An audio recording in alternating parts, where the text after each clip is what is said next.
Committing Butts. unholy sins live. Satin. Oh yeah, brother. That's the way. Dick. I mean that too. I mean, don't get me wrong. I'll go for it. But I make no promises. Oh. I accidentally clicked the wrong button. Oh, it's been a day, okay? Did you accidentally hit the record button? No, I went to the wrong fucking chat. Wait, I'm at Twitch. I'm at Fire Arts channel. I went to the wrong Discord chat is the real reason. I've been here sitting in the wrong channel. Good job. Good job, Fivehead. I was like, when are we going live? Fucking. Hey, River. Welcome to the party. I swear, we're professionals here. I swear. Some of us. Speak for yourself. I'm not speaking swear for as well. myself. I'm not. I swear a lot. I know it's a problem, Wiley. This is an intervention. I have chronic swearing disease. Butts. Listen, there's nothing wrong with being compared to Cartman solely on the fact that I swore so much. Wee. Yeesh. Being compared to Cartman in any sense sounds like an unfortunate circumstance. Yeah. I swore a lot when I was younger. I swear a lot now. Yeah. Actually, that is Swearing's true. part of my vocabulary at this point. Well. Oh, great. Now I'm gonna sing that. Don't DMCA. I can't. Well, no, I can't sing it because there's a lot of certain words you cannot say live.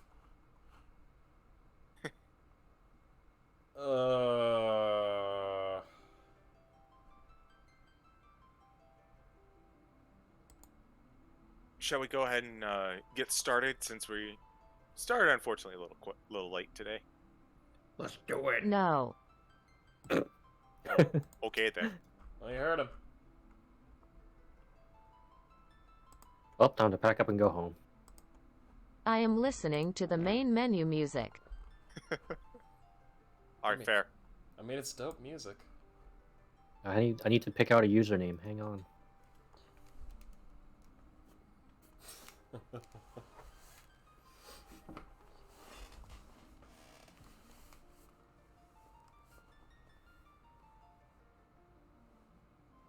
For the record.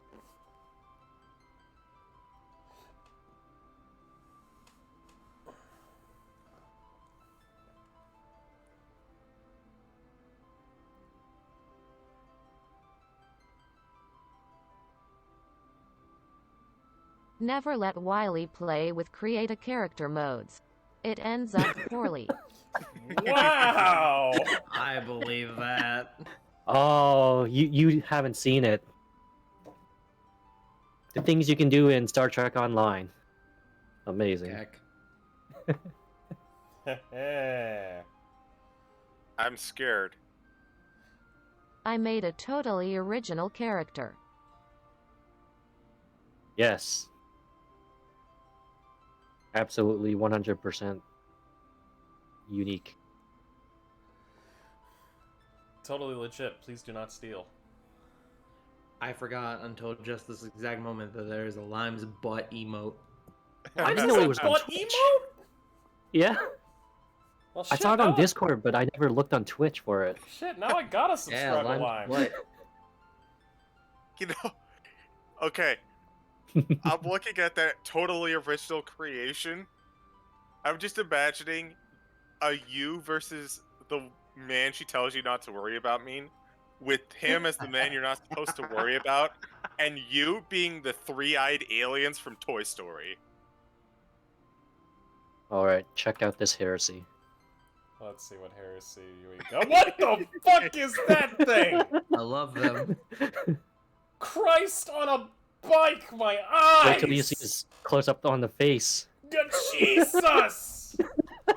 Where's my knife? I want to stab my eyeballs out. Thanks. Do you like how the visor part is like it doesn't line up with the eye? Wiley, what is this The heresy? hair looks like spaghetti. Well, thanks. No, I'm gonna have okay. nightmares. Should we? All right, I'll give you all a choice. We could either start the stream, or we could show this monstrosity to chat. Either or, it's up to Yes. you. I mean, The answer is yes. yes. Let's at least curse the people, so that way they know what they're coming into and can decide whether or not they want to I stay. would like to start, please. Yeah. All right, let's quickly grace the presence of the stream with this nightmare, and then immediately transition into the game. Alright, so who wants to be the one that puts it up on screen? I think that's gotta be I you, mean, my dude. Oh, You can open original and then it'll be there, right? Fair enough. Here.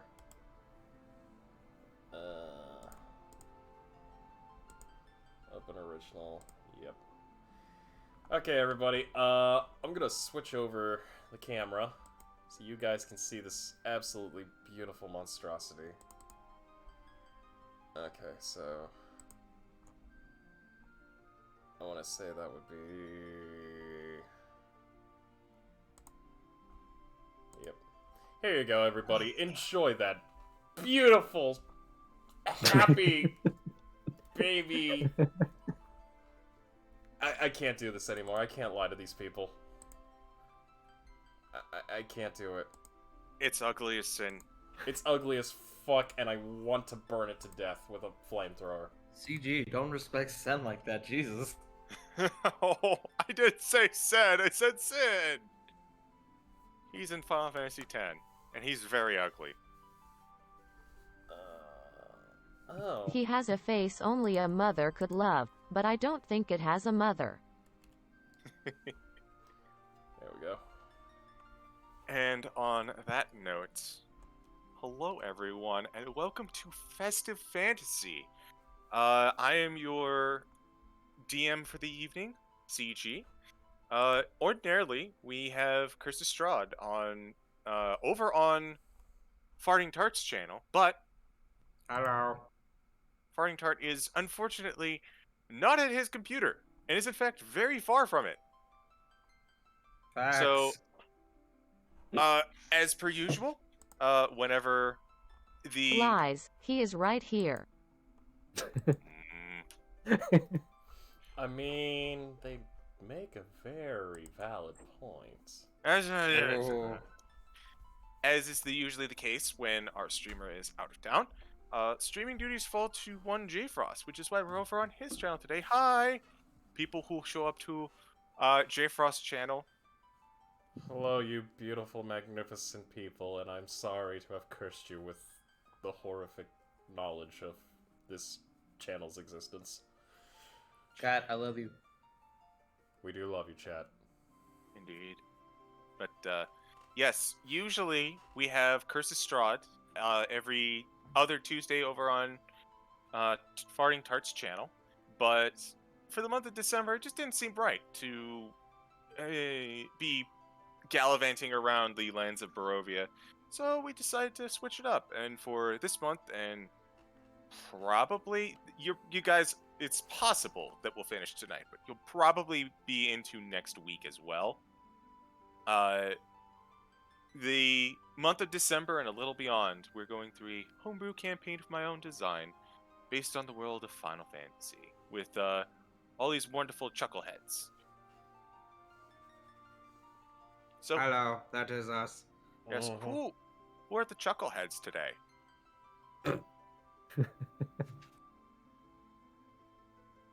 I mean, we've I'll got. go first because you already mentioned me. Hello. My name is Farting Tart. I am coming to you live from my hotel room in Orlando, Florida. I am on vacation right now, which is why we're doing this on J Frost's channel rather than mine. Yeah, that's me. Oh, I guess I should say I play bunny dancer monk Zephyra. And that's it. That's me. Bob. Greetings and salutations, friend. I am Shadow Dancer Bob. I will be playing the Bonga Dragoon, Aldeck the Immortal, this evening. You can't kill him!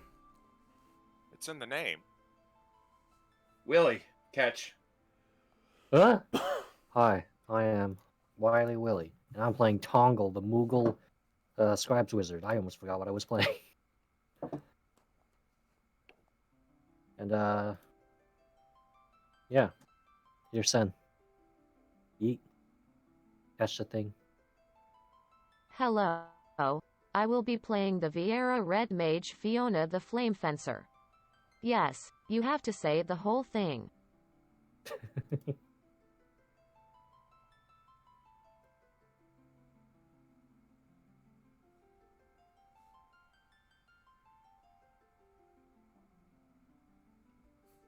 Yeah, at least it's shorter than Hey, Percival's Frost, it's full you. name. Damn. Oh, shit. Oh, fuck. Hi, everybody. And now over to J Frost.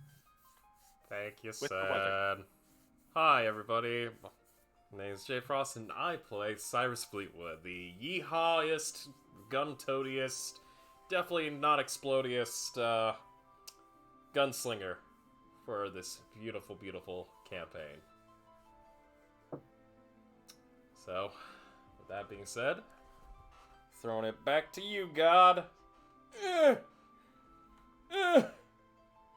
You need a little help there? Yes, please. I've worked all day today, and my arms are killing me. Alright, I'll pick up your slack. So, I am the CG. I'm not one for social media, but you can find me over on Farting Tart's channel on Sundays for War of the Shattered Sun, as well as previously mentioned every other Tuesday for Curse of Strahd, and over on Jack the Questionable's channel for Legends of Ambria, though we are taking a break this month, every Thursday, normally. So, would someone like to go ahead and tell me what save file to load up?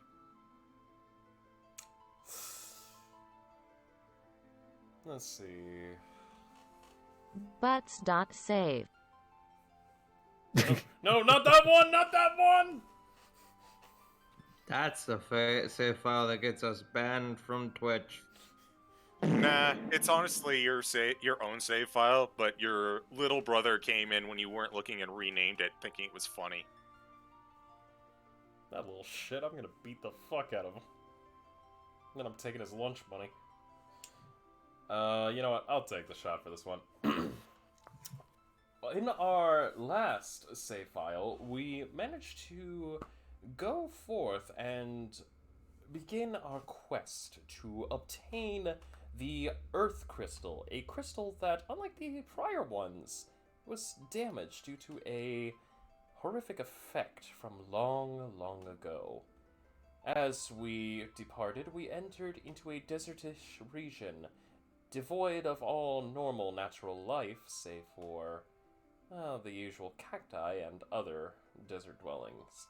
Upon our arrival, we've began our investigation, which led us to an old ruins area, which yielded not so much the results we were looking for, but upon our look, we managed to also run into an unexpected friend, a cactus that led us to a hovel grouping herd Cyclone. a cyclone of cacti people.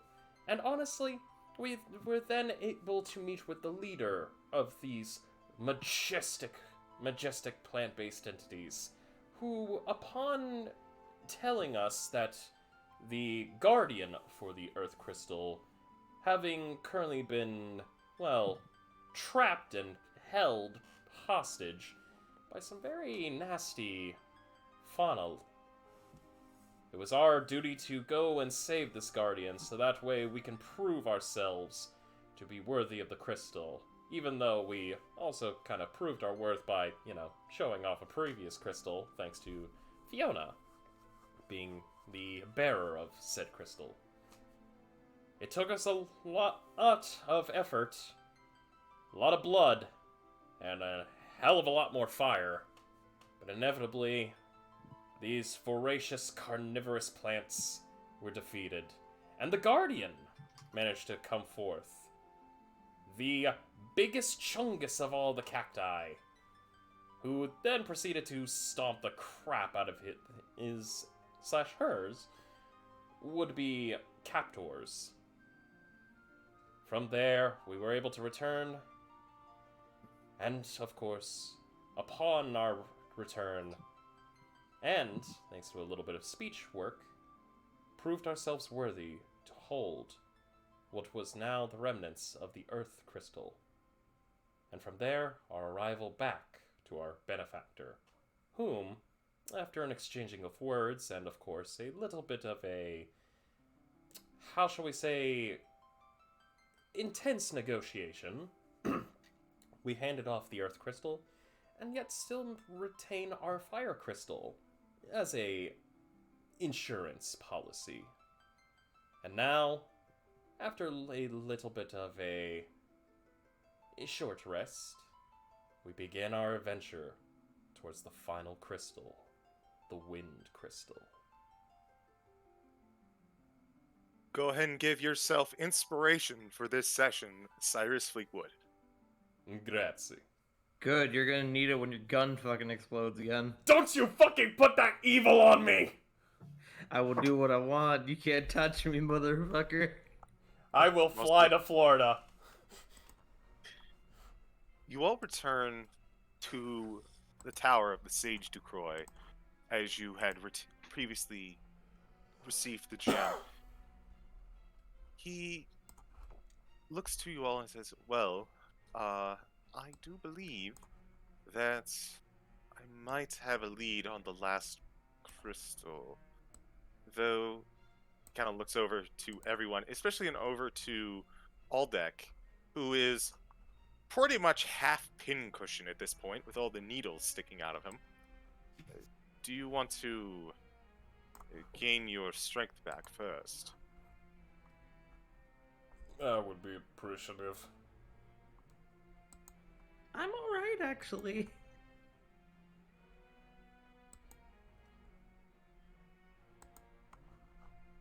Aldic is standing there just twitching, still picking needles out of his form, handing them over to Cyrus for potential ammunition. Gladly taking said. So, would you guys like to take a short rest?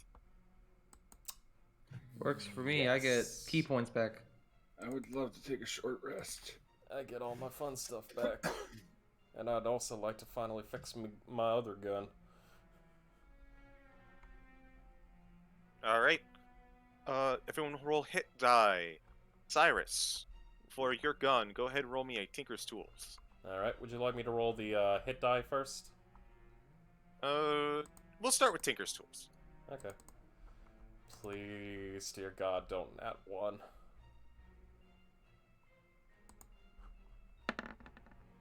Are you fucking kidding me? Good thing you got the inspiration. Yikes. Yes, I right? do. I'd like to re-roll. Reroll, my dude. Yes! Fuck you! Fuck you, roll 20! Easy See, enough. here's the issue, though. You burn the inspiration now, and it explodes. You're fucked. Hey, listen. It was I- totally worthwhile. I need this win, okay? I need it. I don't want this nat 1 bullshit again. Not after last time.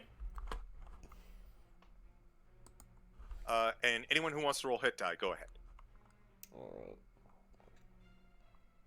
1, 2, 3, 4, 5. Above game, I'm at full. I can't roll hit die. This is purely just to get my key points back. No worries. I'm going to be rolling hit dice a lot. No problem. I'm rolling 6 hit die. Can I roll a hit die for funsies just to be part of the group? I'm at Roll full for peer life. pressure. What kind of check is that? That's a wisdom save, right?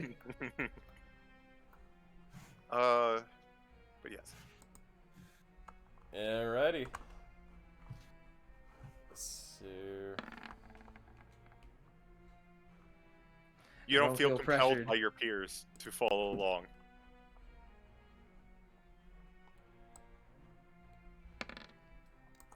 Also, don't forget to add your con mod to all the D whatevers you roll. Okay, let's see. How long is a short rest? 1 hour? 1 yeah. hour. I should probably pull So- out the calculator. Since the start of that last fight, would it be about 2 hours that have passed? I'm keeping track of mage armor duration. Mage armor, I'm just going to let you know. Don't worry about it. Mage armor is going to last probably another 6 hours. It'll be there until you go to sleep tonight. Okay. Okay, so rolling my 6.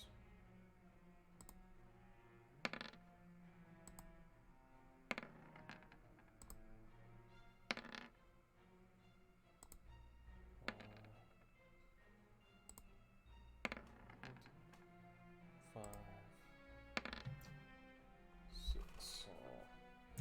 6. I guess for the record, I'm using arcane recovery. Okay? And because I have a grimoire, I can get 1 more level's worth. Ooh. So 8 total. I love this book. And before I take the short rest, I'm going to use second wind. Yeah, I'll take one more. Damn.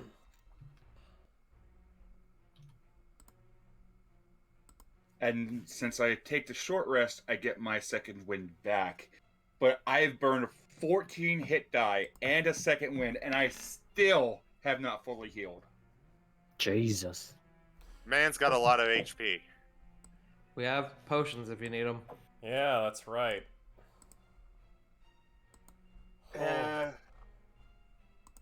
I'm okay.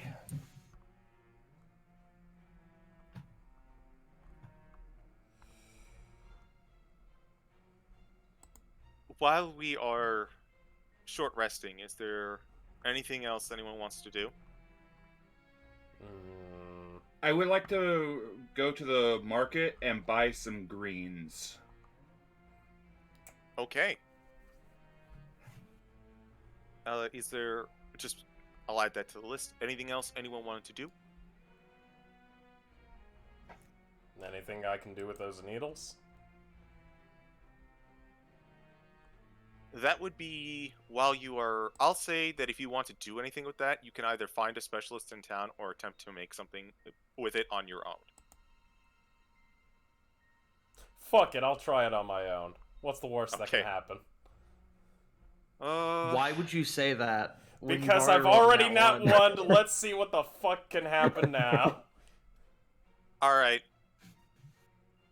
We'll do Cyrus's desire first because that's a bit easier.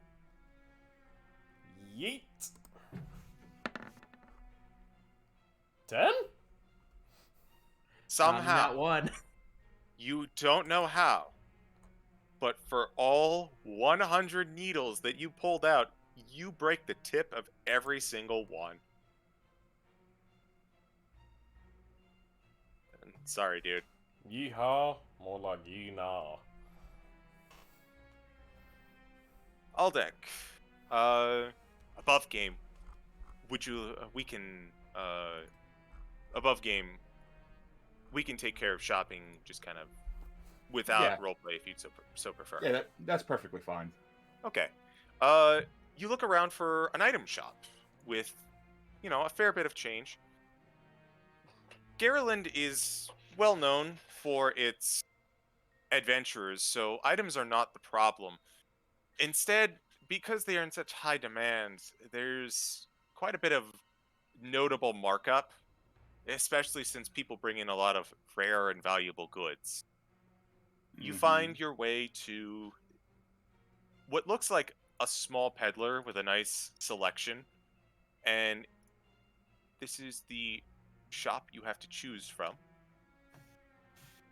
One potion is worth 200 gold. A high potion is worth 1,000 gold.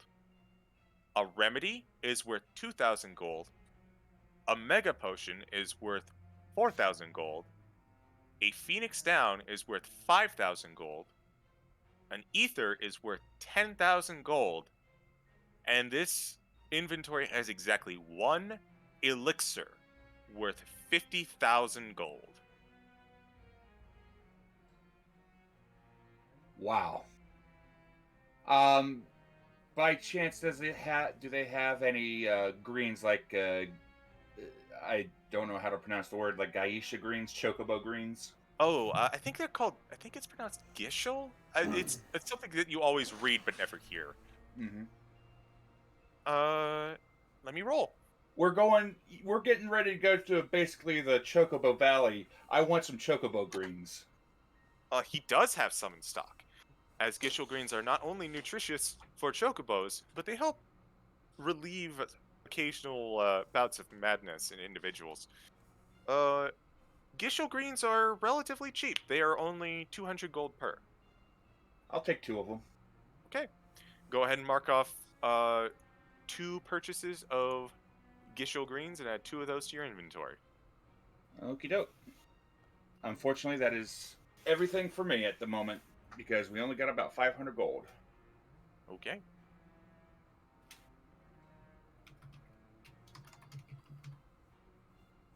You all take some time to rest up, do a little shopping, do a little crafting. The entire time that you are resting up, your employer, Ducroy, the new Moo, seems to be just kind of in the corner, going in and out of several different trances. About the time that Aldec, you return, he picks up his staff from the kind of sitting position he was in and just pulls himself up from the floor. Well, that was not as lucrative as I hoped, but at least we have a direction. So, I've been conversing with the Espers. They have not been very forthcoming, though they generally aren't. Even Lord Ramu tends to be cryptic when the mood suits him. But surprisingly, Lord Odin helped us out today. I asked him for some direction, and he, well, gave me coordinates is not exactly the phrase I would use, more like a hazy image of some chocobos and some assurance that that would get you there.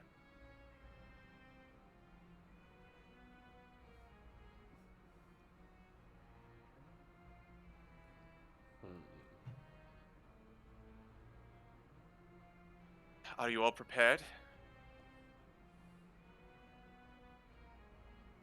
Double thumbs up from Zephyra. Aldec nods. Tips the hat.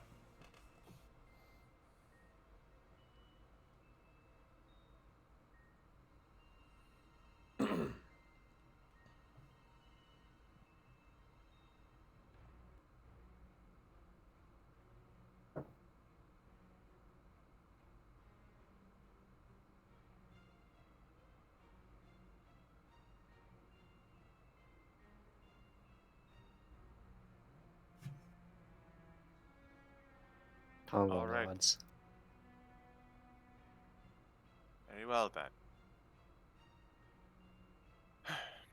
Best of luck to you. I really, really mean it this time. I have no idea where you're going. He hands you once more 2 sheets of paper. At this time, you are very familiar. One is the teleport scroll, and one is the word of recall scroll.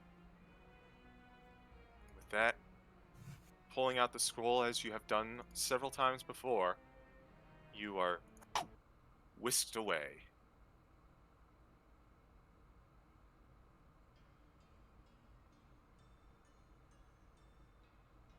What you arrive to is a bit of a strange sight.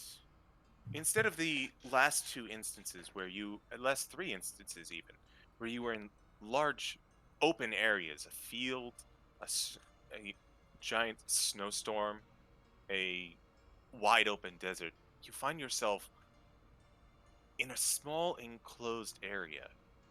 Around you are what appear to be pens of some sort. Hay covering the bottom and a traditional crisscross of what you would normally assume to be wood, but it seems to be some sort of other material.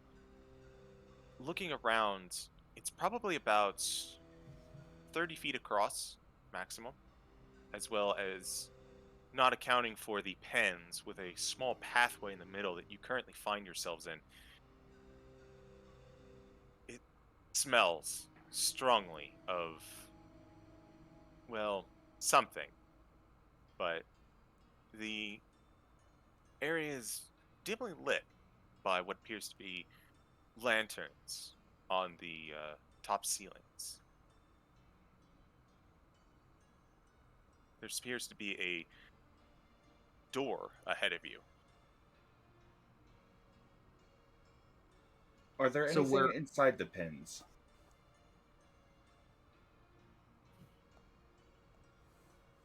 I won't even make you roll perception. It appears like there is a few chocobos at the far back end. They appear to be very sound asleep.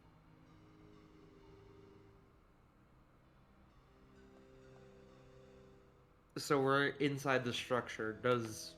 Are there like windows? Are we able to see outside? It's a good question. Yes, actually.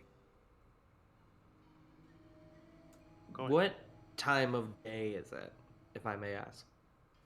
You don't know. I okay. Do you peer outside?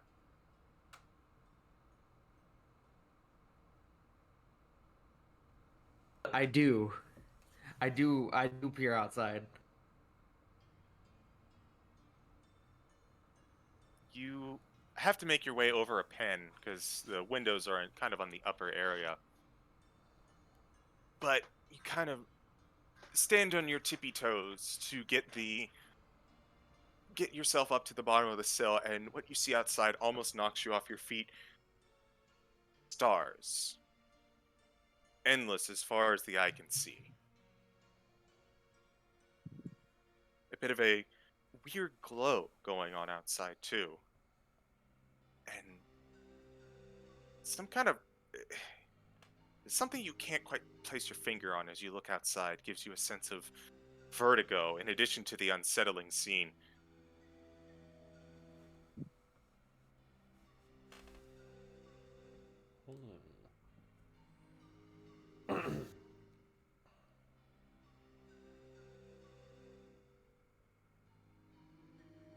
I thought there was going to be more to that. I thought that statement was going to be followed by something. Oh no. So seeing that, Zephyr will just kind of like gasp lightly and just kind of, hey guys, and Yeah. then kind of like wave somebody else over. I don't think we're in Kansas anymore. I will slap you. Above game, that was good, Tart. Damn it. Yes, Thanks. It was pretty good. In game. Oh, come on. It can't be that bad.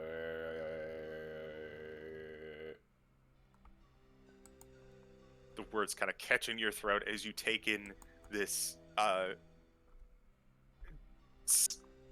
humbling sight of stars and almost nothingness even. on the What? outside. You just had to tempt fate, didn't you? What in tarnation?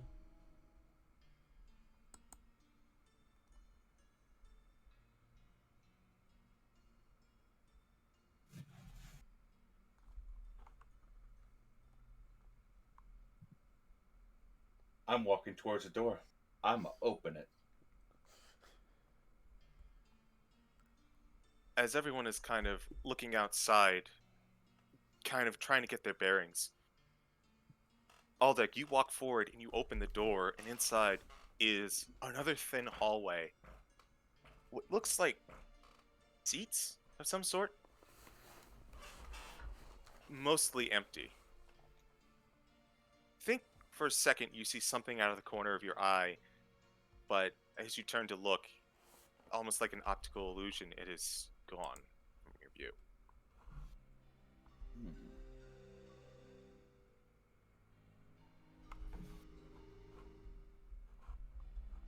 And this is the only door in and out of this particular room?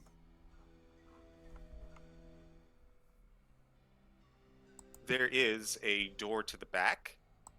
However, as you kind of look that way, you can see windows above said door, Mm-hmm. and you can see the outside, much like the others can see along the side. You can kind of get the sense that going through that door might just lead to the outside.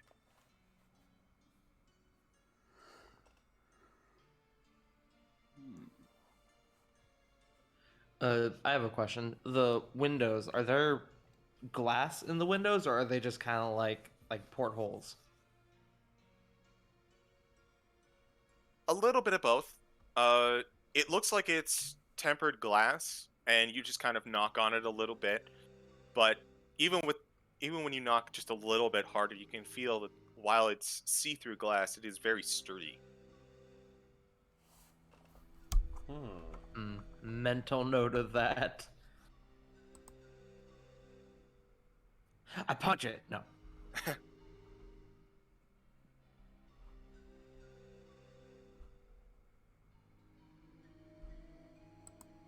With the other door, is there like any land outside the door, or does it just drop off into nothingness beyond the door?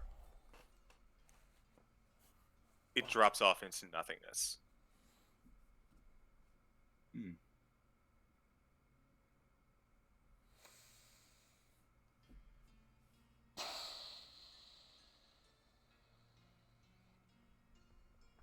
How many chocobos are in this pen? 2. There are 2 in this room.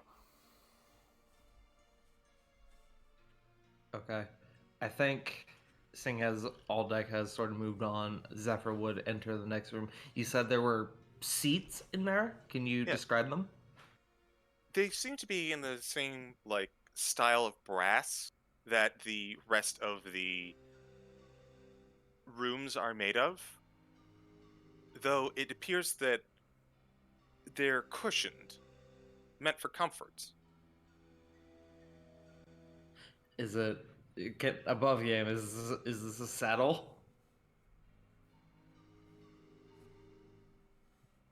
I'm sorry, I missed that last bit. Is this a saddle? No, it is not. Okay, then I'm gonna sit in it. Feels nice to put your feet up. Oh, oh. And there are how many of these seats in here? There's probably about, I'd say probably about 12 in total. It's got a similar design to the pens behind you, where there's kind of a singular hallway and then seats on left and right sides. Are these seats bolted to the floor? They appear to be part of the room, yes. That's a shame. Hey man, you're strong. You could probably still take it with you. Aldeck walks by, he glances over at Zephyr for just a second, looks at the chair, looks at Zephyr, and keeps on walking.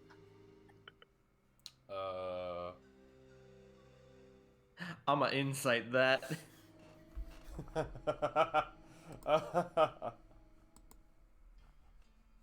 Go ahead, roll your insight.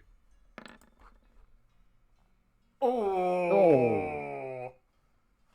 I love this. Zephyr gave Aldec the raised eyebrow. Unfortunately, it was on the other eye, so it was instead looking the other way.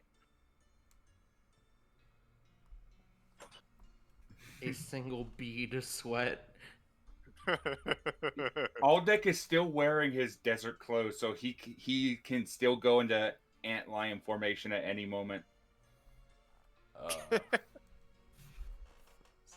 Zephyr will like slowly just kind of lift her feet off the ground and like just kind of curl up in the chair.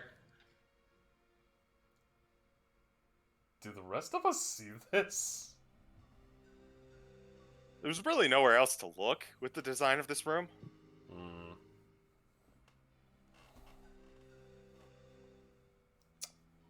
Well, looks like we need to go and find... Hell, I don't even know what the hell we're trying to look for anymore. You know what? Screw it. Can I make an athletics check to lift up Zephyra and the chair? Even though the chair is like bolted to the floor, just to see if I can. I've got to see this. Yes. Oh my god, I it's... don't suppose there's a way for me to give him advantages there. No, just It's- straight. It's Aldeck, and he comes with a steel chair. It's a 16. You walk past Zephyra, and Zephyra gets a single bead of sweat and just kind of looks the other way, looks back. Aldec is currently trying to rip the seat out to no avail. Aldeck is face to face with Zephyra, just staring at her, looking super intense. Hands on the arms, muscles bulging, and then all of a sudden he just stops, stands up, and walks past. Zephyr says nothing, but another just single bead of sweat just kind of comes on down due to the one on insight. Just like, okay. Can I insight this? I hope you roll a 1 as well. I hope to God I don't roll a 1 too. I've already rolled one nat 1. Let's see if I can go for another. While this is happening, Tonga will cast, or ritual cast, telepathic bond. Ah, Okay. damn it, 19. Walkie talkies. Yee, walkie-talkie.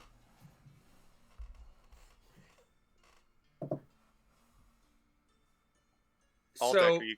Oh, go ahead. Go ahead. Cyrus, he just tried to pick up the chair with Zephyra in it, but the chair is bolted to the ground. You know, I'm gonna do what the kids call a devious lick. Can I unbolt those with Tinkerer's tools? They are not bolted. Oh. They're built into the floor. Ah, damn it. Of all the days to forget my blowtorch. Alright, is there anywhere else to look? Any signs? There is another door at the end of the room that you're in. Making my way towards that door.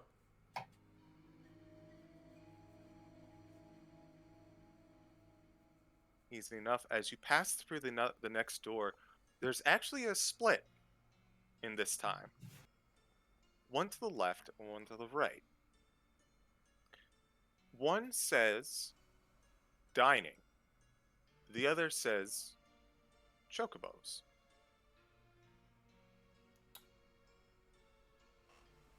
Mentally saying, alright, y'all, I got a path that diverts to 2 places. One says dining and one says chocobo. What we feel?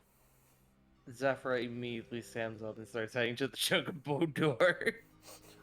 Aldeck is right on our tail. Remember, there's a difference between dining and chocobo. Good one. Not if you're brave enough. I am following as well. Tongle is assuming the miner hat position. Alrighty. Following as well. Zephyra will engage head scritch mode. Aww. The pom You pom pers- wags back and forth.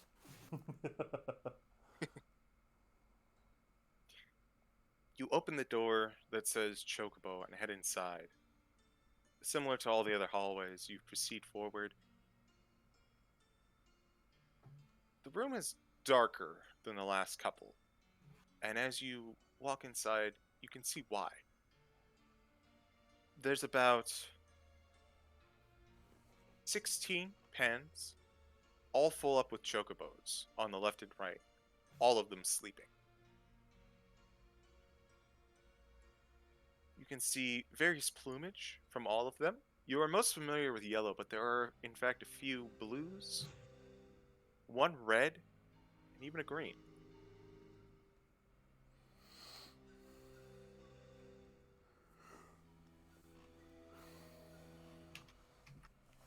You can see another door at the far ends.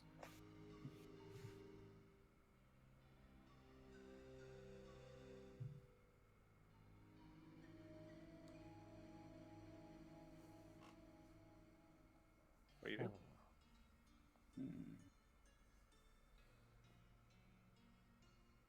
Aldeck is just looking at the chocobos for the moment. Can I make a check here? What check would you like to do? Aldeck, please continue your thought as well. Yeah, he's just right now. He's just leaning against the wall, looking at the chocobos, looking at the different colors, and thinking for a moment, wondering why the chocobos are here in the middle of space, the one place that's devoid of capitalism.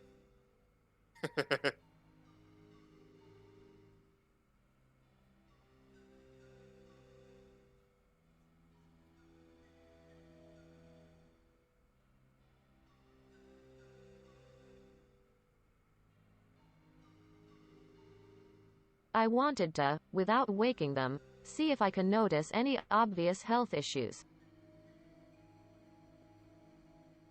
Hmm. I'll say that if you want to do it carefully, intentionally, with avoiding waking them, medicine with disadvantage. 4. Hard to tell. It's not a good lighting, and you really don't want to get close.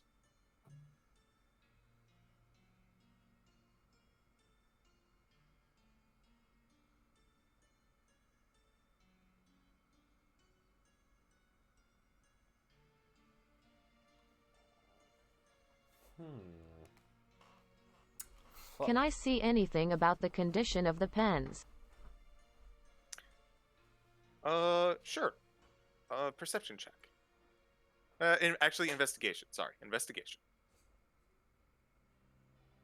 7. It's not a very high check.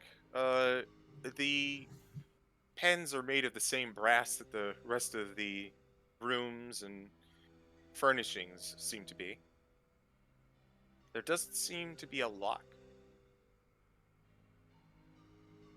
I have an odd question that I would like to make a check on. Kind of follow up to Sen's thing whenever there's a free moment.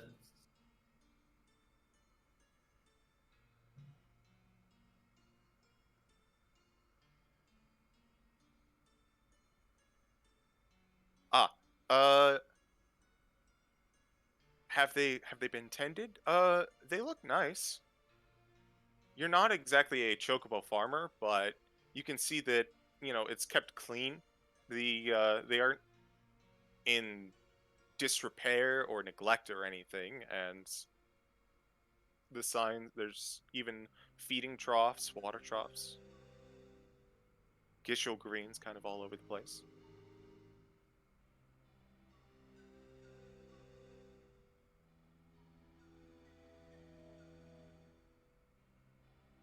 These have been tended fairly recently.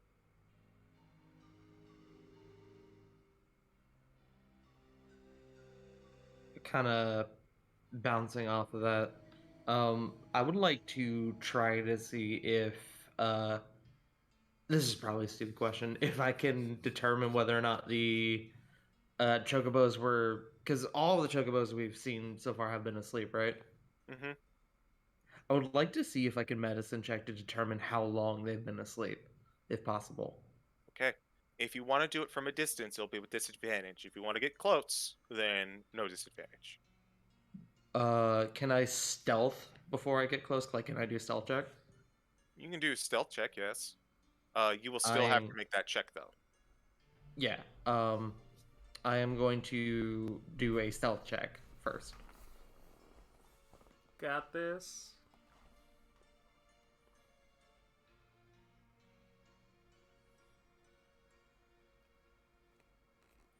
I missed hitting the stealth thing like 4 times. 14. Okay.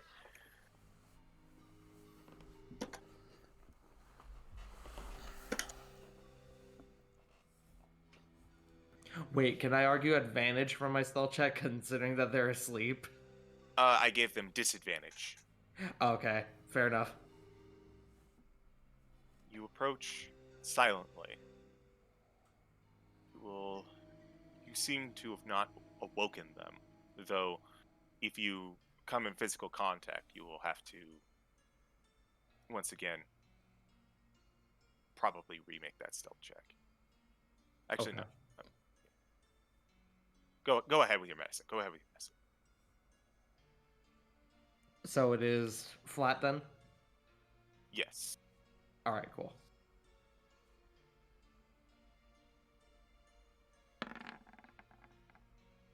23?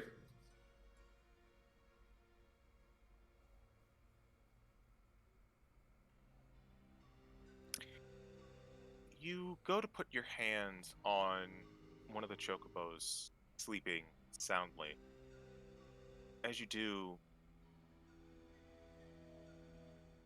the normally lively birds, you can feel the beating of the heart steady and strong.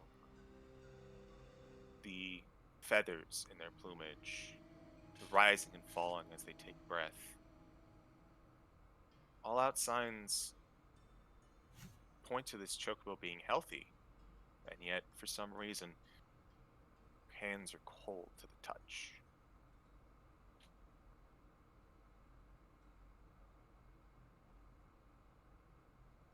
That was spooky with the music fade out. Okay. Was I able to determine how long this one I'm with has been asleep? I'd say you would have no idea. Okay. I will back up and sort of relay that to the group.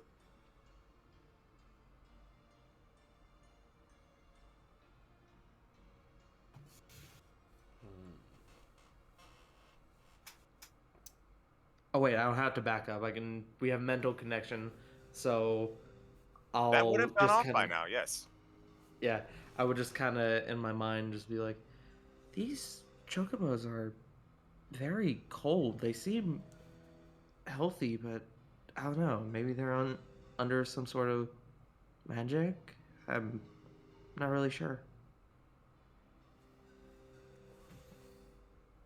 Tonga will begin ritual casting detect magic.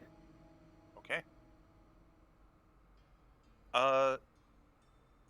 I'll just say you all just kind of take a few minutes to let Tongle cast Detect Magic. Spell goes off, you detect no magic.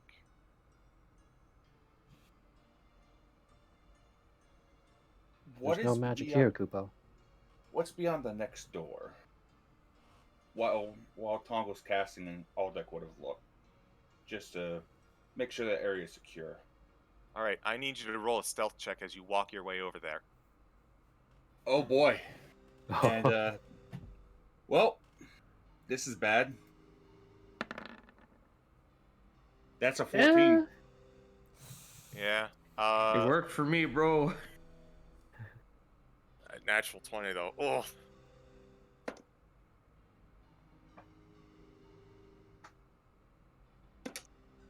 Yeah, heavy armor and all that.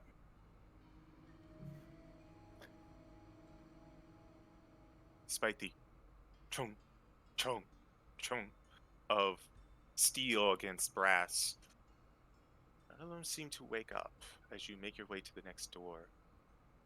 You see, through this door, you see another, what can only be described as pen area.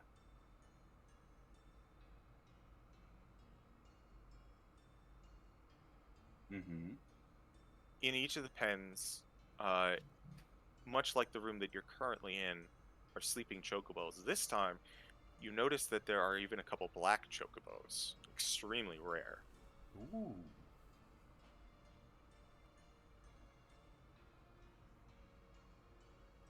Interesting. I need to roll something. Oh, wait, I rolled the wrong die.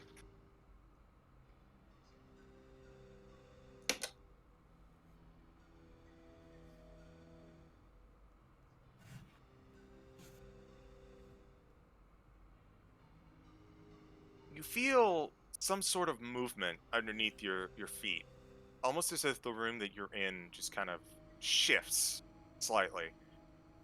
Not enough to fully take you off your feet, but just enough to kind of make you have to recenter yourself. I need everyone to roll stealth checks though, as a couple of the chocobos start groggily opening their eyes. Oh no. Do I roll a new check or do I keep what I had before?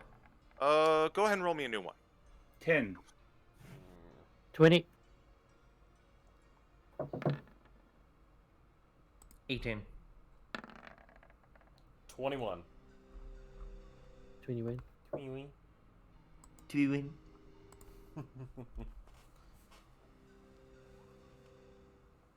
Aldeck, Mm-hmm.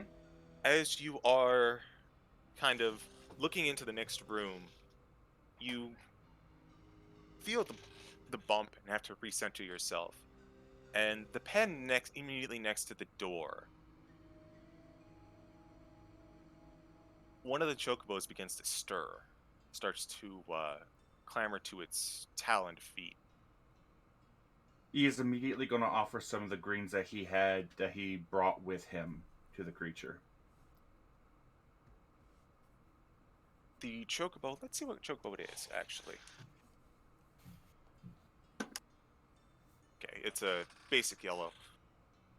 Kind of shakes its head, opens its eyes, and it looks at you, your hand outstretched. Go ahead and mark off one Gishel green from your inventory. You do not have to pass this animal handling check. You succeed automatically. All right. As it slowly leans out its head and just in almost a similar manner, kind of like a man like getting up from a midnight, a dreaming at midnight to get a glass of water. It just kind of chomps what it needs, its sustenance, and lies back down on the floor. He gives it a Back to couple, sleep. he gives it a few head pats. It is cold to the touch. Ooh. Is there anything off with its eyes? Like glazed over, distant, vacant looking, anything like that? Roll me an investigation. Okie doke. Investigation. That is, and that one. He doesn't care, it's a chocobo. Big bird. Soft. Aw, that was precious. Damn, I'm out 200 gold. Mm-hmm. That's okay, there's plenty of greens everywhere. He could just pick up some more. They are in the pen, though, so you could get some more, but you might have to go inside. I mean, Not if I mage hand it. very true. Ah. Okay. If would you like to mage hand some greens? I would. Okay. Tongo just starts stealing all their food. This is mine now. Let me go I'm ahead not and stealing, roll. I'm sharing it, Kupo. Go ahead and add 2 Gishel greens. All of the others seem to have been partially eaten, but there are 2 that are untouched. How do you spell that? G. I will put it in here. Ah, that I was nowhere near that. Listen, there's a reason no one knows how to pronounce it.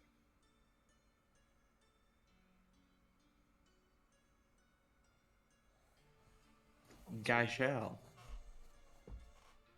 Wait, hold on. I was like GEA? Oh, There wait, is no. one way to find out.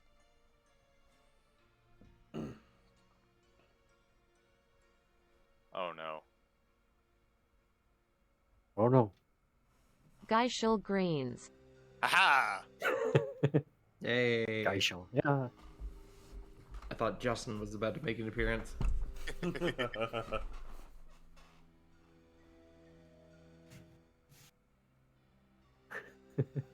I will say, as Aldec is feeding the Chocobo, if telepathic bond is up, you would all get a mental image of Aldec atop a powerful-looking red Chocobo, holding a Nihilus looking rather imposing and not glamorous, but prestigious. Very intimidating looking. Prestigious, that's the word. A knight and his steed. Kupo.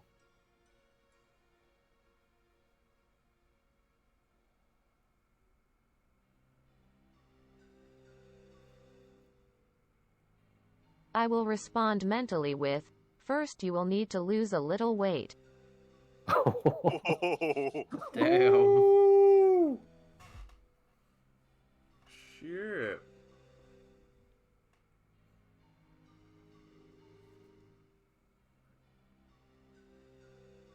so you are all standing in here amidst sleeping chocobos. What do you do? Is there another door?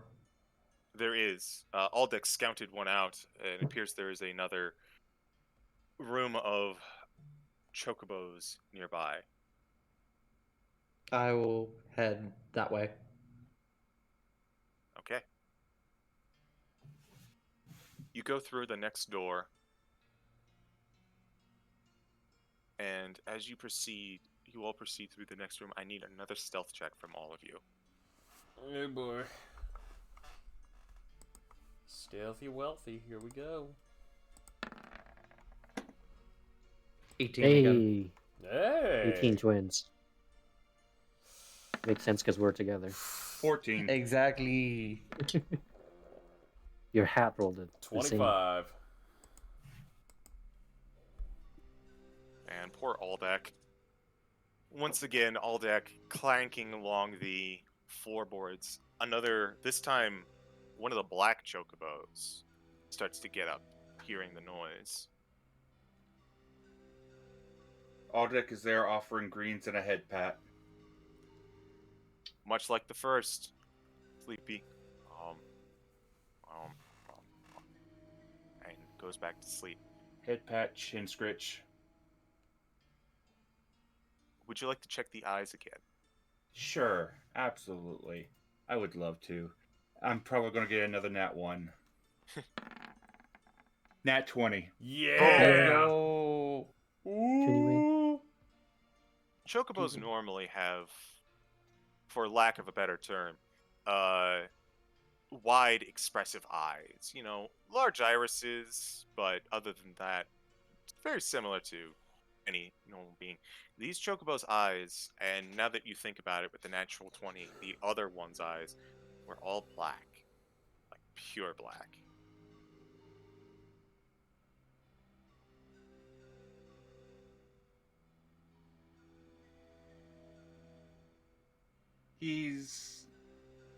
Since he's patting it and everything, he's gonna get in the pen with it and just look it over.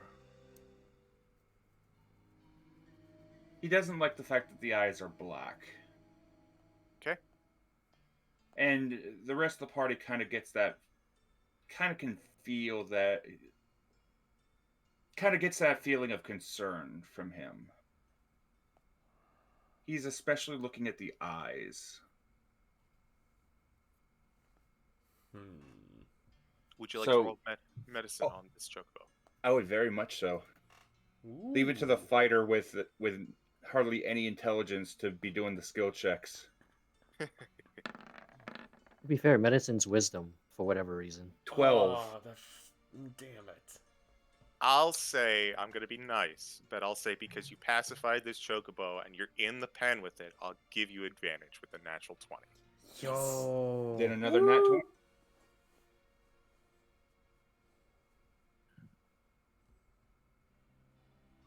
As you are looking this Chocobo up and down, you notice that it's breathing, its heart is beating, but the cold touch kind of bothers you. And carefully stroking it as though you're petting it, simultaneously you begin looking for any other oddities along its body. And among this black Chocobo's plumage, you look around and you see underneath what appears to be under the plumage white energy in the shape of a large bite.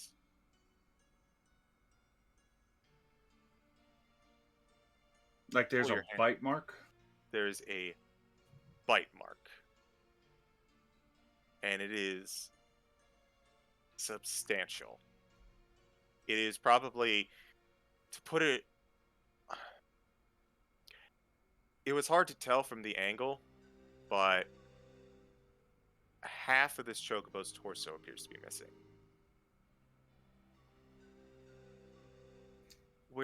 Where there was a wound is this white ethereal energy instead.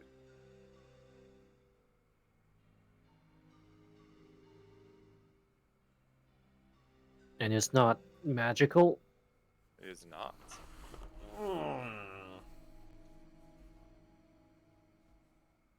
And this energy, so this wound on its chest, does it look like that the wound would have been like is it a fatal wound or? I say with the natural 20, it would be. So this energy is somehow keeping them in stasis. Or this energy is keeping them alive somehow. Aldeck points this out to the rest of the group.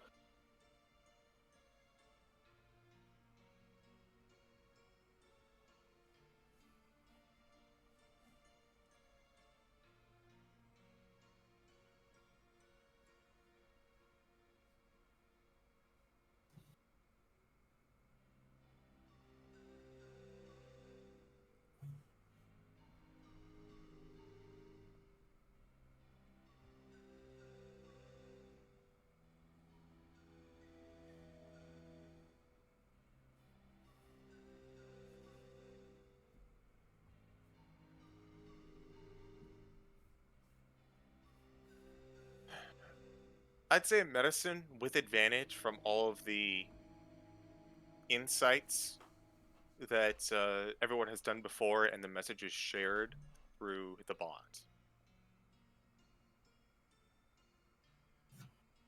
Their chest is moving up and down.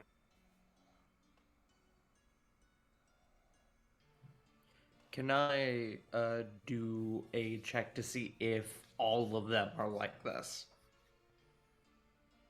Or at least with similar wounds. You'll need to roll a stealth check. I can do that.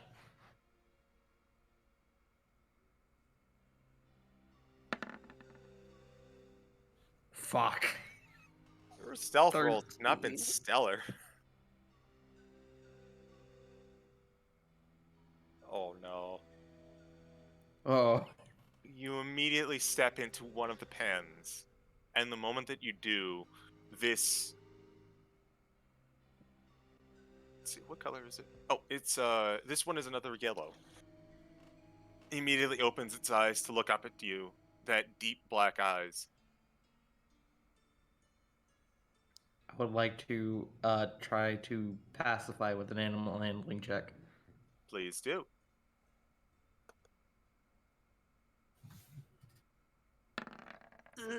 17?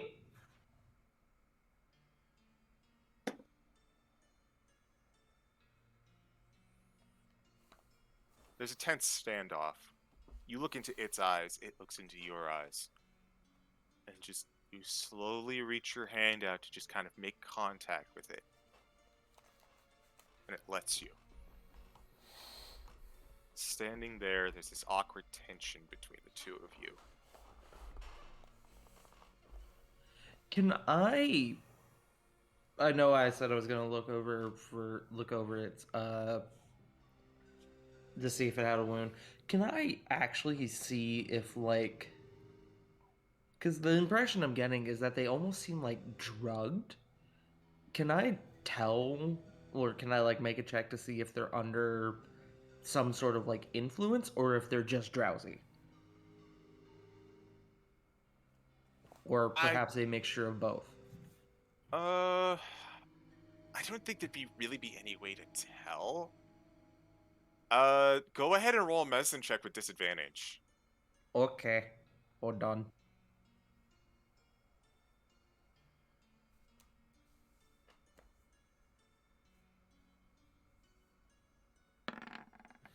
Well, there was a net 20 on the other side, but 24. Ooh.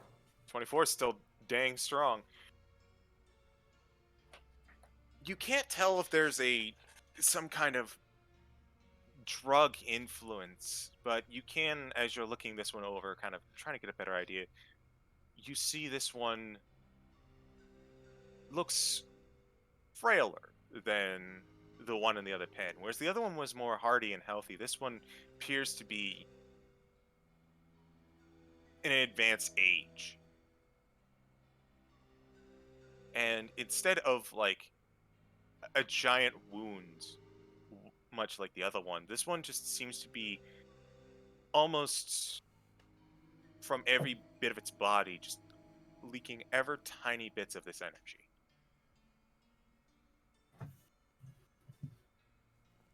Kind of mentally just go, guys, I think this might be a nursery of sorts.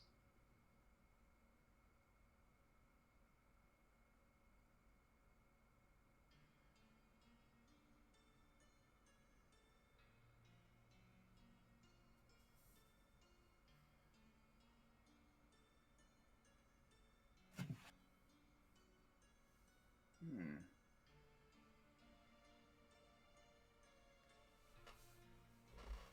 Nursery.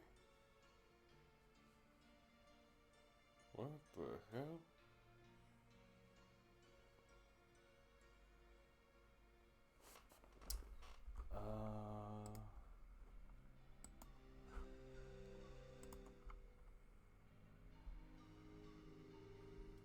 CG. I have a thing, CG.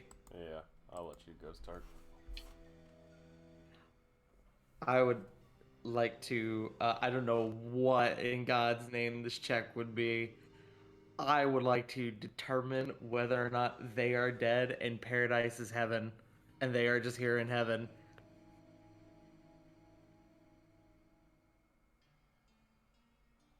I'll say with all of the medicine checks combined, these chocobos are dead. Holy fuck. So Zephyra kind of, after saying that, kind of pauses for a few moments ago. No, wait. Guys, I think they might be dead.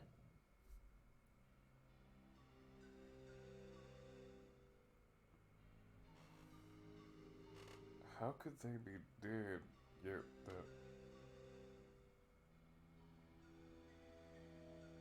Think about it. Chocobo's paradise. What better paradise than heaven?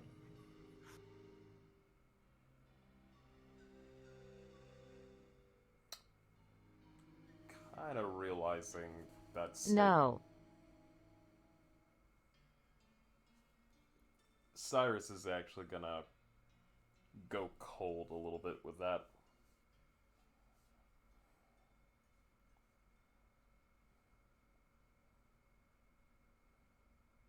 You all get the image of a zombie chocobo in your minds. Thank you, Bob. CG, can I roll a survival check on my chocobo to try to determine what caused the bite wound? To kind of identify like the kind of monster that took a chunk out of this thing for my own curiosity. Sure. Or would that be more of a nature check? Nature. 20. You've heard of something called a chocobo eater before? It's a large fiend with huge, long arms, a giant gaping maw with 2 tongues in it. This bite seems consistent with that.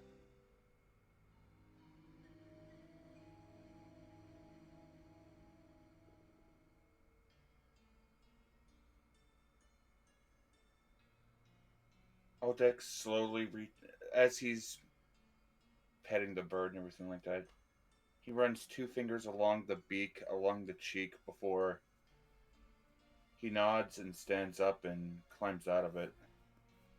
Climbs out of the pin.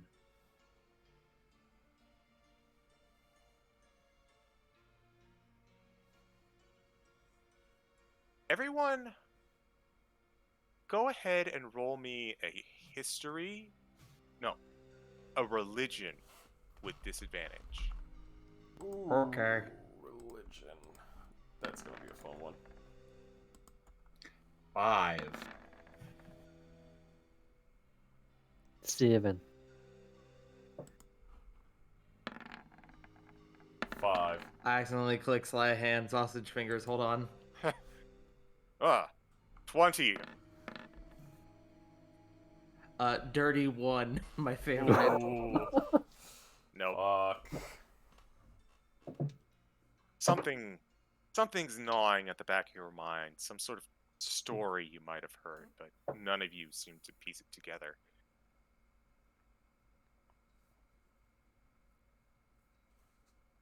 All chocobos go to heaven.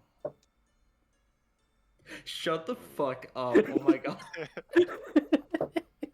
Can I slap Wiley? Can we give him mean- inspiration for that? That was solid. That got what? I'm sorry, no, I didn't like it that much. Wait Good until- one, but not Wait- inspiration worthy. Wait until we find the one that got harvested for Kentucky Fried Chocobo. No. No. Damn. So, Would your Colonel. paradise involve being left in a cage?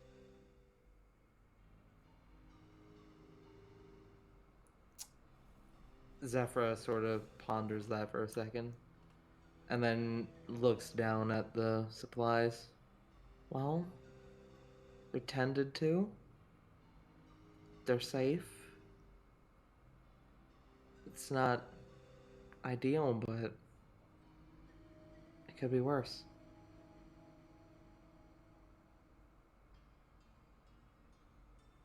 Safe? Look around you. They are dead. They Yeah. could be more dead, Kupo. Thank you, Tongle. Am I wrong? You're not wrong.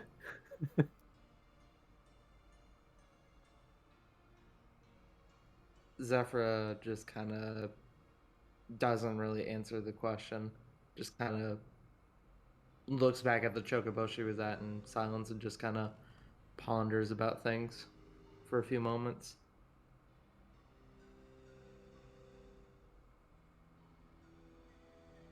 CG.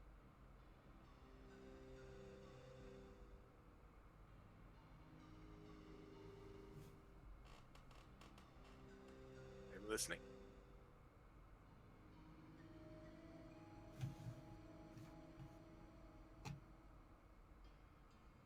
Can I make a check to see about how long they have been dead? One more medicine, please.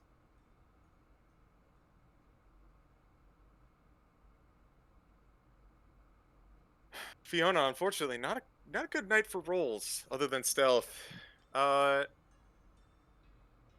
You can't really tell. Each of these appear to be damaged in different ways. Some of them not even damaged.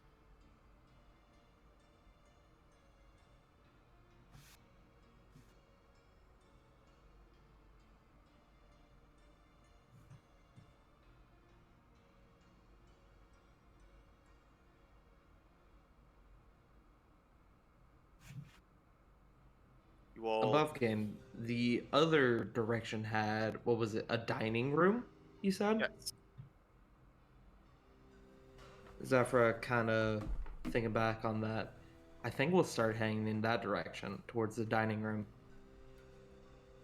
I would like to point out that there is one more door at the end of this hallway.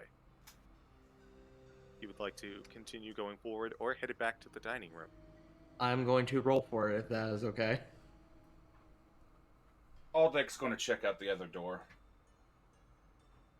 I am going to roll to see if Zephyra will stay for that door or if she immediately goes for the dining room.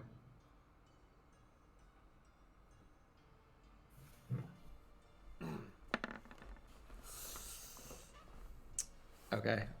She will stay for the last door. Okay? The last door isn't so much a actual room so much as it is a vestibule. You pass quickly from it into the next room.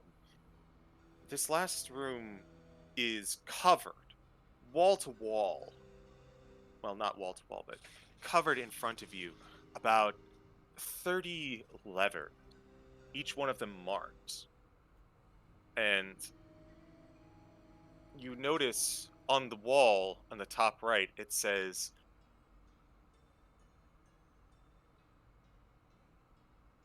next stop, Jalida. Each of the it seems to be some sort of like schedule of some sort. Each of the levers in front of you is marked A through Z and then arrows. North, south, east, and west.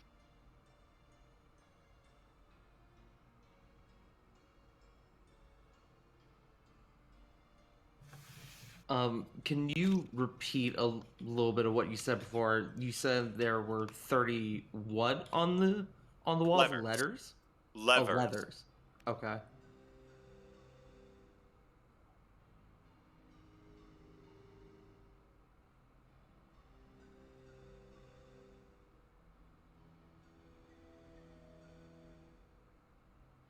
And you said the directions had doors associated with them?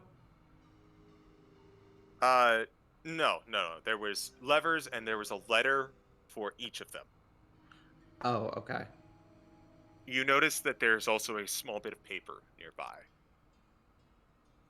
Zephyr will go and look at the paper. Okay. Go ahead and the note in the lever room should now be visible to everyone. Ooh.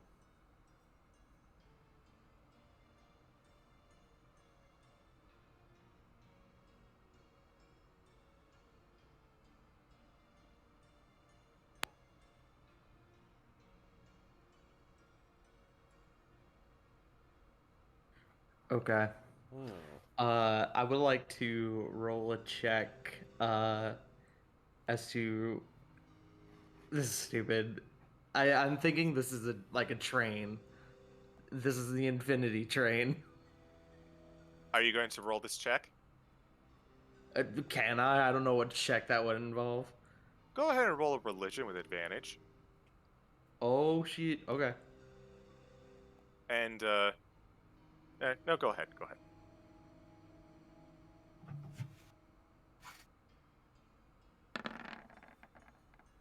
16. Everything kind of clicks. You remember hearing that that one of the ways into the afterlife was ferried on something called the Phantom Train. Which means now I could switch over to the actual music. Oh no. Spooky. Oh shit, what number are we?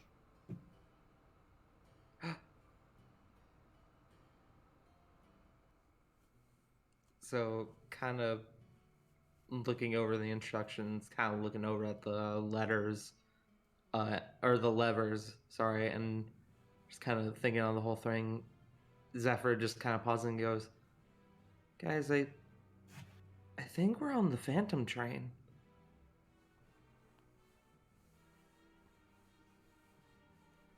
The what?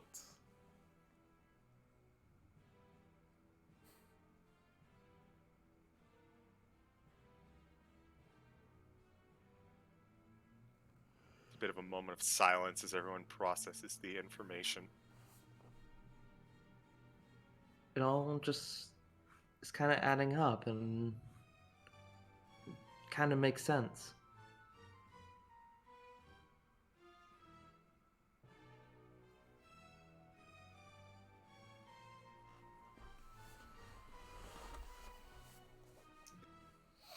There's gears that's slowly turning in Aldec's head.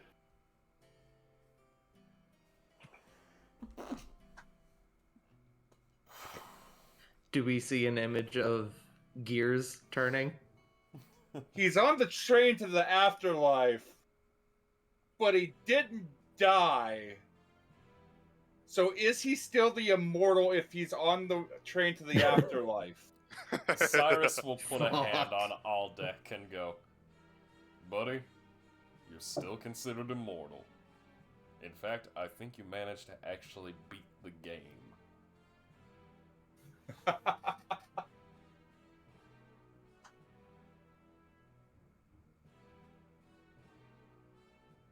Aldeck gives a little bit of a grin. Cyrus will grin back. But that brings us to a dilemma. We're now dealing with the fact that we're on a train heading into whatever part of the afterlife there is. And we got no idea where this crystal may be hidden. I might have an idea. No? What you got, little lady? Well, trains need a heavy power source, don't they? Coal, whatnot. Yeah. I mean, a train that can move throughout the heavens would probably need a pretty substantial power source, right? Well, I mean, yeah, that's how a train would work.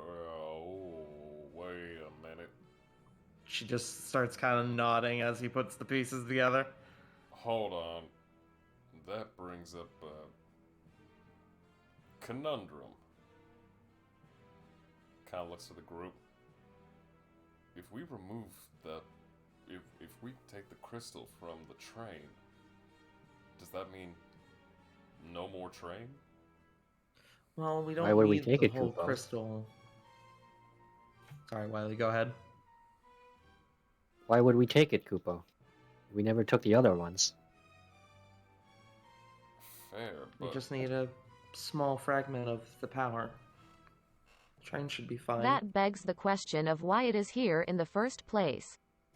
Also true, as well as who the guardian might be. Unless the train itself is the guardian, which would be weird but not unheard of.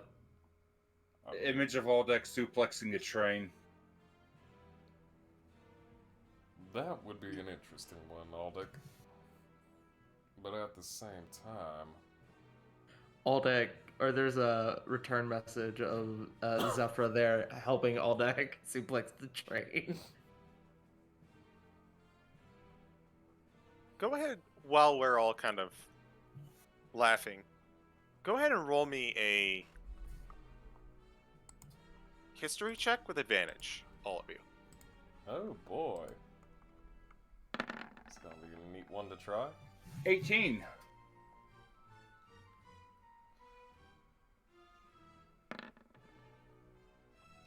$16. 22. Putting it together. 14. Yeah. You remember the divination magic that initially brought you to this quest did in fact say that the wind crystal was located in Chocobo's paradise.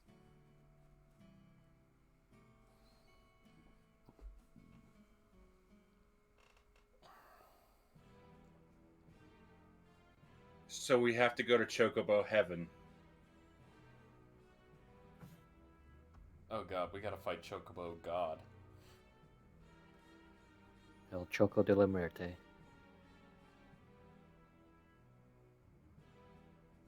Oh no. CG, what did the you said there was a sign, it said to, what was it? Galirda? Jalita, yes. Jalita. I am afraid that the path there might go through Chocobo Hell.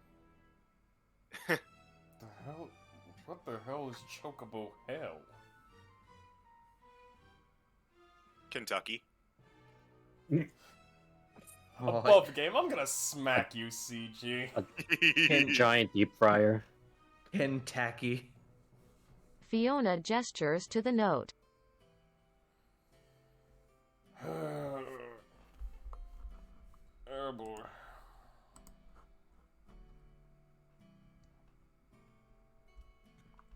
CG, can I make a check onto what Jalita is? You guys were there. Oh. It was the ice continent. Right. So probably not what we want.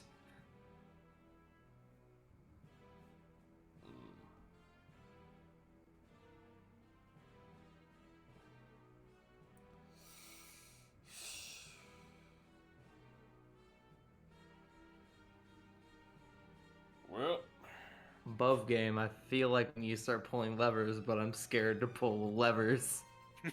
pull the lever, Crunk! Wrong lever! I mean, if we have any problems, I don't mind pulling levers. I mean, we might end up in a wrong place, but I don't mind pulling levers now. Yeah. We're already on a midnight train to Chocobo, Georgia. CG, the leathers on the wall, can I investigate those?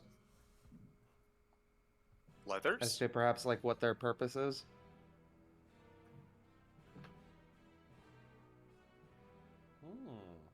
I didn't mention any leathers. I thought you said there were 30 leathers on the wall.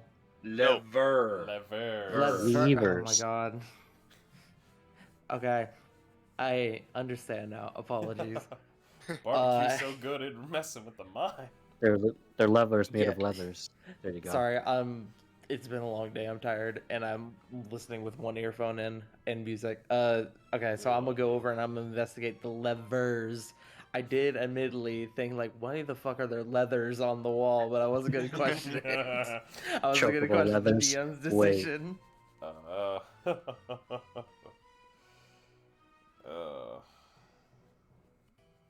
Don't hit on the conductor. I'm more looking to see if they are like labeled for anything. They are. Each one has one corresponding letter of the alphabet, except for 4 of them, which have a direction.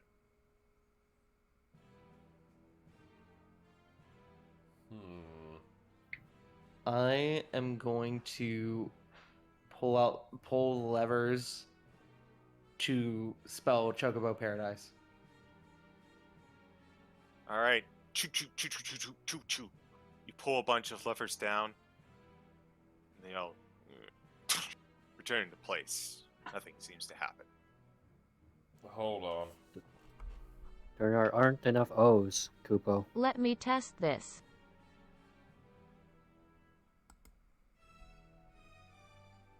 Oh.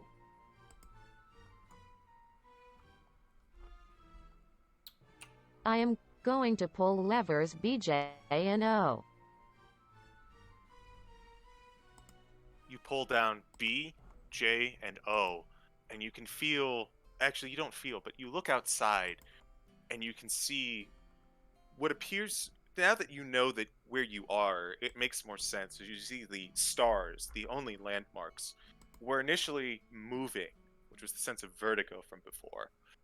But as you pull down B, J, and O, you see that the pace that you were traveling on slows.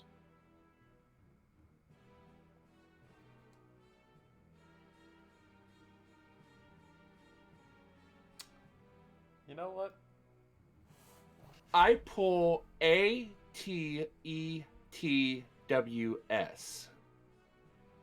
Thank you. I was about to do that. You pull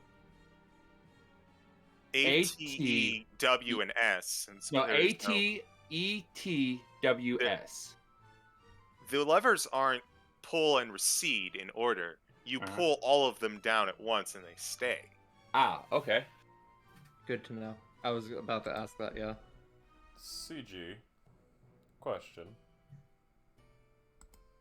With the information we have now, what we're figuring out with the lever system and having experience with machines and such, could I roll a could I make a check to kind of figure out the basically kind of figure out like the master guide in a sense to the train? I want to pull levers again. I'm going to say first, you're looking at it. Well, I mean like the kind of figure out the guide in its fullest. He's trying to make a check to get the answer key. Yeah. That would take the fun out of this puzzle. All right, so Uh, never mind. Fiona, you wanted to pull levers again? Sorry, J Frost. Oh no, you're fine. I want to pull A, then the right level, then left, and then S. You pull A, the right lever, the left lever, and then S, and you see a small compartment open up. Fiona the Flame Fencer, go ahead and add 1 ether to your inventory. Ooh. That's expensive. I will add it to the party inventory.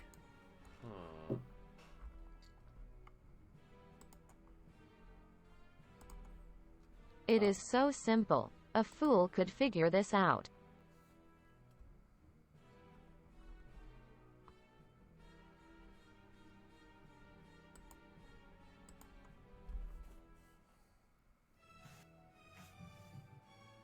The ether will restore 1 spell slot mid-combat, or out of combat, your choice, of 4th level or lower.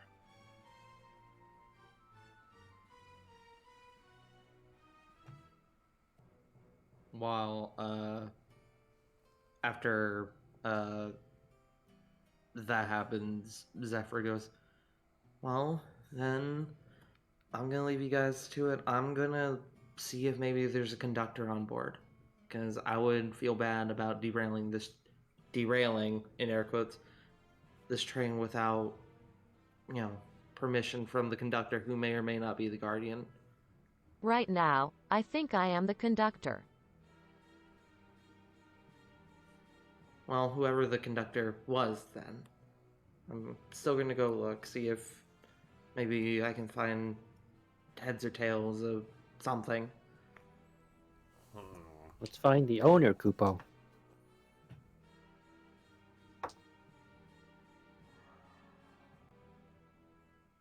May as well. On that, Zephyra will kind of take off down the hallway using my monk speed to try to get through things quickly and head for the dining hall, I think. All right. I'll follow with just so nobody's alone. I will follow, I- moving quietly. Okay. I thought you guys were gonna stay here and work on the levers. Okay. Screw it. I'll stay. I am- I'll stay behind and work on the levers. I am Hat. Cyrus, Yeah. what levers would you like to? You can go ahead and try one more time before we switch over to the other party.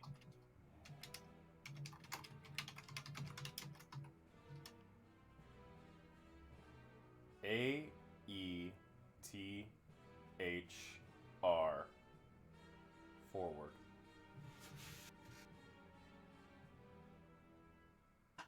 You pull on all the levers listed. They reset. Damn.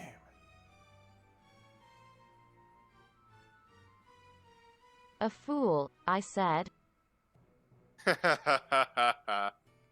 Glares. Okay.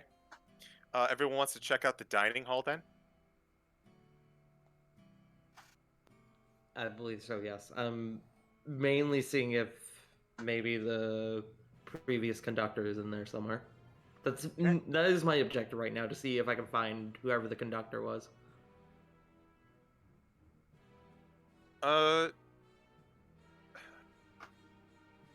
Go ahead and check out. Go ahead and make a perception check as you approach the doors, heading to the other side, away from the pens and towards the dining hall. From where you are, it seems that both kind of pull out to the front of these levers here.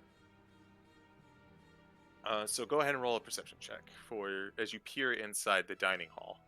Everybody going to the dining cart or just Zephyra? I'm gonna say Zephyr first because she's leading. What about her hat? I was about to ask, what about Tongle?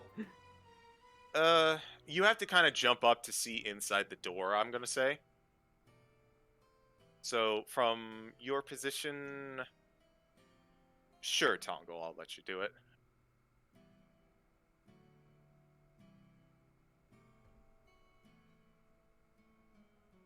Oh, there it is. Damn. Peering inside, you see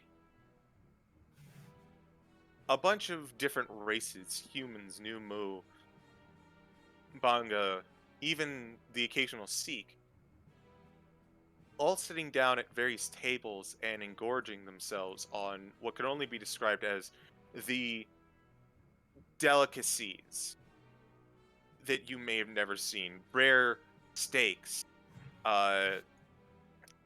rich desserts stacked high, wedding cakes even for entire tables. They all seem to be scarfing down, and with the knowledge you gained from the chocobos, you can see that all of them have that spectral energy around them in various shapes. Sometimes some of the elderly have it kind of exuding off of them. Some have giant wounds that seem to also exude this energy.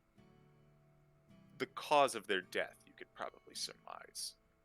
But as you look around, kind of looking for a conductor, you see no one inside that fits that description. You do see, strangely enough, on the far end, probably where you would have come in, is a man with kind of a aged face, kind of a mustache going on, in a gray mustache going down, in a waiter's outfit.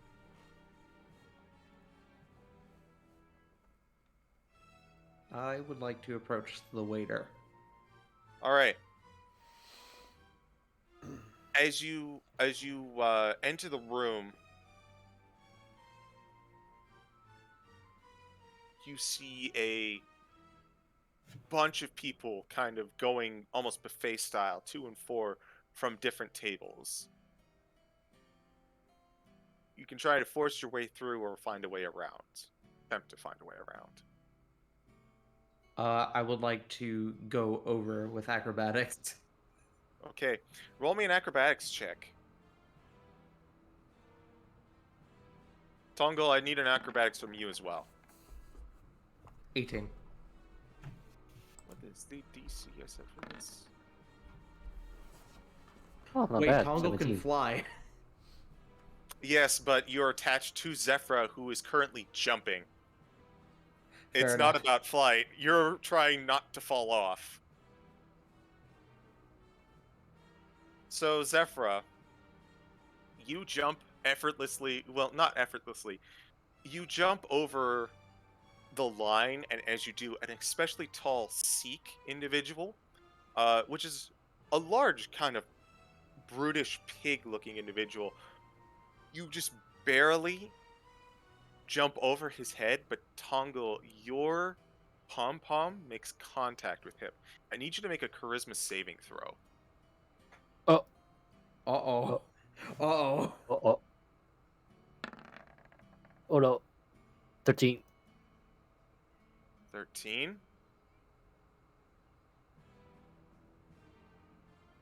You lucky sumbitch. Oh, fuck. You pass through this Sikh individual, and as you do, you feel your essence almost merge with him, almost as like subconsciously he begins to take over your body. But as you do, uh, Zephyr, you manage to continue your motion and separate the two of you as you land on the other side.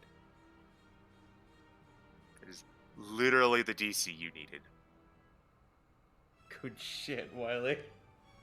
Meanwhile, I clasp Aldec on the shoulder. If you want to remain the immortal, I would recommend against eating the food of the dead. Aldrich is just standing at the. He's standing at the door, back against the wall, watching everybody. There was a thought. You can probably guess that there was a thought of him doing it, but he thought against it. But Can he I? is looking at various people in this cart. He's trying to pick out the warriors of the group of the cart. Okay? Can I mage hand some food and store it away? Sure. Do I have to have a roll sleight of question. hand or something? I'll just say that you look over to the man who's eating his entire wedding cake. You can even see like a little stopper at the top of him in a groom's outfit with another man in a groom's outfit, Here. and you just kind of grab a small chunk of cake and kind of bring it over. You can add wedding cake of the dead with a question mark at the end of it to your Jesus inventory. Oh. My question is that thing that happened with Tongle that required him to make the save. Would any of that have sort of come through the telepathic bond? Like, would any of us have picked up, like, oh shit, something just happened to Tongle? Telepathic bond is words only. I'm letting Aldec get Okay. away with it just because he's kind of the silent type. No worries. Just wanted to confirm. It's basically message, but everyone. Mm-hmm. But yeah, Tongle would have to actually tell you for that to register. No worries. And if Tongle does not say anything, I will continue forward to the butler. Or the waiter, not butler. I need you to make another acrobatics check. Okay. Oh boy. We 24. got this. Yeah. Let's go. Natural 20. 3. Taking a different approach, you decide to wall run across instead, passing over others enjoying their delicious meals. I'd say you approach the gentleman on the far end. He says, "Oh, good day. Was your meal not satisfactory? I see that you brought a little bit with it." Kind of pointing to the wedding cake that you picked up.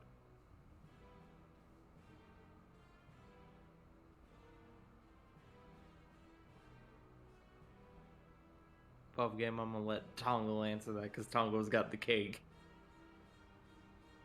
Oh, I was just curious, Koopa.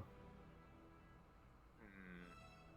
Most people usually don't return their last meal. We do so try to make it ever so delightful for you on your final voyage. Uh, Sir, I think there's been a misunderstanding. We were warped here magically. We're not actually dead. Oh dear. Oh, I should have a word with the ticket taker. He didn't come to see you, I imagine. No.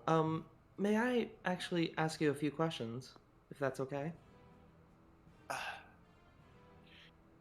He kind of looks exasperated. I really must return to my duties soon. I beg you, please be quick about it. Who drives the train? Why, the train drives itself. And what happens if the train were to go off course? He kind of thinks to himself, you know, I can't imagine that the train has ever been off course before. Hmm. Well, I can only gather it wouldn't take kindly to it. Still, I've never attempted myself. Never had a need to. He kind of looks with a bit of a grin like he's proud of his station. Last question, and then I will let you get back to your duties. Um, when when's the next time this train is supposed to arrive in Chocobo Paradise? Chocobo Paradise. We're not there for. We just passed it there for pickup for a few of them. I believe we have to go through Gelida, Pandemonium. We also need to head to the moon, and I believe the last stop is in Hell. I see. So you mentioned actually, I said that would be my last question, so I will leave you be. Thank you kindly. And I will kind of turn back towards the door. How far across is where I am to the door?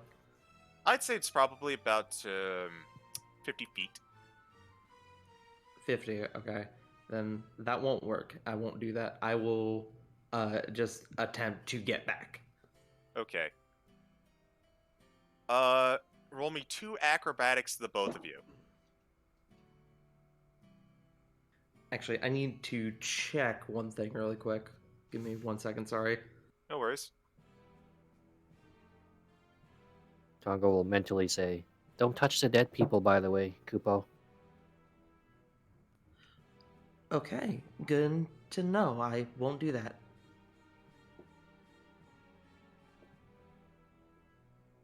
Okay, I can't do that. So yeah, I will just make the 2 checks then. Okay. Roll me an acrobatics check. I'll say. Well, Fuck. Oh. Please continue. I was about to say that you get advantage for going over, but for Congo telling you about the danger. But because you all were so quick to get to that acrobatics check and not let me finish, I'm gonna let that stand. Go ahead and roll me 2 charisma saving throws. Okay.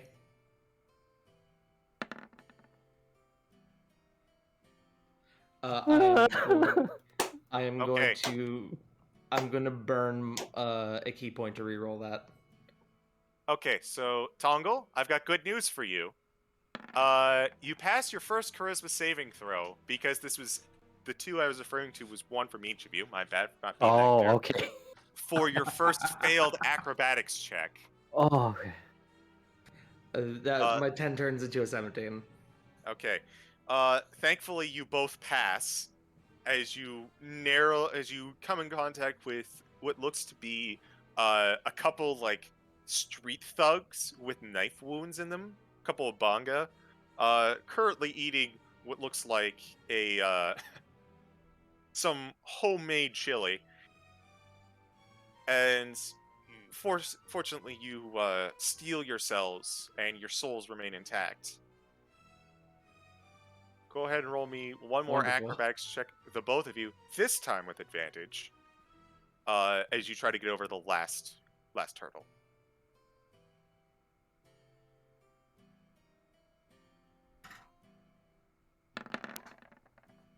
28. 22. 22. No problem whatsoever. You jump back to the front and rejoin your companions. Mentally, Zephyr will say, Cyrus, we need to go. We need to reverse the train. We passed Chocobo's Paradise already.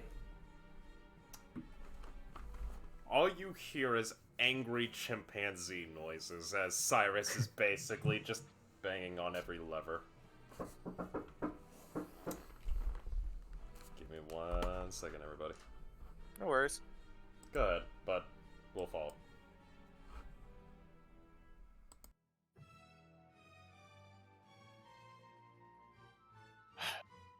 So, I'm going to say that you all kind of return to the lever room with a bit more information.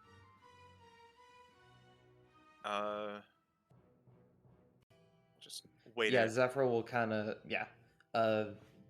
Zephyr would go over everything she learned from the man. She would also take note of the ticket taker, or mention that there was a ticket taker somewhere.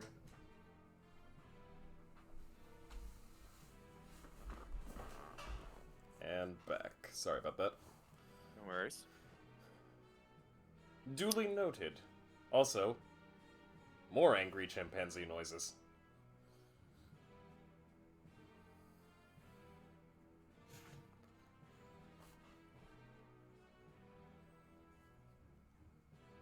Have you still not figured it out? At this point, he's just throwing switches like crazy all over. With every profanity that he knows under the sun being yelled out in his mind. God damn son of a cock, motherfucker, bastard. Are you starting to pull the levers to spell out the profanities? Every profanity under the sun, when it resets, it's just more profanities. Well, this would explain the condition of your arms, Sir Gunman. Oh. Stone grinding, looking at Fiona.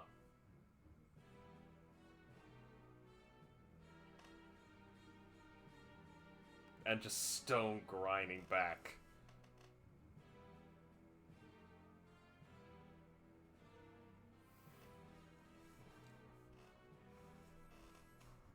Would anyone else like to pull some levers?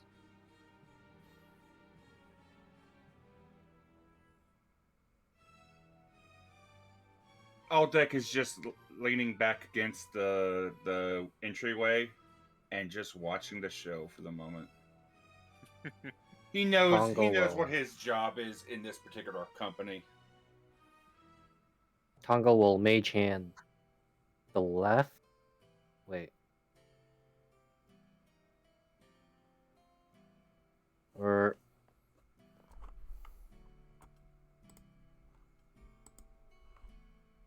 he will pull the right lever with mage hand.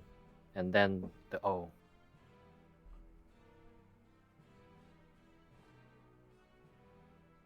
You feel momentum catching up with you as the train begins to slow down to get to the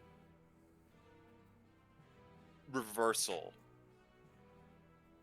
that you have put into it, and then you feel it stop suddenly, not going from slowing down to an eventual stop, but it's like 70% speed, and then boom, you all start flying forward. And as it looks like you're about to collide with the wall, instead what happens is you phase through the wall. You land outside on what look like train tracks amidst the open sea. You hear from behind you, "Well, you will not stop my advance."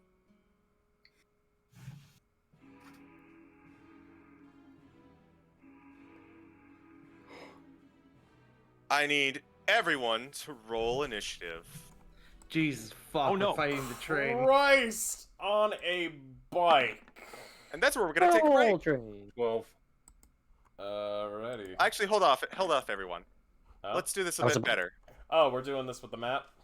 Yes. Woo. I was about to ask. Yeah! Oh shit! Oh. Wee woo. Oh, Yo! oh. Part of me, I need to let out some aggression on Train Coon. Now you can roll initiative, and I'm gonna go get water. After this, I'm gonna go grab a drink. Remember to select your token. Good. Better. 18. I selected my token. It didn't do anything. I think it'll remember for when he brings up the turn tracker. I am having to do something here really quick before I roll initiative. I don't have a very large screen, so the map is currently taken up by everyone's avatars. No, no worries. You good, you good. I'll let you roll yours before.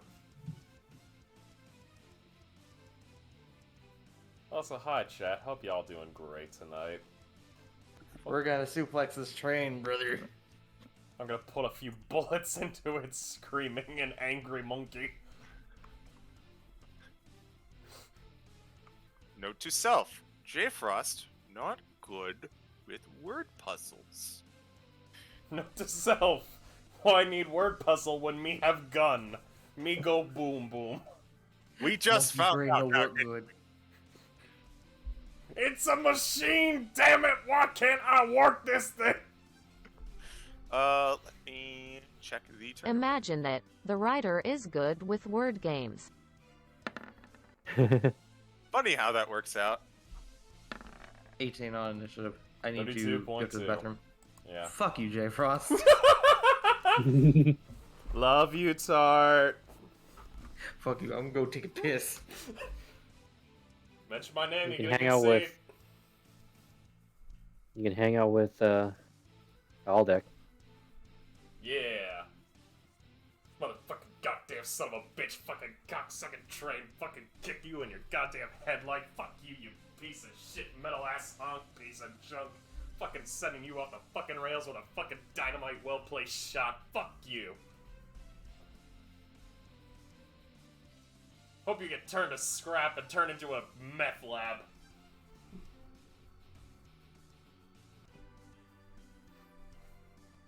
Actually, you go first because of Dex. Yee.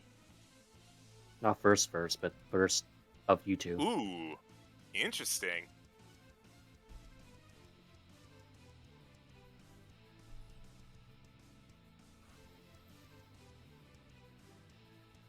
Pardon me as I go and grab a drink.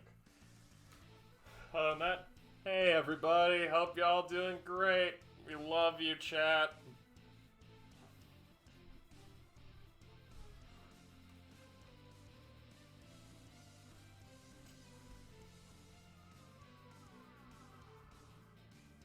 Homeboy rolled a natural 20. Boy, howdy. I am back, and the piss thing I remembered. I can now say this. Namor swims in piss at Universal. Huh? So, Universal, right? You know, fancy place, somewhat. Did you know that one of the bathrooms in the Marvel section of the Islands of Adventure, there is a bathroom that has, or a restroom that has Namor above it, swimming. So Namor, that implies that Namor swims in our piss.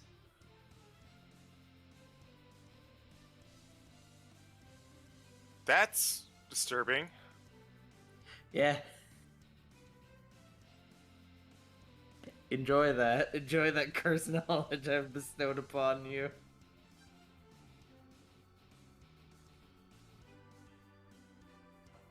Wait. Oh. Oh. Oh. I am prepared when you guys are.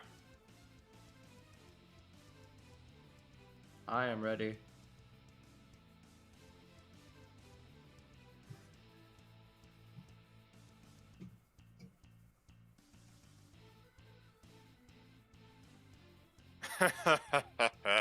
There we go. I've posted piss swimming Namor in the in the server.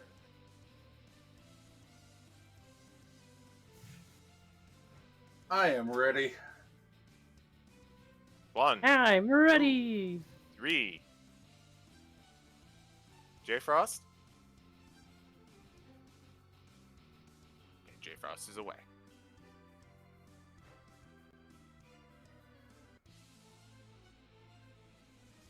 It's time to suplex train. Am excited. Beep. Okay, Boo. and it's here. Once, boop.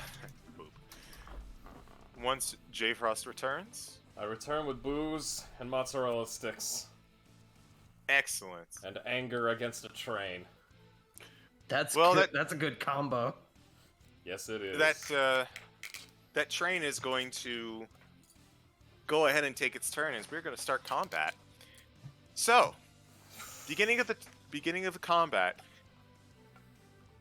the Phantom Train whistles in a ethereal yet agonizing tone, and from its smokestack, you see 4 shapes emerge.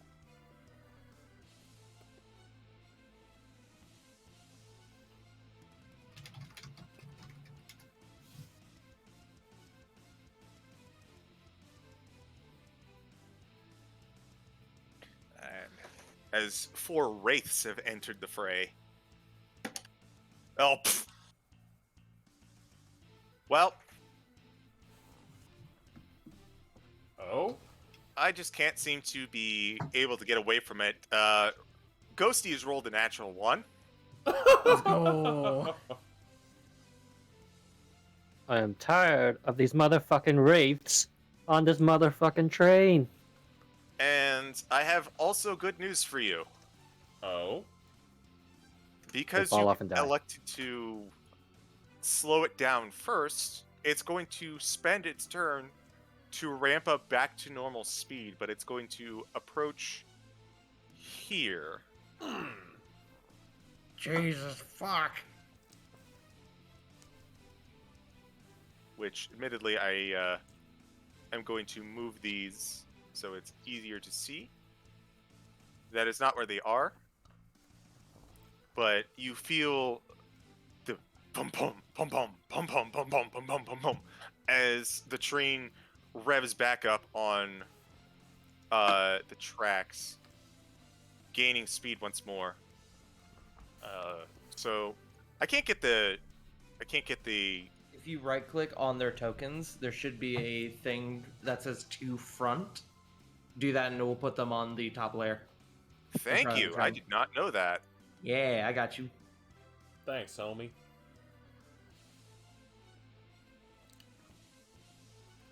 Oh, sure, there's some good mozzarella sticks.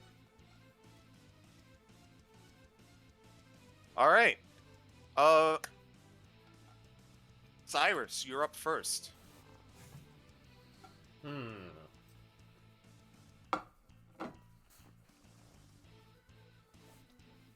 Pulling out bad motherfucker.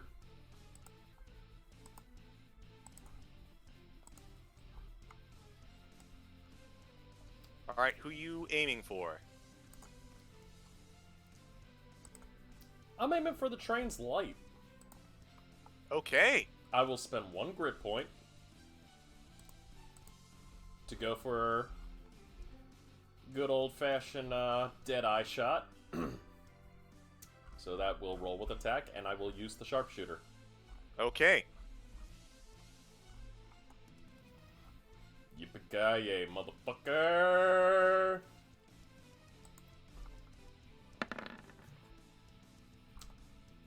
$29. That hits.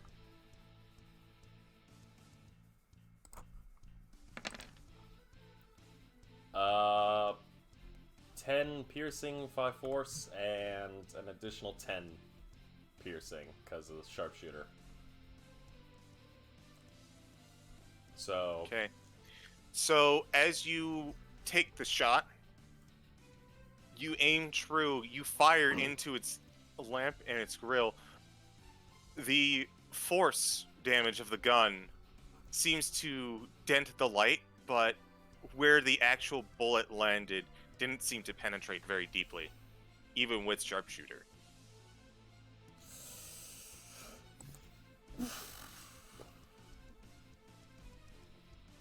well, the hell with it. Taking another 2 shots, hitting the wraiths. Okay. Specifically, front 2 wraiths. Okay. These will be no grit point added onto these, so. But we'll keep the sharpshooter shot. Okay. 16? That will hit the wraith. 13 piercing, 6 force. And another 10. Okay. As you shoot the wraith, the bullet, once more, the force damage going through makes purchase, but the bullet itself kind of whizzing through their body. They take some damage from it, but not as much as you'd like. So that is 23. Most notably, they seem to recoil in pain, but your comparison is a fucking train, so you're not sure how much pain? Yeehaw, chuckle fucks! Going for a 3rd shot.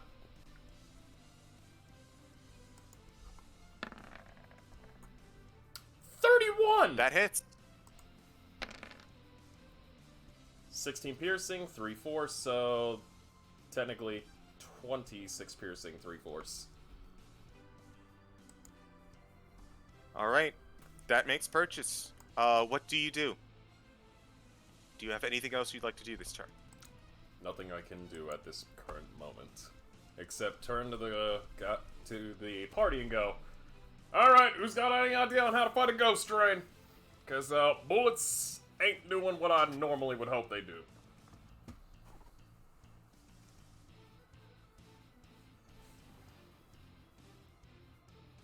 Okay. Fiona.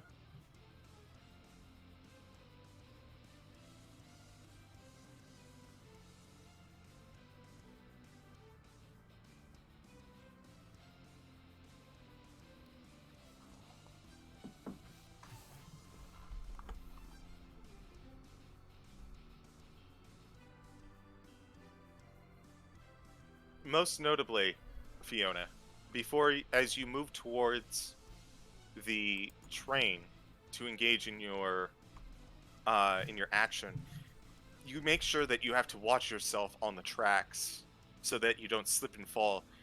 It appears that while you are on the tracks, it is counted as difficult terrain.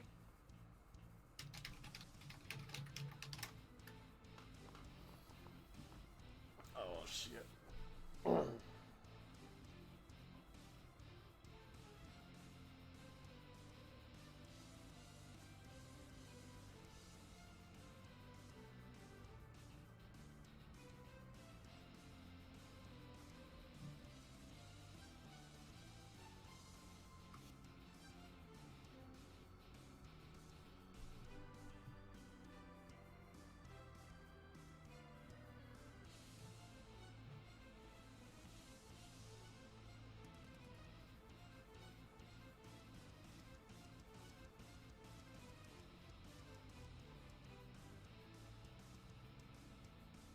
In a moment of questionable judgment, Fiona moves toward the oncoming train.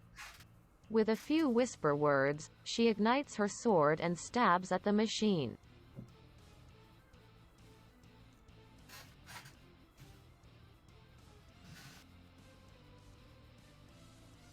A 17 hits.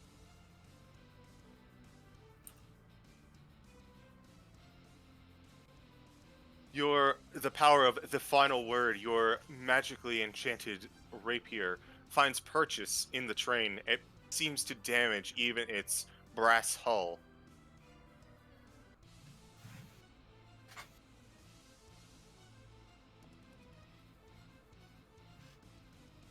You go again, though, and unfortunately, you go for a thrust, and you find that your blade slides right in between its cow catchers, in the little gap in between.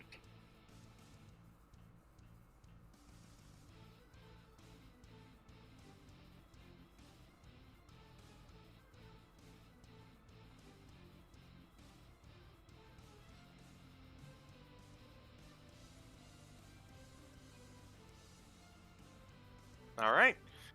Go ahead and move yourself 30 feet backwards, as this is a jump and not normally traversable like walking. Ah, I see. I understand. There we go. Okay.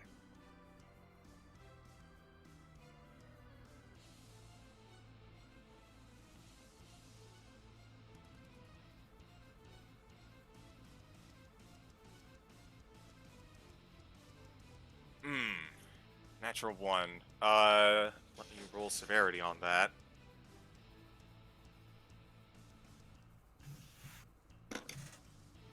Okay. Middling. You just miss. It bounces off the brass shell as the train is oncoming. Okay. Zephyr, you're up. Oh boy, here I go doing dumb shit again. My immediate question is, can I see the cockpit where we just were through the front of the train? You can, actually. It is on the far end of the train, around here. Okay. Roughly how far is that? How far are you from the train?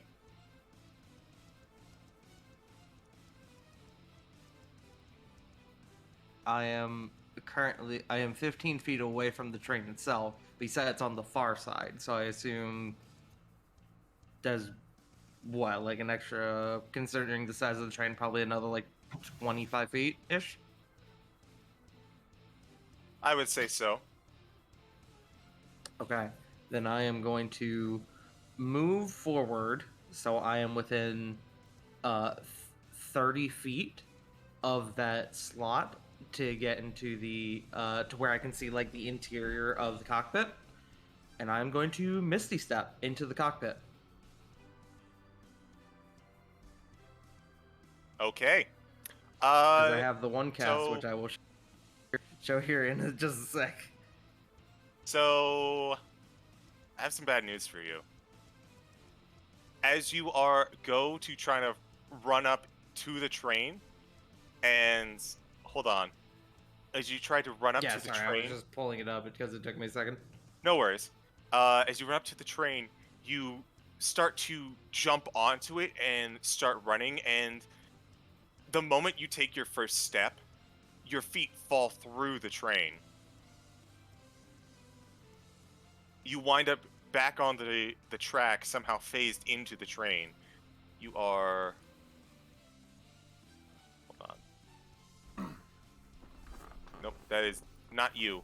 I did not want you in the front.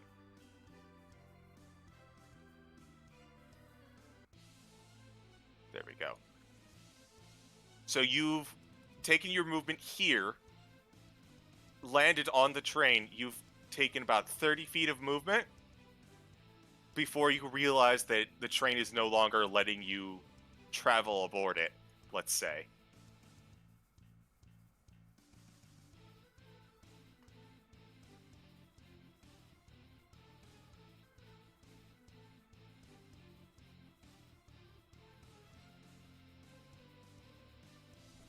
Tart? Apologies, I forgot my push to talk. Since I am inside the train, I face through it. I don't suppose I can see the train's innards.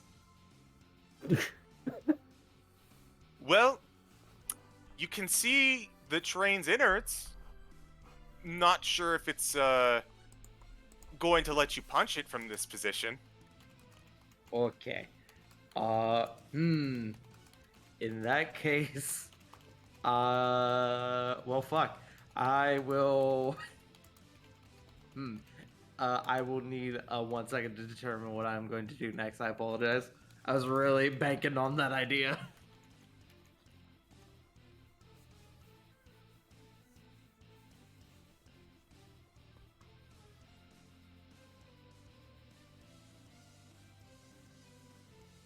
Okay, so you said so I'm inside I phased in with the train. Do I feel different at all? Like, You do I feel that feel the train can hurt me from my current position? roll me an insight check.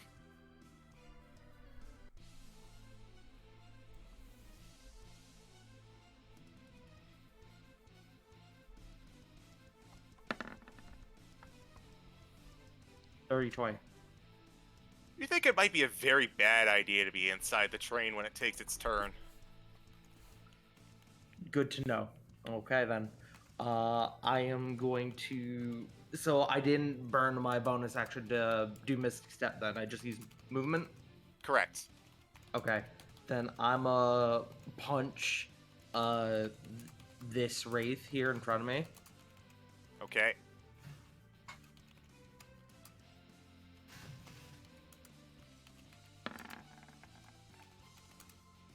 Absolutely hits. 17 Also on that second hits. one. Okay. And because of monk bullshit, these do overcome magical resistance. That is correct.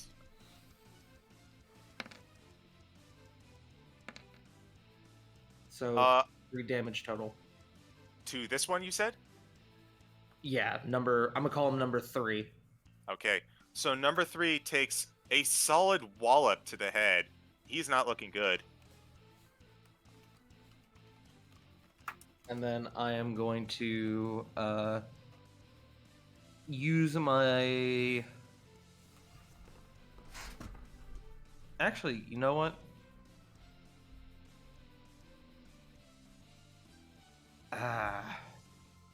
I'm just going to. I'm not going to use my Misty Step, but I am going to use my Step of the Wind to disengage, Okay. and then just get back. Now, does that let you disengage and dash? No, but I have a 55 feet of movement because I'm a monk. Okay.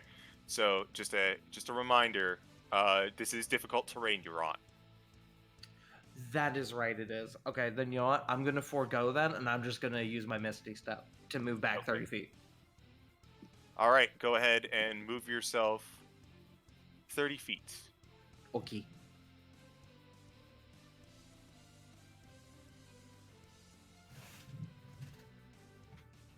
I am back there now. All right, is that your turn? I believe so, yes. All right. Aldeck, you're up. Given that since within 10 feet is the edge of the token, is this thing in range or is it further back? From its position, it is in range of you right now.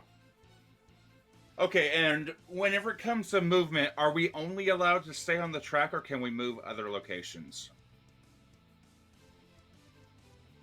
Well, since you asked politely, I would recommend staying on the track. You really don't want to know what happens if you fall off in the afterlife. Fair enough.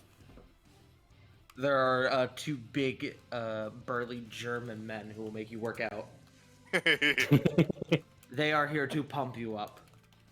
Oh, Hans! We have visitors! So, what I'm going to do is I am going to take 3 attacks with Annihilus, and then I'm going to back up 1 step, and I'm going to let it start to come forward before I try to nail it with a sentinel. So attack number 1. Attack number 1 is a... Oh. Wow. Wow. Oh, fuck. Those are 2 nat ones in a So, row for people listening. I'm also gonna let you know in advance. Uh-huh. And forgive me for this one, but Go ahead. I'm going to say that Sentinel is Not probably gonna work. not going to work for the stopping of a train, Not if you believe hard enough. but you will get attacks on it at least. Yeah. You can't blame me for trying, though. No, and I absolutely do not blame you. So I fucking love that logic though. Just like jam your pole arm in there. Stop. I just... The first Put it thought under that the came wheel. to my mind was Cyrus just screaming at Aldeck going, all you had to do was stop the damn train, Aldeck! you get that GDA reference out of here. Do you hear me? No. Oh. Okay, so your severity roll was high, so no problem. Mm-hmm. So you just missed both times. Annihilus does make purchase though. Okay. And then the Nihilus butt What? with a Are third you nat kidding one! me? I'm sorry. I am so sorry. Bob? Apparently, just fighters have to get natural ones in my campaign. Fuck you! All that versatility Okay, just I'm not... catching up. Oh, that... That's a pretty low roll. Oh. Oh... You... How do I put this? Okay. Yeah, I know how to put this. So, as you swing wildly, fighting this thing that you most certainly have never encountered before, you attack it, make purchase once. Go ahead and roll damage for that, by the way. Absolutely. I am just taking a snippet of my triple nat ones to show Connor later on. Oh... Show those to Theropod. That's a one. That's Please. a 1 on the die, but my ability lets me reroll ones. Much better. 15 magical damage. Yeah, so Oh... that makes purchase. Oh... Mina like this. Angry monkey noises. Okay, brings it down to that much. And as you swing once with the blade of Annihilus, it clang, clang right off of the cow catchers. And then you're like, screw this. And you jab the butt of Annihilus into it, trying to find something to hit. You accidentally get it stuck. And, as you kind of connect yourself to the train, you start being dragged along with it. Oh no! Your movements for this round is reduced to 0. Okay. He got reverse sentineled. I love Shit, he this. did Sentinel on you, you fool. He said Una reverse, my guy. Oh fuck.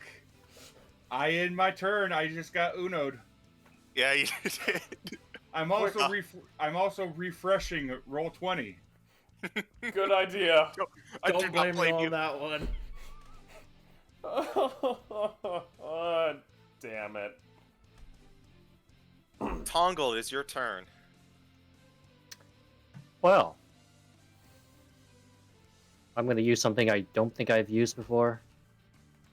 I'm going to cast Synaptic Static Ooh, psychic damage. That's a good in spell. the center That's here. a really good spell. It Underrated is. spell.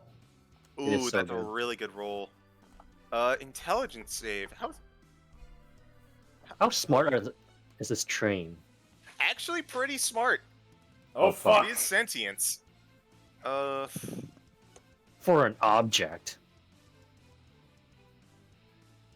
Hey, in We're before it If it passes. fucking nat 20s, it's going to pull out its PhD and just scream, "What did you say, you little shit?"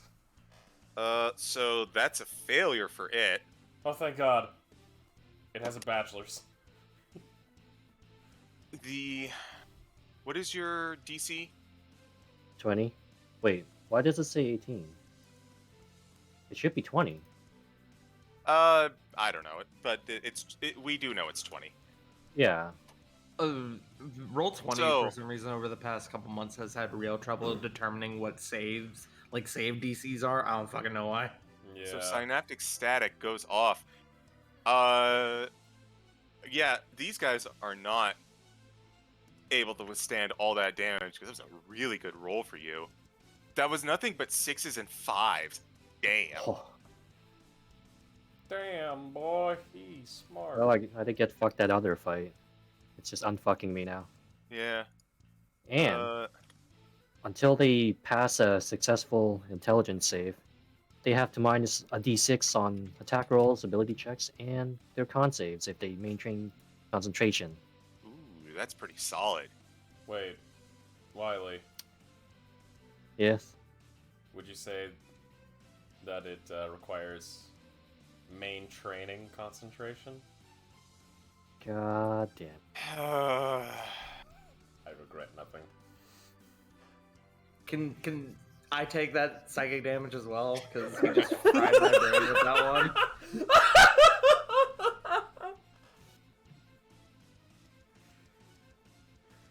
Pongo, And, is that your turn? I'm gonna move. I should probably measure.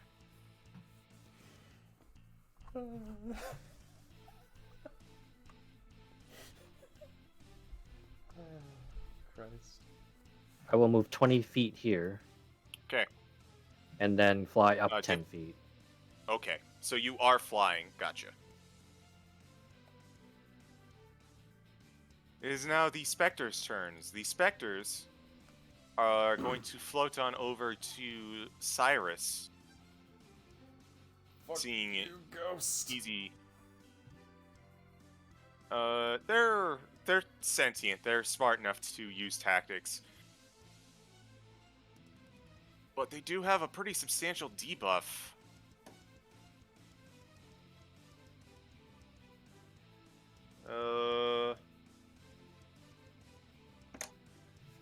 That's a 17 to hit. Let me be cheek. 17? Yes. That will hit. Okay.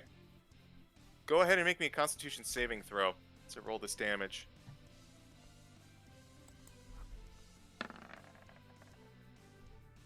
$16?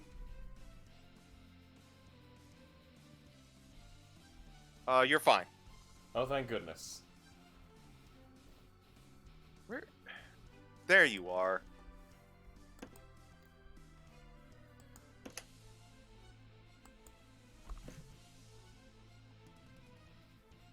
You take 16 necrotic damage, and your maximum health is not reduced because you passed the save.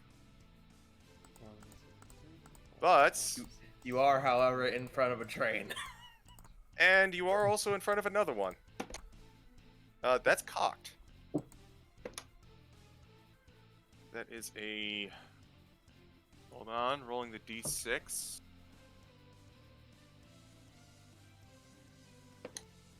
No, that's a 21 to hit. Yep, that's hitting. Okay.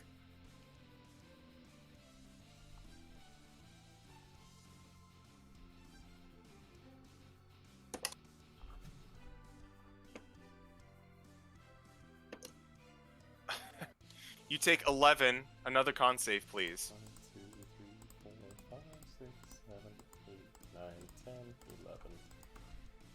Yeet. 18.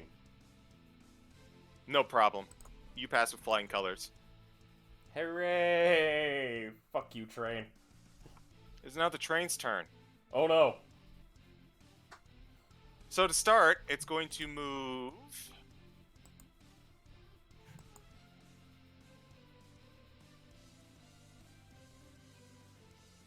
As it is unaffected by... What's your movement? Yeah, pretty high. It's unaffected by... the terrain. Going to catch up to Tongo, just nipping at the heels of Zephyra as the cowcatchers catch on to Cyrus and Aldeck, bringing them out to the front of it. And they're both going to... I don't suppose I could, like, roll an athletics check to just jump onto the cowcatcher since Nihilus is in the cowcatcher and just go with it? No, so I'll just let you know above game. If it hits you and collides with you, it gets attacks on you. Hmm. So that is a...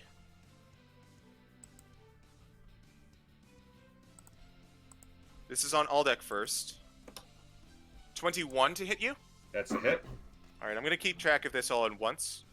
And then another one on you. Fuck.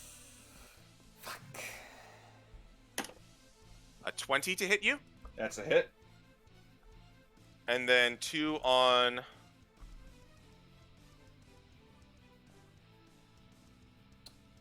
2 on Cyrus.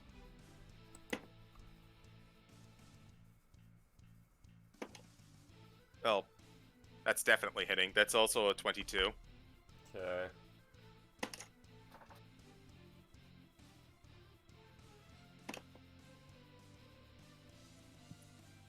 21. Fuck. This train is rolling extremely well. So,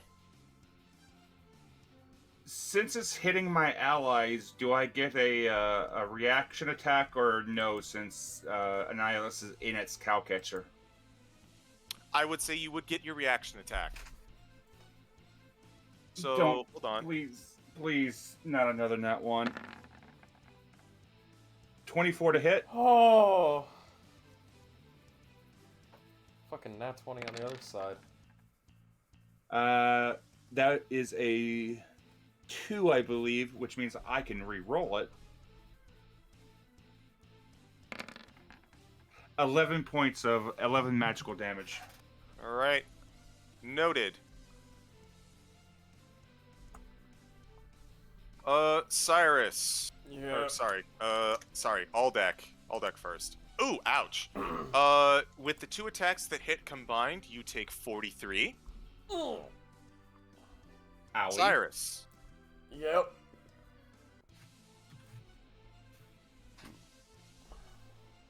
You take 38. Oh! That's its movement. Man, it's almost like getting hit by a train hurts. Wild. So, I have some more bad news, actually.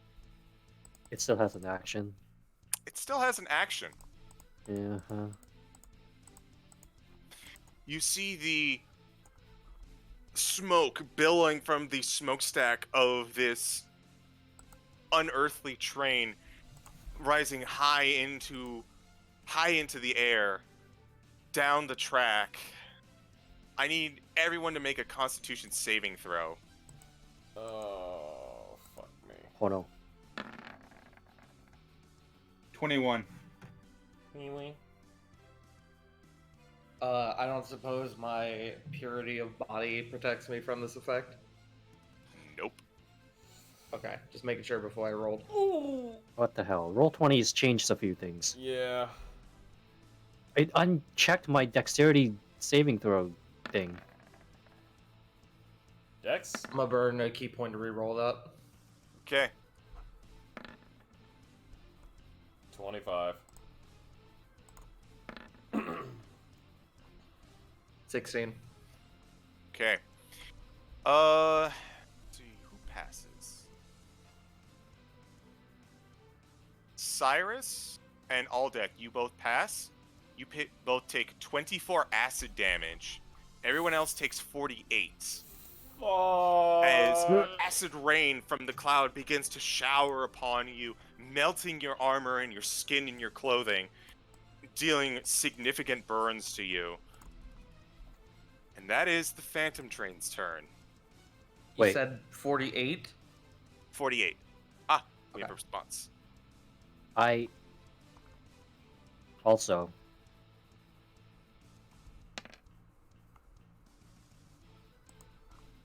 I take half.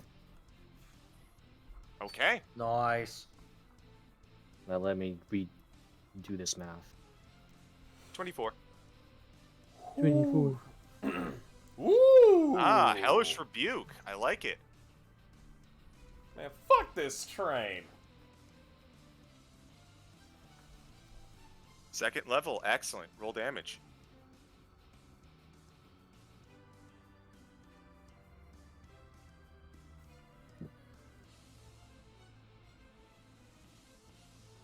Ooh, look at them good rolls.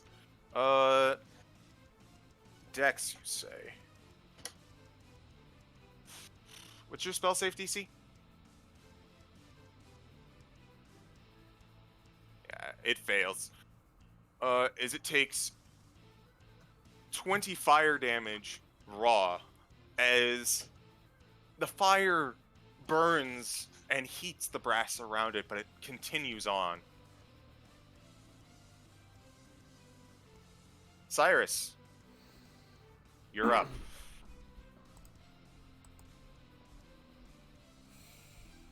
Well, gun's not doing the job. Switching to Boomerang. Spending 1 grit point for the advantage. Sharpshooter with it. And aiming at the... Actually, CG, I have a question. Yes. Looking at the train, can I mean, you know how trains have, how locomotives tend to have the, on the wheels that allow for the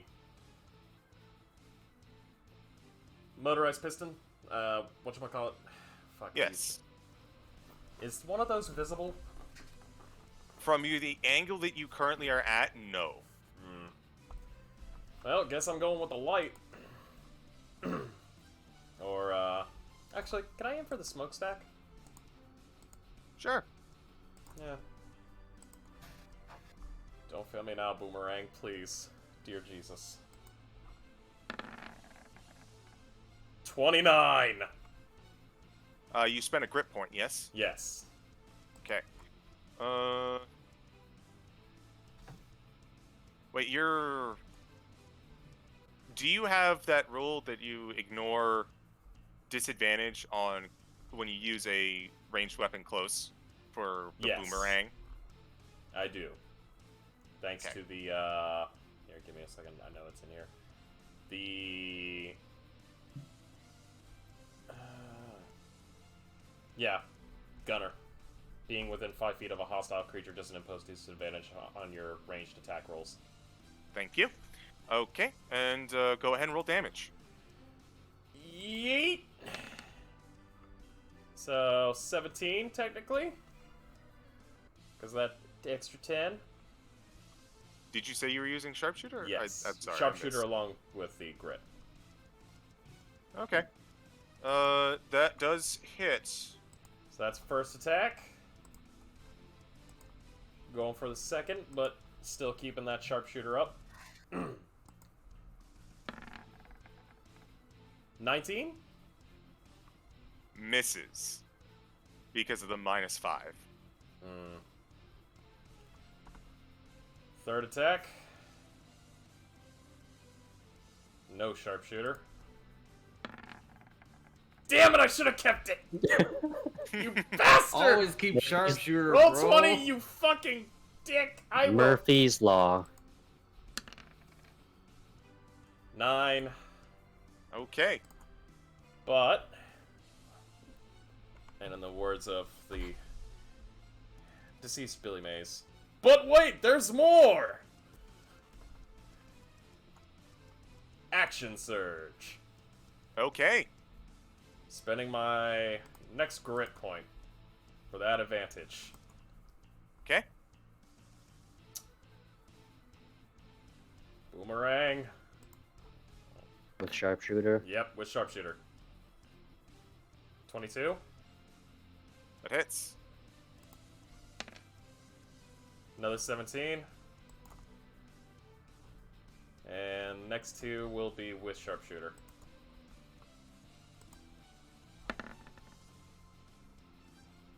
misses.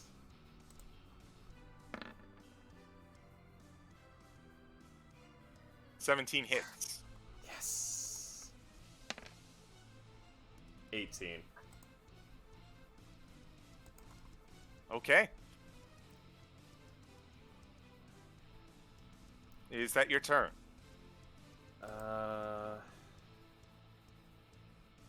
I don't. Does the train have attack of opportunity? I don't suppose there's a way I can hang off the side of the track. Why? Good Well, point. if you want to put your fingers where the train's wheels are going to be going. I didn't know. If I mean, could there's just the put it wooden on- boards, Yeah, but there's the yeah. wooden board. Wait a fucking. That cow guard. How high is it? Probably about 15 feet. Does it touch the ground? Yes. Fuck. I got nothing. Just fly, forehead.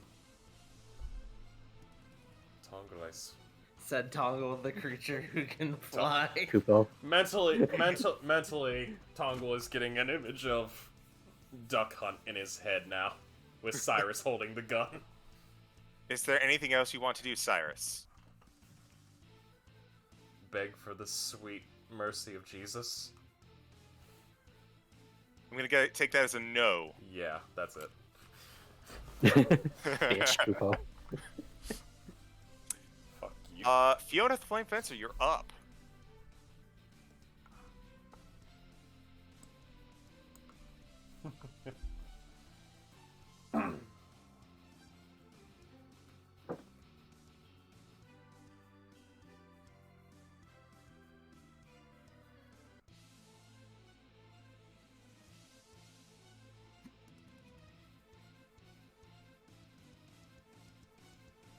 All right.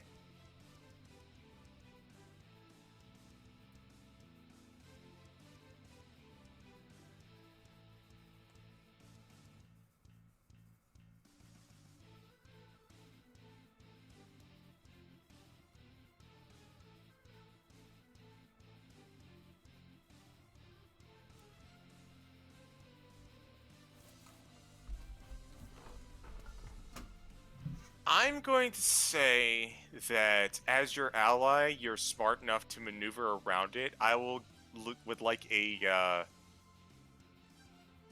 I would like a check though, just to make absolutely sure. Now, you know what? No, screw the check. I'll let you do it.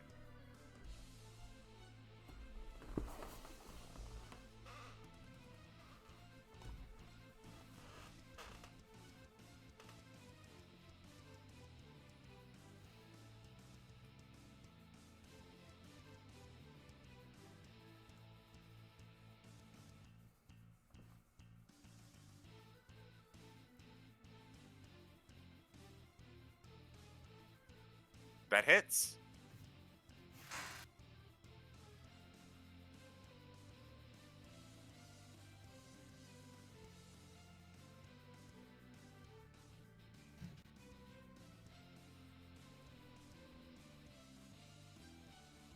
Okay. 10 plus 6, so 16 total damage.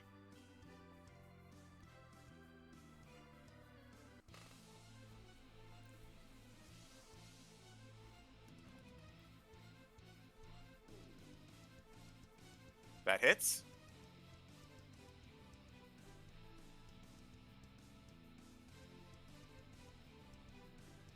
$14. 17 also hits. 19. Solid damage. Woo!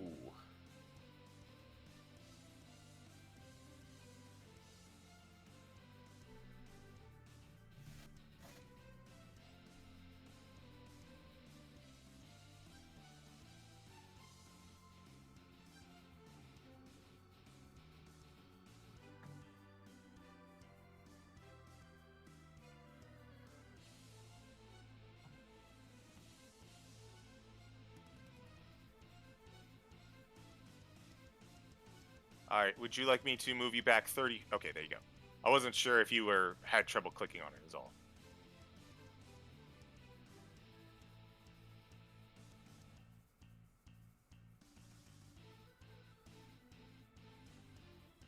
Absolutely hits.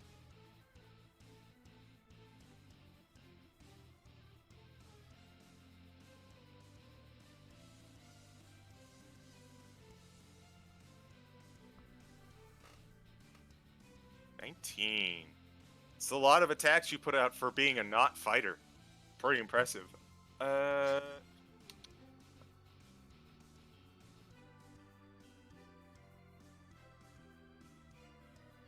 Is that your turn?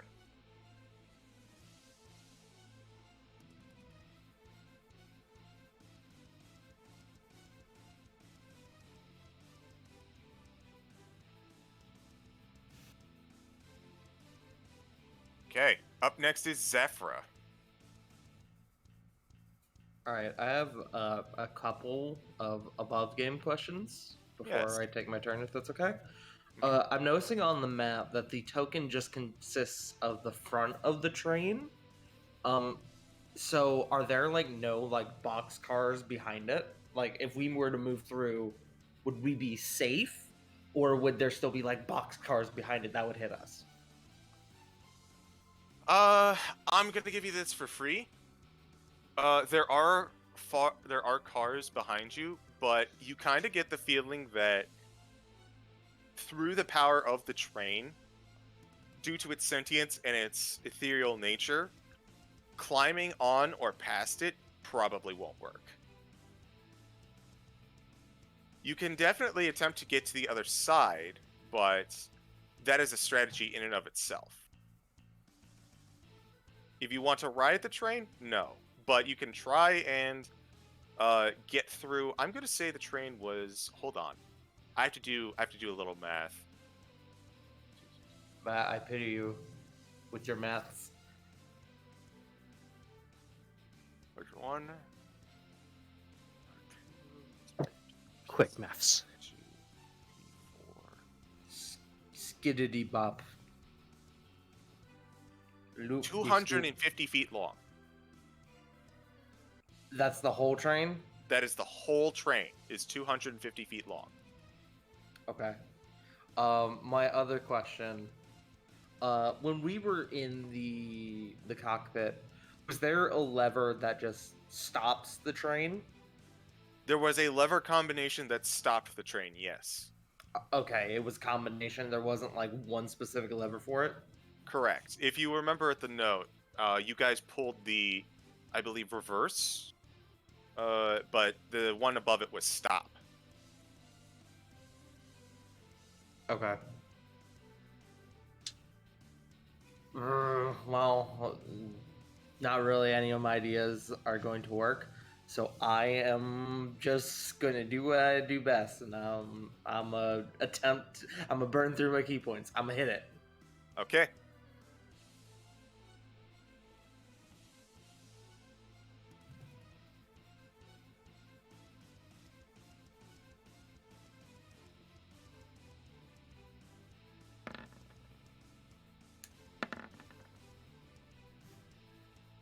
Those both hit. Okay. I'm gonna do stunning strike on both of them. Okay. This ought to be good. Let's see the constitution score of the train. Come on, train, be a failure. Cocked. Natural 15 20. damage. Fuck. 15 total. Or yeah, 15 damage total. Wow, it rolled like bare bottom. That is a 15. That fails. Really? Interesting. 16 is the DC. You stun the whole train. You just kind of like punch it in such a way that one of its wheels becomes like offed on the train track.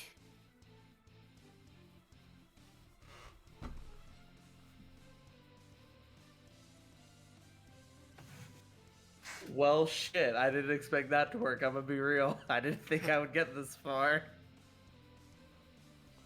Alright, so, give me 1 second.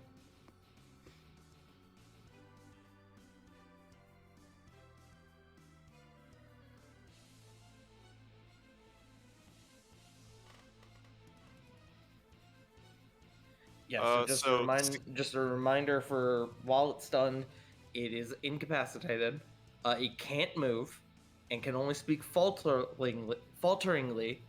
It automatically fails strength and dex saves, and attack rolls against it have advantage. okay, so similarly to the way that Aldeck, uh, Sentinel doesn't work, nothing can actually stop or reduce the movement of this train. It just keeps going. But that should cancel out its attack actions, yes? It Because does cancel out the attack action. nice. I will take that. Ooh. Okay. Assuming it Then- attacks. Yeah, exactly. Because it didn't last time. Then, Yes, it did. It did. Wait, did it? Yup. Yep. Don't you remember all that acid damage you took? That was a save on our part, though. That was I its thought that action was- to do so, though. I mean, like a normal like roll to attack. Because otherwise, it would have had to. Stun takes away your ability to take stun incapacitated, and if you are incapacitated, you can't take actions or reactions. So it just completely seals off being able to take actions. I am going to, as well with those hits, I'm going to hit it with Hex, which I realize I Okay. should have done that on my first attack, but I'm going to count it. I'm going to be fair, and I'm going to put it on second. Okay.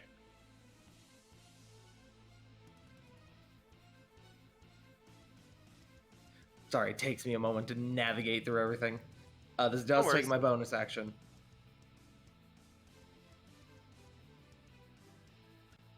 But until the spell ends, I deal an extra 1d6 necrotic damage.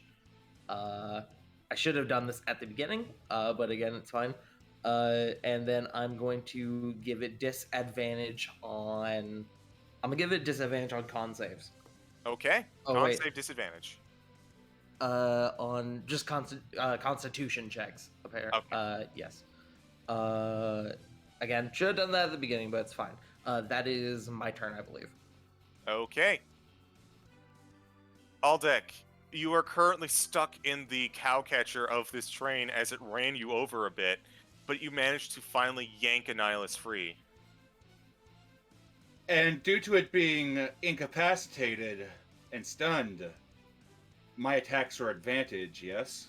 Correct. Good. I'm going to go ahead and I'm going to lay into it with Annihilus with Great Weapon Master.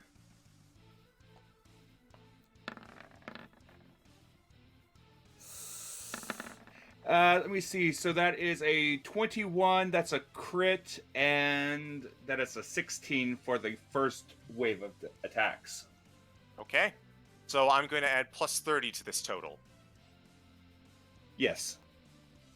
I am also going to burn boy my numbers. action surge. Yeah. All right. Big boy numbers, let's go. Oh,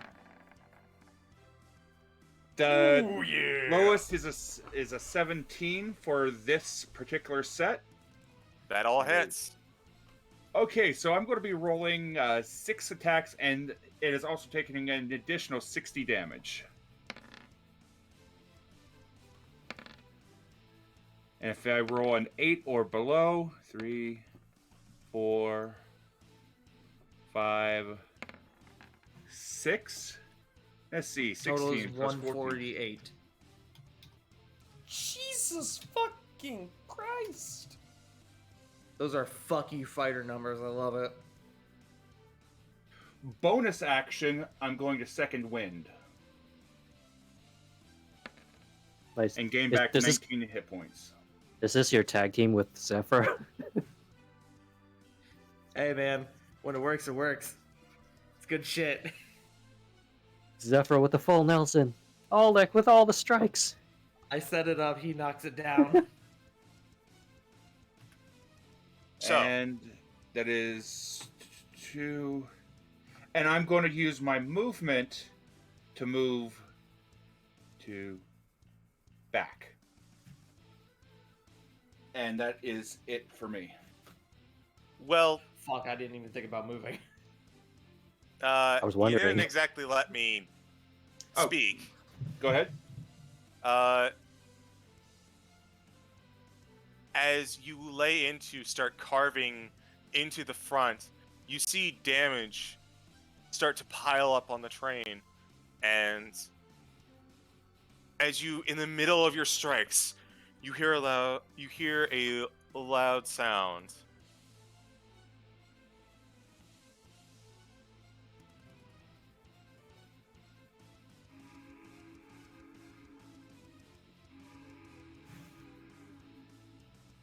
As the train begins to slow further and further and further until you're able to easily outrun it.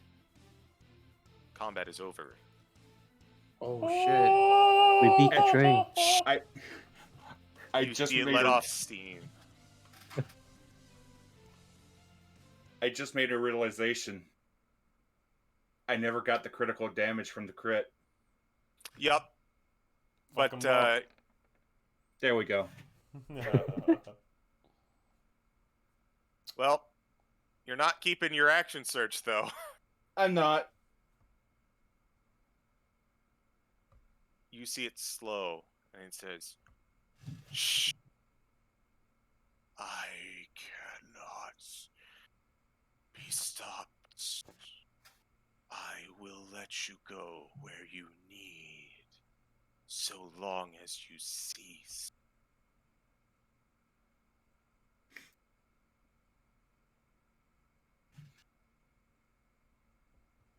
We would like to go to Chocobo's paradise, please.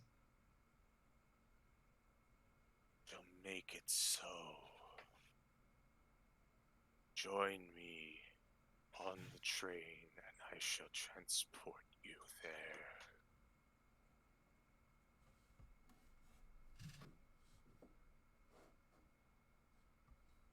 You all, a bit bruised from your encounter, head on into the train where you find most of the ghosts in the uh, dining area just kind of amazed and also a bit thrown against the wall as they're all just kind of spread out against the back of the dining car, including the waiter, as the train was going really fast to catch you guys, and they all just kind of fall forward. Boom. As you all approach, you see a seat form at the far end, and it says VIPs. You get a little corner booth. Soon, as you are all settled in, you hear the train once more.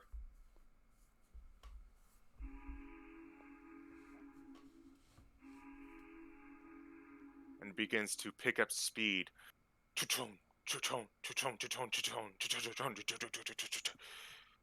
And you can feel ever so slightly the course and the rails itself begin to shift and turn in a different direction, as though it took a junction that up until recently did not exist, traveling once more through the ether backwards. You sit in relative luxury for what seems, you could maybe guess, like 20 minutes, but it's hard to measure with the surrounding area, until finally you see something off in the distance. It appears to be a station platform, and you feel the train begin to slow.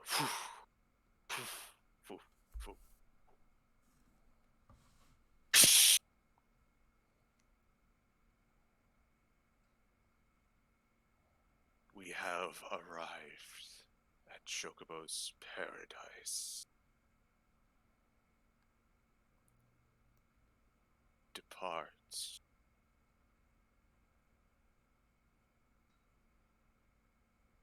Zephyr will exit the train, and as she kind of gets off, she will sort of like kind of run her hand down the side of the train and goes, "I'm sorry that we ended up having to fight."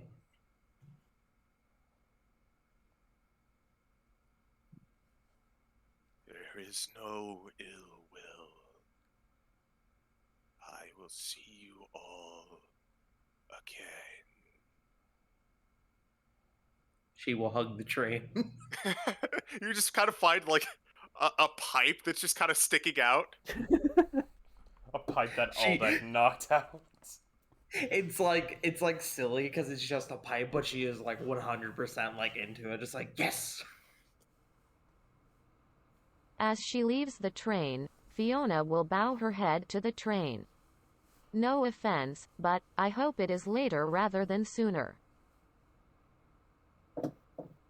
As is the wish of all who live.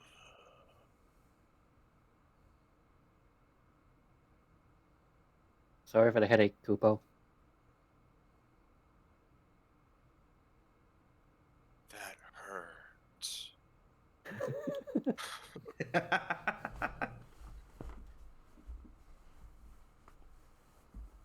Aldex stares at the train, a nihilist propped against his shoulder.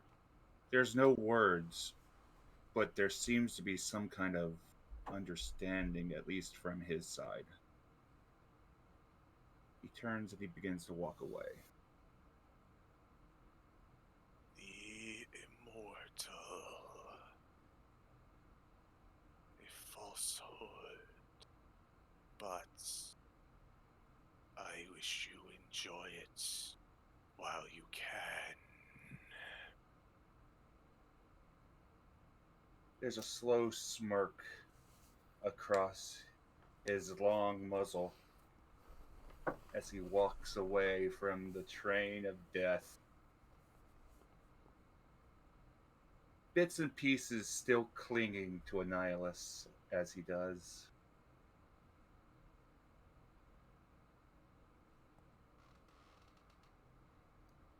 Cyrus steps off the train, takes a deep breath, looks back at it, flicks it off, looks back to his party, just starts walking forward, muttering under his breath, I fucking hate trains.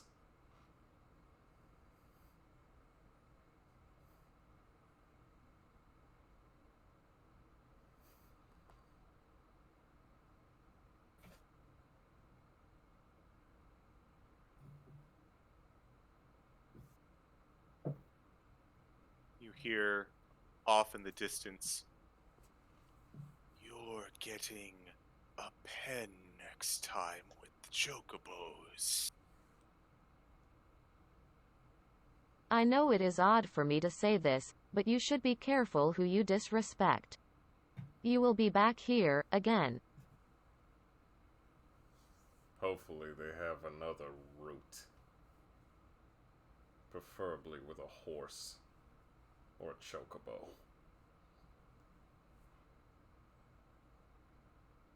And you all hear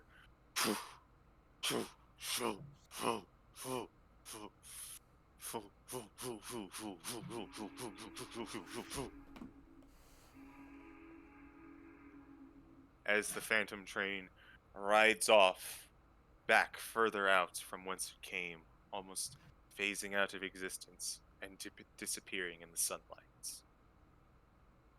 And in fact, you are in sunlight. You look around.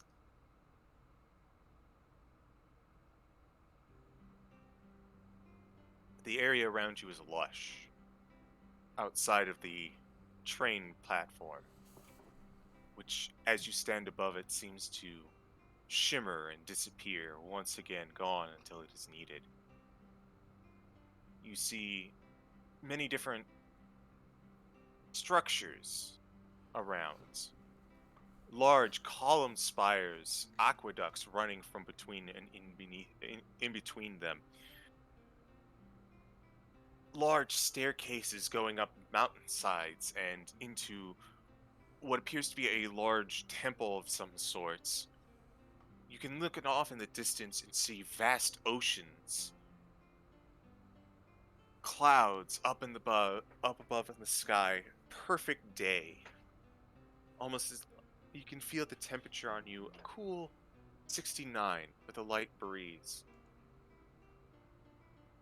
It is an idyllic scene. And you can see off in the distance chocobos dancing around, playing, running, living their lives. Before you get comfortable, remember what was here.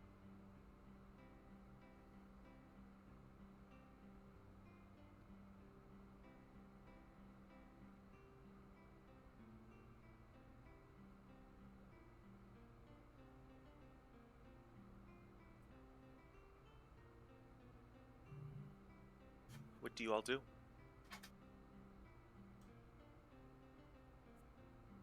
I would like to peer around for any immediate signs of the crystal we're looking for.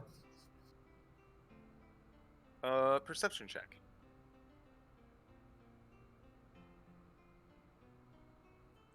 Doing like the silly like or hand goggles over my eyes to improve my vision, even though it doesn't do that.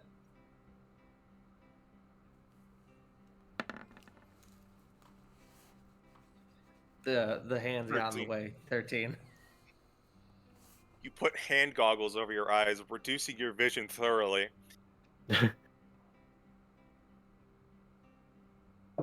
There's a large structure, looks like a temple, but the crystal itself seems absent. With the hands still over her eyes, Zephyr goes, "Man, this was a bad idea, but it does look like there's a temple off in the distance. We could head there."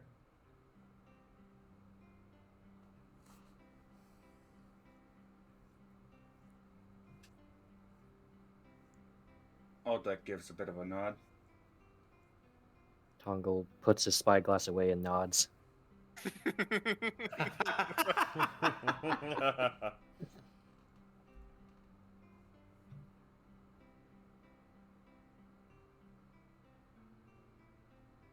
You all make your way over to the temple. No less than 2 minutes later, a red chocobo starts crossing your path, running at full speed, and it notices you before it starts colliding to you. It's something like 20, 30 feet off, and it immediately starts like full stopping. You know, the kind of like the cartoon sound effect when you're trying to stop a car or something. Just dirt flying up at the sheer shock of someone other than a chocobo appearing.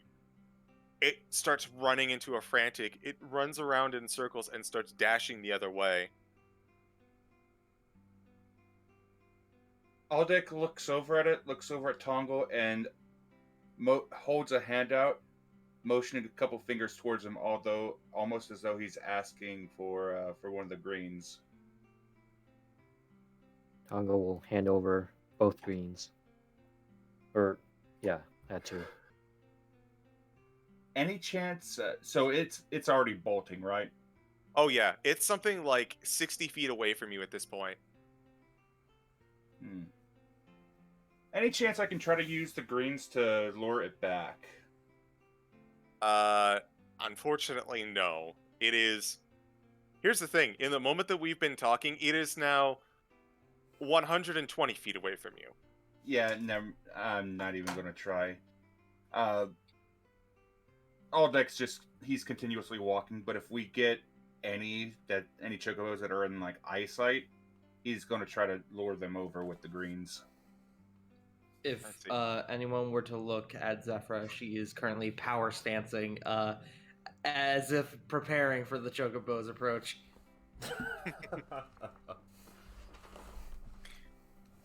You all continue up into this templed area. You start walking up the steps, and you see, as you continue into this area, it starts going up into the clouds.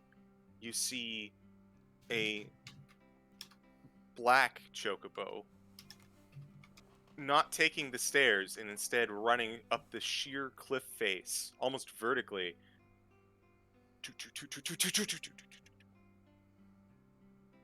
disappearing into the clouds. You see another green chocobo start coming down the clouds. This one notices you and actually stops once again, perpendicular at like a I don't even know degrees, something like a 60-degree angle sloped down, and it just kind of looks over curiously.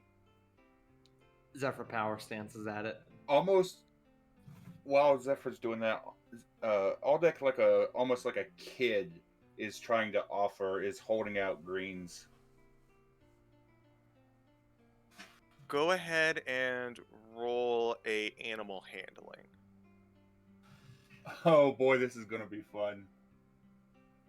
Animal handling. 18.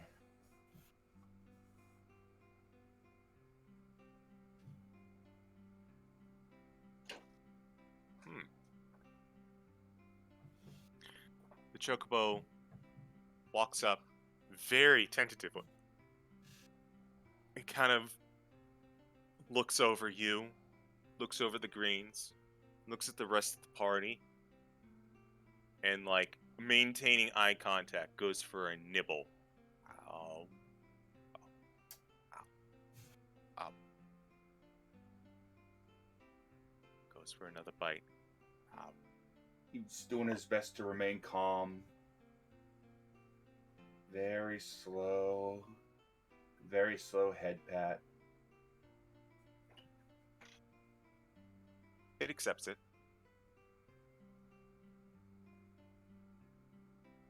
He's trying to take a minute. He's trying to make friends with this particular chocobo. Head pats, chin scritches, all the good stuff. Go ahead and make another animal handling with advantage. Okie doke.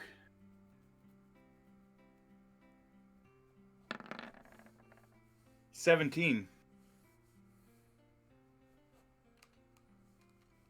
At this point, it kind of pulls back a little bit, finishes the green, and it just kind of stands, looks at Aldeck in particular, and just kind of like investigates you a little bit further. Like, poke its head around, tink tink, taps your armor, tink tink. And for a second, it just kind of takes a step back, and you lock eyes with it. Mm-hmm.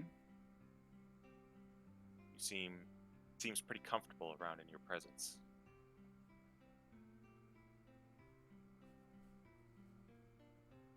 He's gonna just interact with it for a little bit while the rest of the party is. If the rest of the party is moving on, he's gonna do the same. And if it comes along, it comes along. If it doesn't, it doesn't.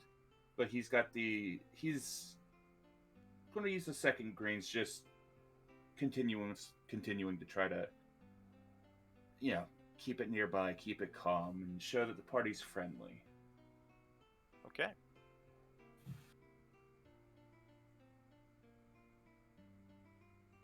Go ahead and burn the other Gishel greens in your inventory, as Yep. it willingly takes it from you.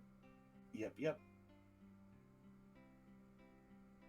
It is gone. Okay. You see it kind of take a step back, and then it starts jaunting up the mountain a little bit. It gets about 10, 20 feet ahead of you guys, and turns back, and it just kind of like, surprisingly, does a small jump, which doesn't make sense, off the mountainside and lands in the same spot. It seems excited, and it starts walking a little bit ahead of you guys, but keeping pace with you.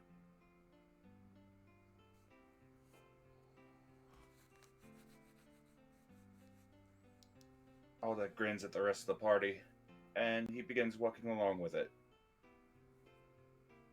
Zephyra is gushing at the whole experience.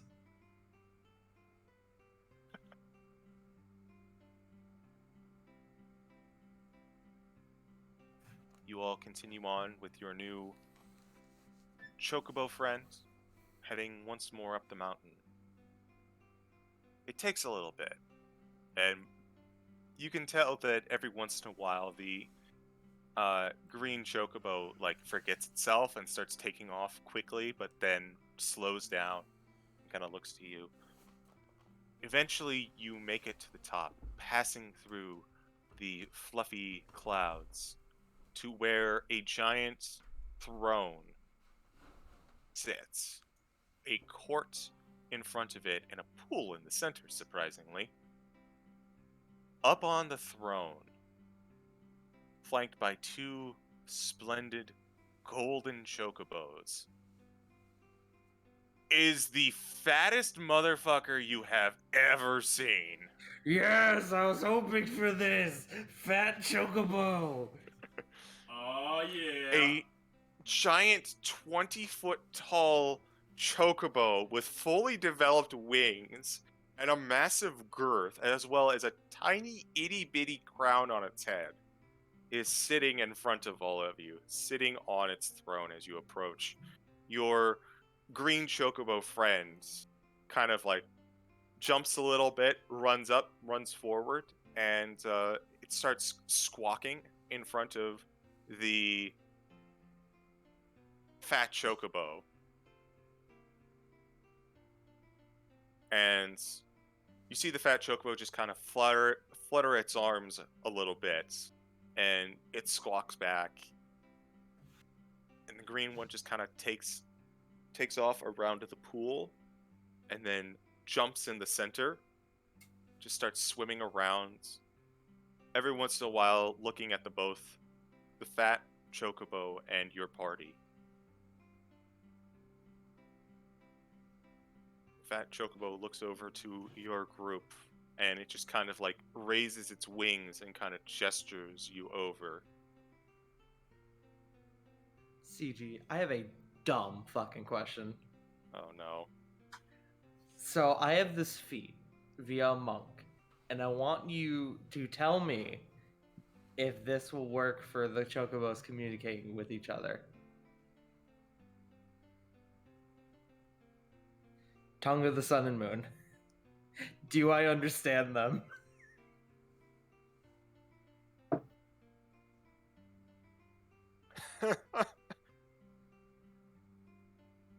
Yeah, actually you do. Yes! I can't believe it. We've literally gone to heaven and found Big Chungus.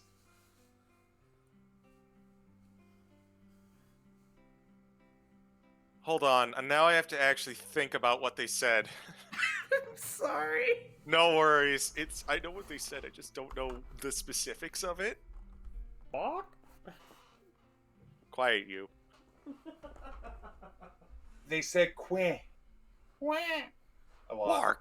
Mark! So you I like to hear think they're speaking like real like posh French accents. so the green one walks over and says, "Strange two-legged things? Gave me greens? Nice. Heading up mountain? Follow? Where come from? What two-legged things?" And then you hear from the fat chocobo, "Child, these are known as humans, Viera, Mughals, and Banga. They come from a place far separated from us. Please, you speak of their character. Remain present. I wish to speak with them."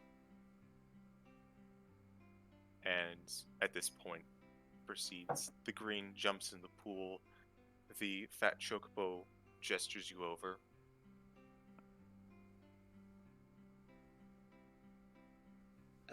As the chocobos are speaking, Zephyra will just be like translating mentally for the rest of the party. and she will approach. The fat chocobo looks down to all of you and goes,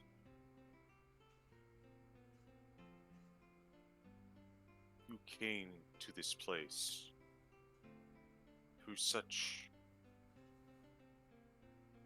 questionable locations. I can only assume such impressive means. Yet, the first of our kin that you approach treated with kindness and with respect, dignity. You, I can tell, are not here for us. Are you?"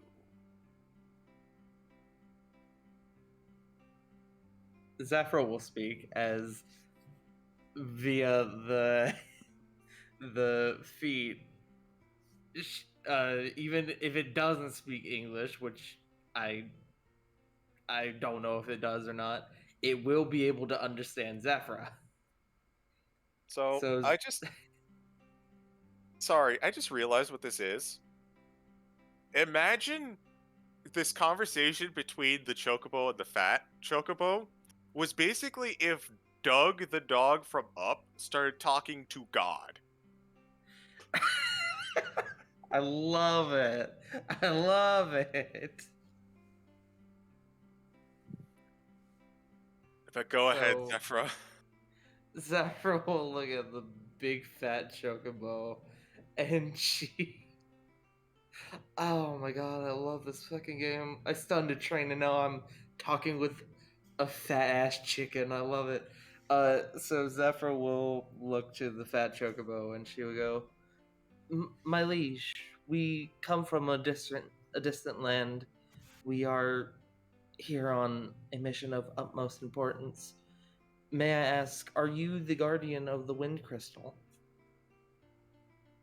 You may not need address me with honorifics. I am not the leader here, only the wisest. We have no need of leaders. But I love him. I can tell, Viera, that you seek the wind crystal entrusted to us by the Sylphs ages ago. Yes, I know of it, but I am not the guardian.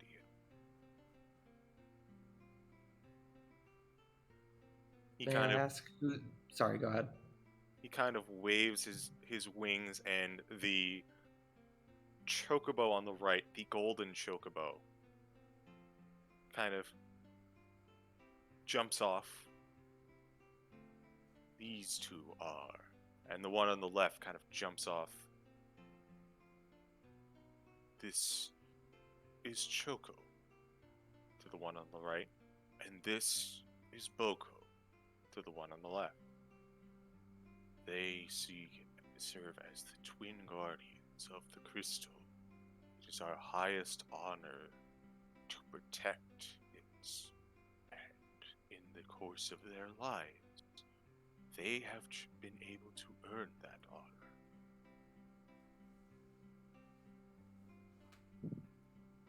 Sorry, I know this is like a very serious moment, but I can't stop staring at this fucking gif Wiley has posted of the fat chocobo like The slowly chick. reaching up for the cake as this entire conversation has been going on. Here, Oh god. if you want, let me give you an idea of what this guy looks like. Do you, Okay. Wait, do you want I me think to just? I know, Do you but want me to just put this in the? Do you want me to just show everybody?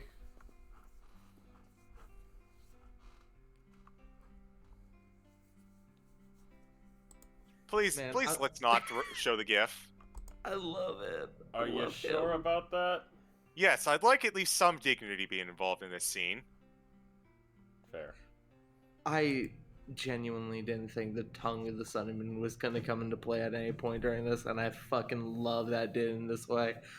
Okay, so Zephyr will speak to the giant chocobo again. And she will say, "We have been sent on a long journey to gather minuscule fragments of power from the 4 crystals.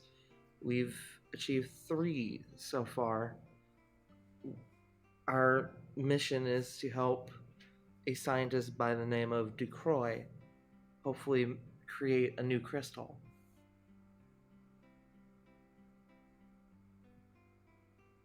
He looks to you all.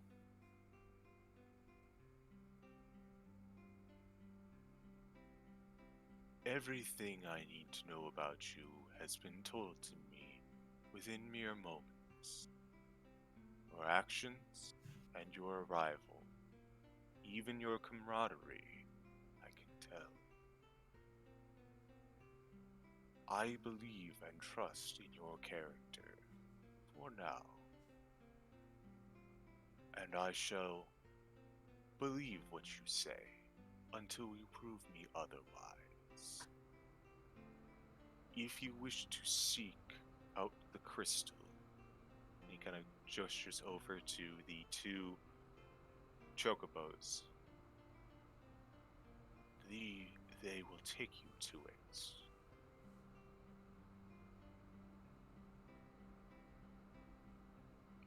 You are most kind. Thank you. You see, so you hear, Zephyr, you hear, and then everyone else hears, "Hur, hur, hur, hur." I did not say it would be that easy. You will see in moments. Do not worry. It shall be its own trial. Both game under it, you bitch!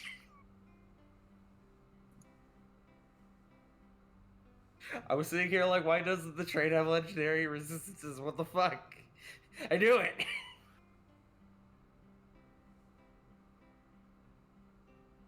Zephyra, in response to that, will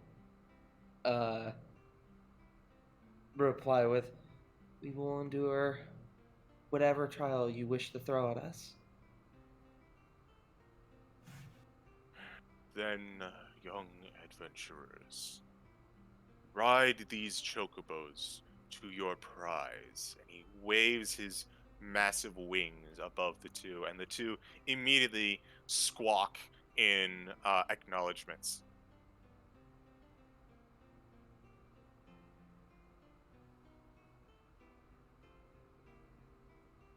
Zephyr will turn to the party and she will kind of pause and then approach one of the chocobos. She will approach Boko, I think. I'm a Boko kind of guy. Boko lowers his head so that you may get on Boko and ride appropriately. Head scritches first, of course, because good boy, and then we'll mount. He kind of shakes his head and looks forward. You get the sense he's just a little dignified, but he appreciates it.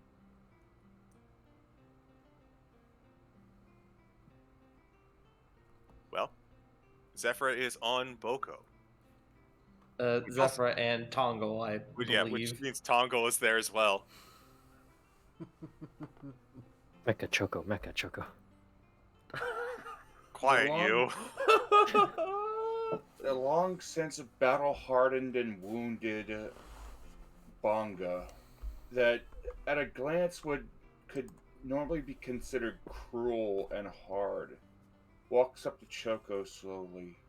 He reaches out, his hands on each side of Choco's cheeks, as he just presses his forehead against Choco's for just the slightest moment, as though showing a moment of unity between the 2, almost thanking him for what Choco is about to do before he takes his place.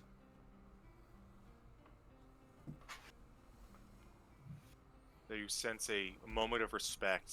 Almost, it's hard to say, but in this realm of merriment, you get the feeling of this golden, splendid chocobo has an air of dignity, much similar to your own. Perhaps not a warrior's, but of one who has endured and come through on the other side.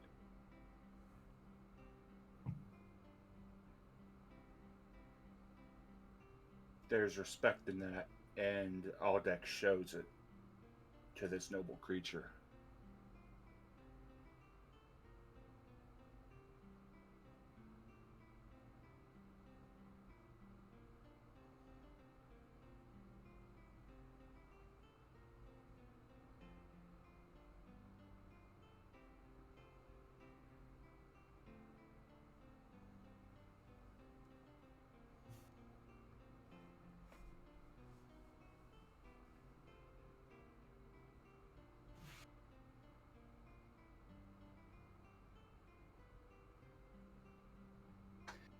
So Zephyr, Tongal, and Aldeck have chosen their mounts. Who's next?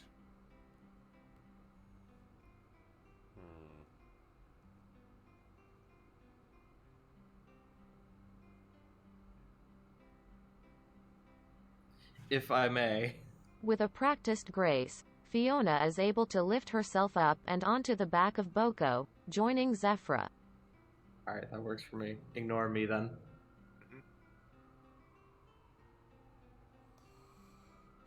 Which leaves the last spot to Cyrus. Cyrus, still broken and battered, walks up to Aldeck and his beautiful Borb. And taking out, like, a bit of cloth, he's gonna wipe the blood off of him. Put the cloth in. Nod in acknowledgement and respect to the Chocobo. And he's about to cowboy up with Aldeck. Okay. Choco kind of leans into it as you ride up. Boko, as Fiona just kind of jumps onto his back, doesn't even need to move, but it just kind of looks around, and for a second, you could just tell it's got that kind of that expression of as Fiona gets on. Oh, nice. Well done. And you hear the fat Chocobo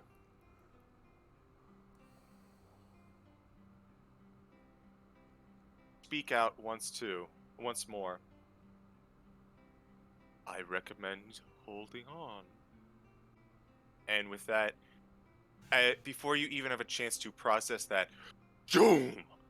You start catapulting down the mountain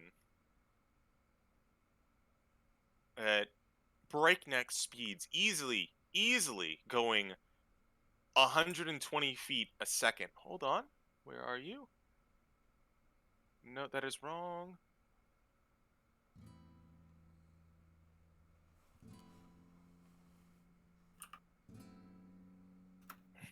Ah.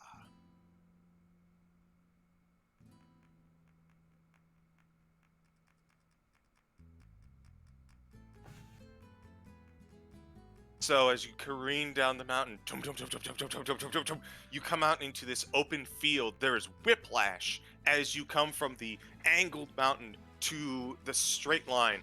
I need everyone to make either an animal handling check or an acrobatics to remain on.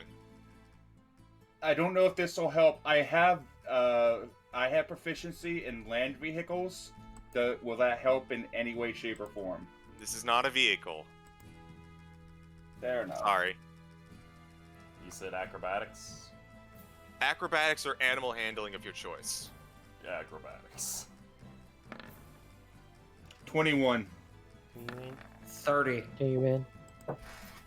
16. 15. Cyrus, you're just barely able to hold on. Fiona, the knee-jerk reaction kind of hits you and a bit of whiplash as you fall off Boko, who comes around again, and you are able to once again hop yourself up on him. You're going to take a little damage. You're going to take 4 falling damage as you proceed further on at breakneck speed, going faster and faster across the open plains. You make it out into a river, careening up towards a rather large waterfall as they pick up speed once more. Dancing along the river, I need another acrobatics or animal handling of your choice to remain tamed.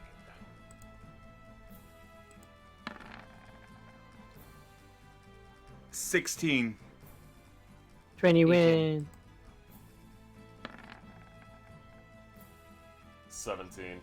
You all pass. You proceed to fly by in this river, spray from the footsteps flying up and gracing you ever so slightly in the face. Not enough to annoy you, but just enough to get you the feeling of a calm breeze. As you start heading up, you see a waterfall up ahead from which the river is spawned.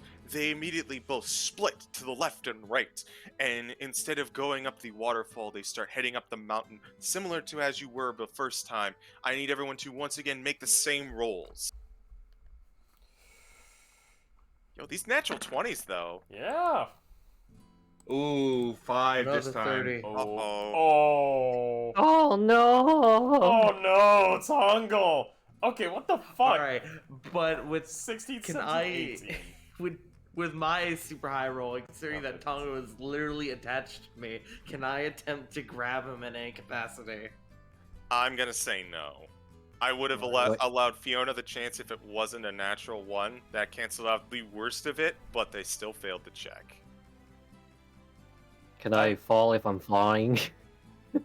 Unfortunately, that's not the issue, as you are currently traveling at almost Mach 1 at this point. You jostle around on Zephyr's outfit, you immediately fly out of it accidentally, thinking you were safe, and you fly careening into the mountain. You're going to take a little bit of fall damage, as well as Aldeck. You see Tongo go for it. You try to extend your hand, but you lose your grip, and you also fall down the mountain a little bit. Both of the Chocobos, seeing that you fell, circle back around and catch you before you make the final fall. But you are going to take...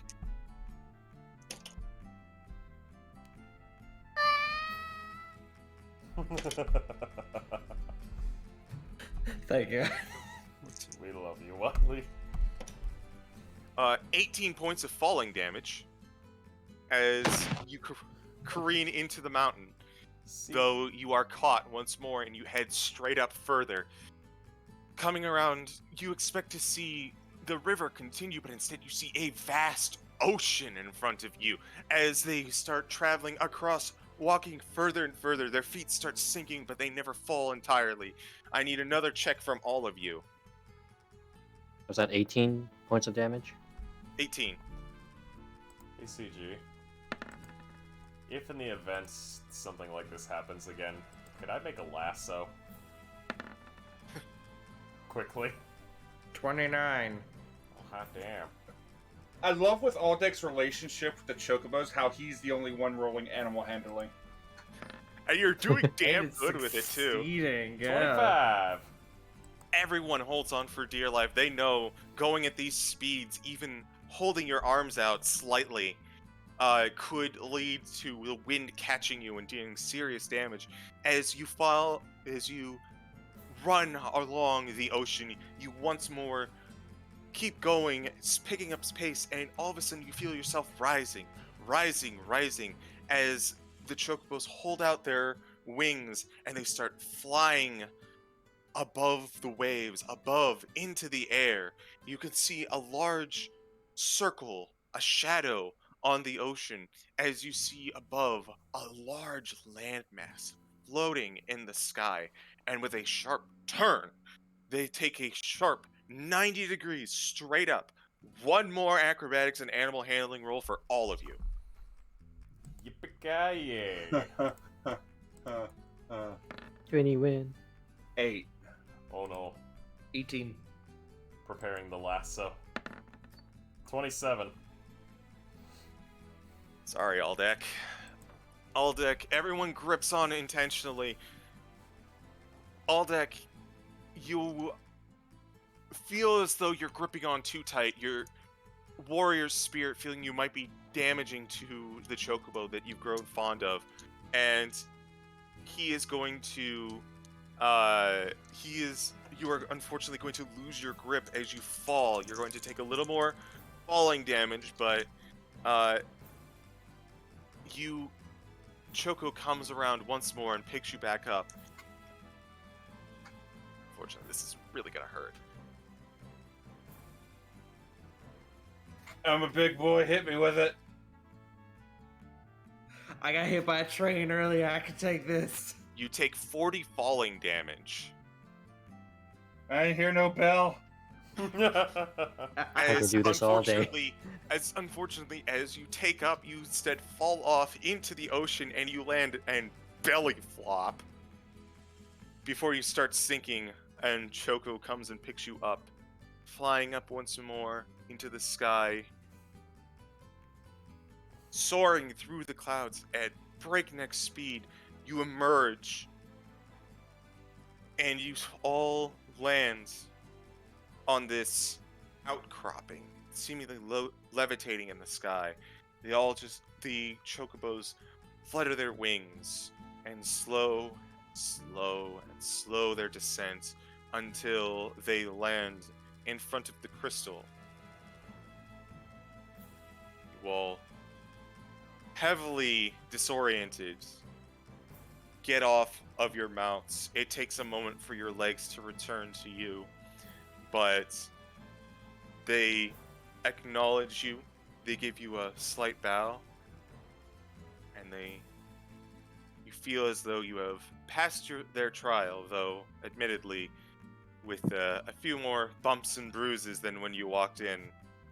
But they flutter on away. They back around, going in for a lap around the island before fluttering and landing on the left and right side of the wind crystal.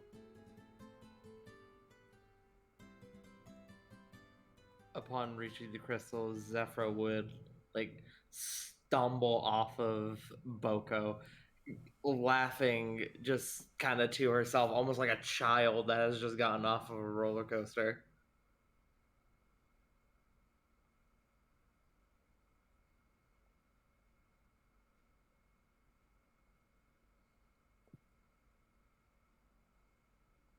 Stand before the last crystal, the last part of your assignment and fundamental cornerstone of your world.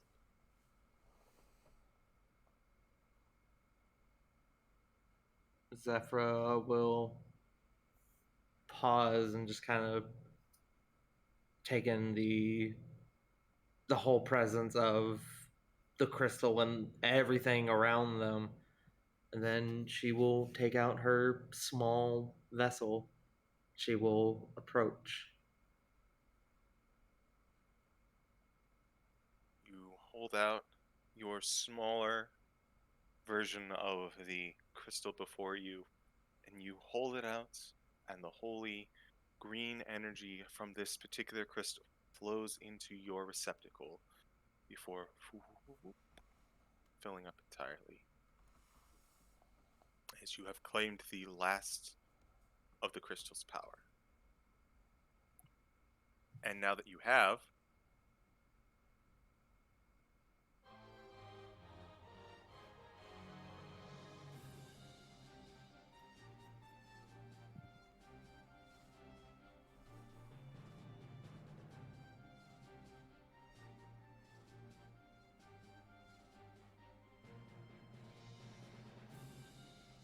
Having obtained the the power from the crystal, Zephyr will put it away and she will bow to the two chocobos, to Choco and Boko, and she will go, "Thank you both. It was a very exciting ride." They both simultaneously bow to you and they go at the same time, "Carry on, adventurer. I wish you good fortune, and may your lives be long." And I wish you plenty of fish and the best kind of zoomies.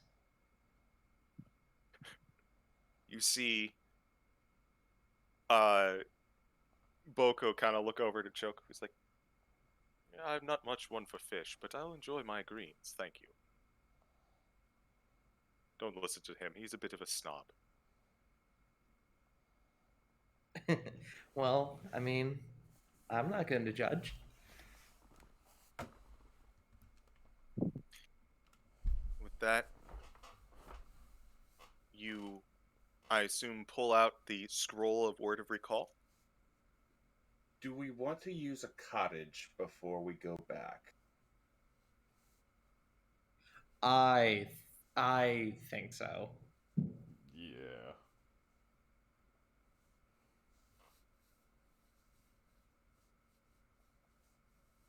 All right. I'm for it, but I want to make sure that everybody is because we don't know what's going to happen, and if something messes up with the crystal, I want us all at 100%. Mm-hmm. If I remember correctly, the cottage can be used in the midst of combat as well. I believe it. CG said it just takes an action. No, that is incorrect. The cottage can only be used outside of combat, but Okay, it good to is a know. long rest in like an instant. In that case, then yes, I vote we use it now.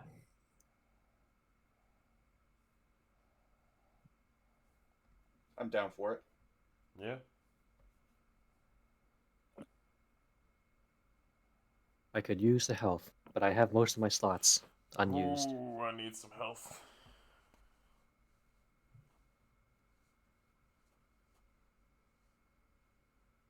We'll go ahead and we'll take care of all of that off screen, but you have consumed your other cottage.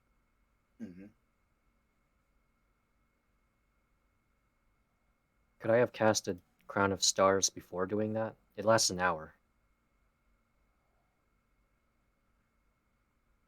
There will be time for that later.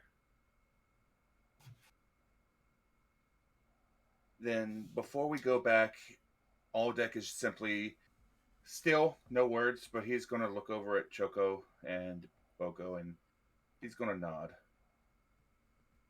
right before they teleport whenever we choose to do that. They return your nod as well. And unless anyone has anything else to say, you are all whisked away.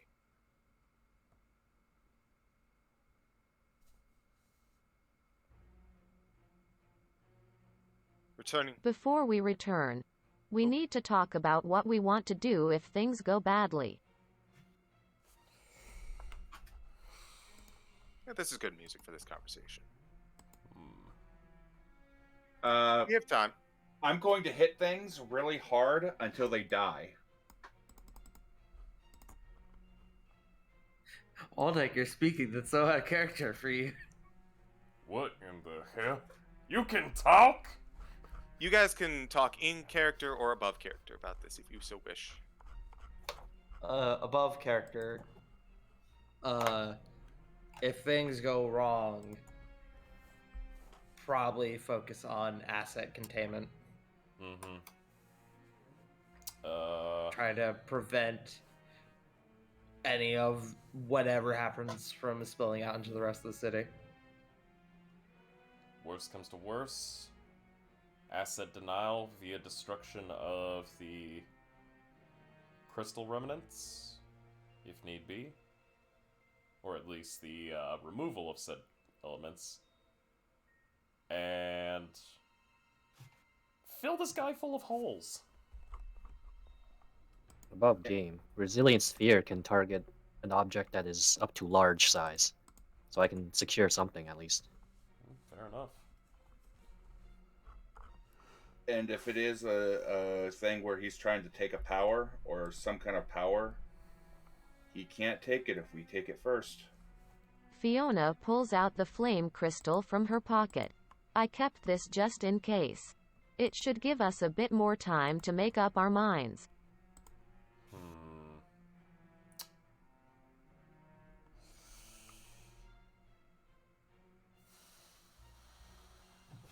I'm.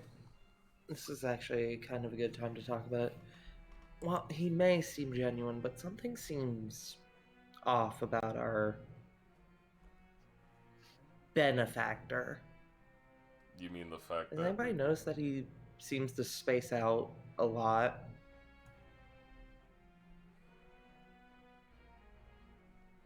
I'll be honest, I was already questioning it whenever we had to deal with literal elements of, well, existence.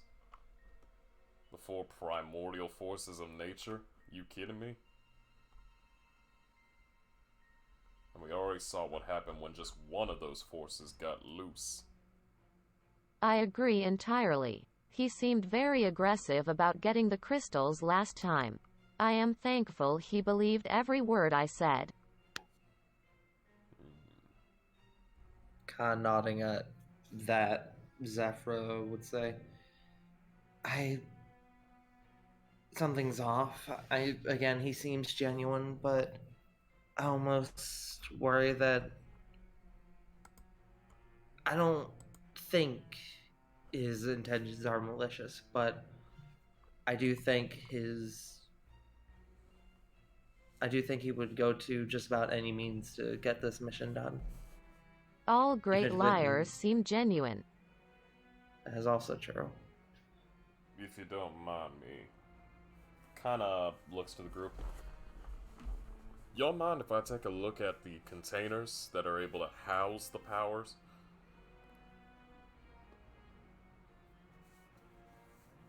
We do have the containers for each of the crystals, correct? Nope. We have just the wind crystal and the fire crystal right now. He took the other two. Well, Correct. we at least have the container, quote unquote, for these two. Yes? Yes. We have the containers and the powers within them. CG, I'd like to Mhm. do something interesting. And you're free to shoot this down. You think you all can run a little interference while I try to cook something up real quick when we get back?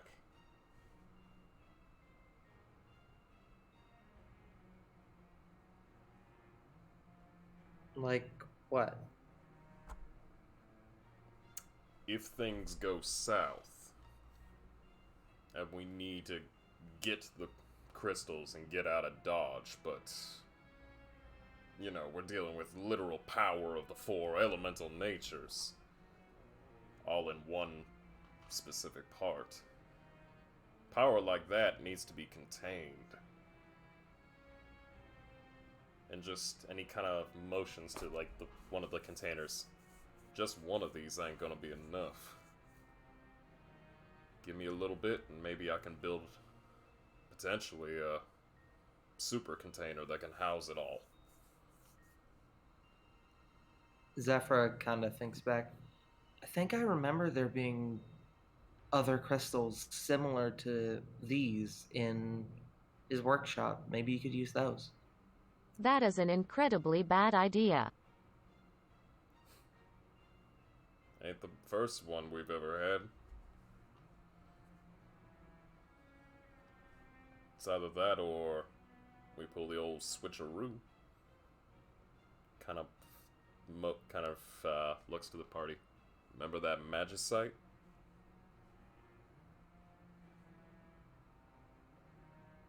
I think he would notice the difference.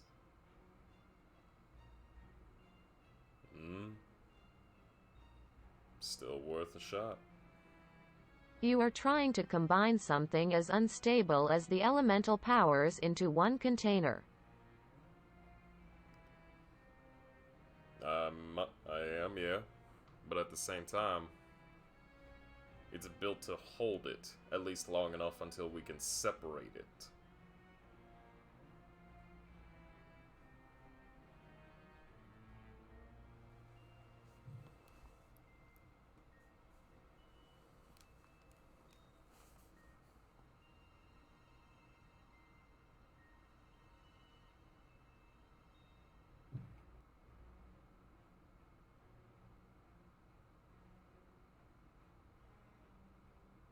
The same could be said for one of your bullet, or a bomb.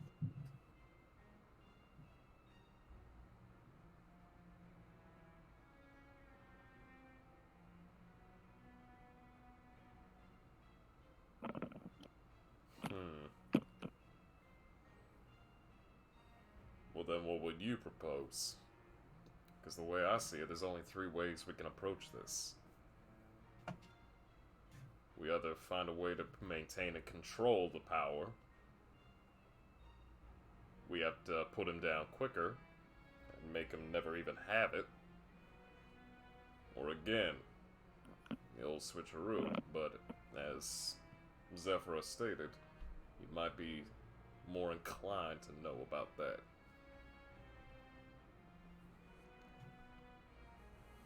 Zephyr just kind of nods, like in confirmation, like, yes, I said that.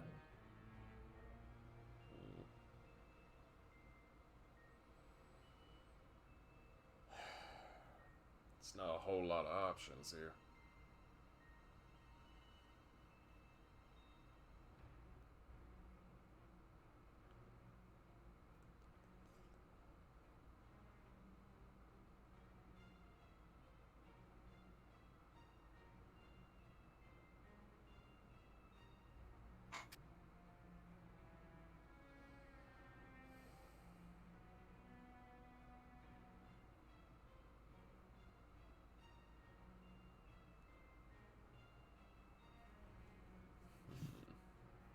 There's gotta be something.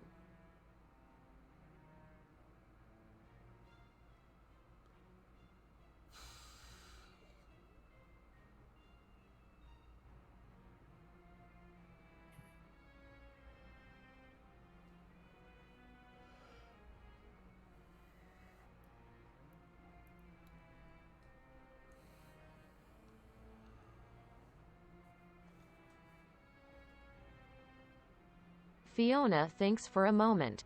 I don't have any better ideas, but I still think this is a terrible plan.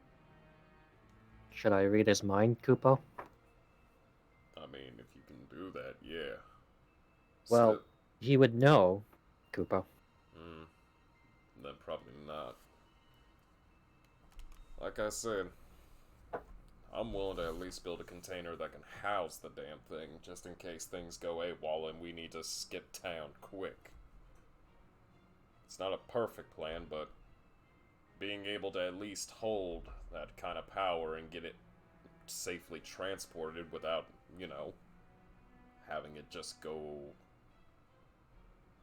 released all over the place. I can contain it. I think we need to go into this prepared for a fight.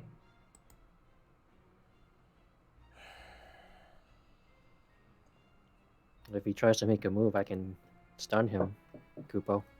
A fight Above with game. what though? Yes.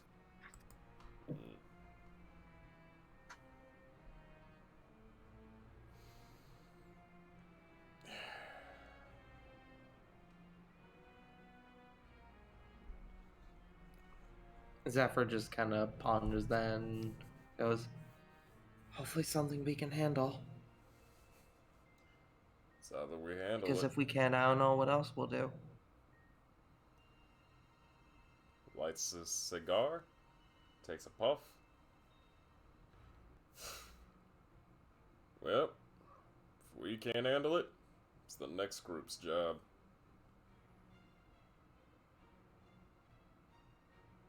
Fiona turns her attention to Aldec. Is there anything you want to contribute to this? Aldec is running a whetstone over Annihilus. He looks up. You all get the image of a sack of coins in your mind, indicating that he intends to finish the job. But you also all see images of the various things that you fought along the way. Aldex seems confident that if something does show up, if something goes wrong with the experiment, that you will be able to take care of it. He doesn't think that DeCroy is going to betray us. He thinks that if there's something going on, it's going to happen through some mess up with the experiment. But he intends to do his job. Fair enough, big guy.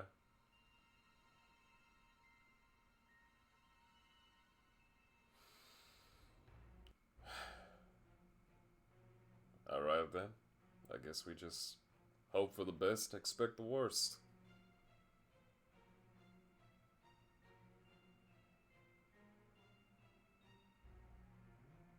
Are we all in agreement then?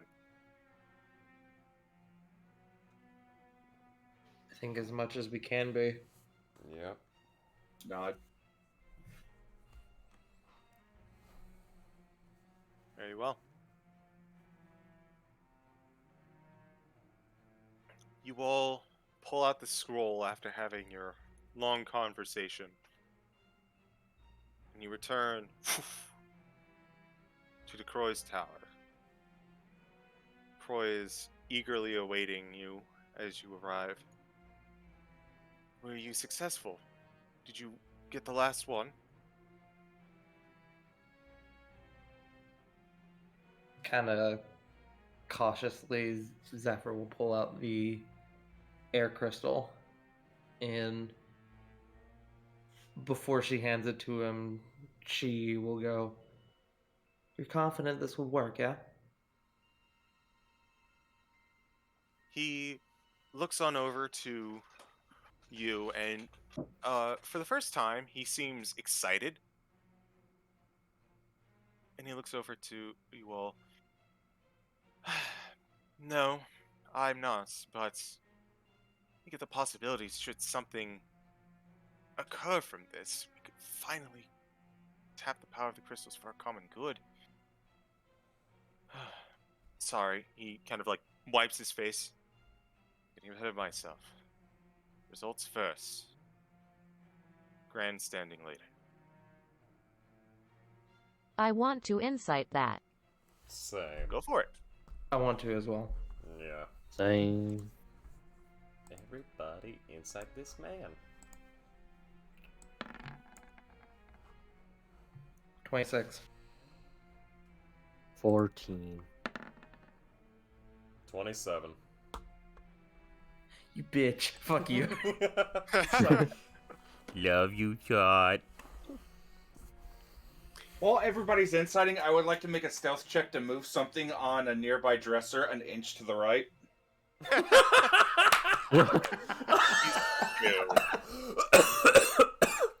Oh fuck, Bob, you nearly fucking killed me. Fuck. At least you didn't get a So- trolley horse. Fuck Tongle. you, Wiley. Tongle, Fiona. You're still not sure. Zephyra, Cyrus. You see a whirlwind of emotion in this man. Most notably, the three that stand out are excitement, nervousness, and just a hint of I don't know what the word would be. Apprehension, maybe? Trepidation? Sure, that might be it. I'm pretty sure that's it. I'm just Can you cross-checking. just describe Yes, the feeling? trepidation would be good. No. Mm.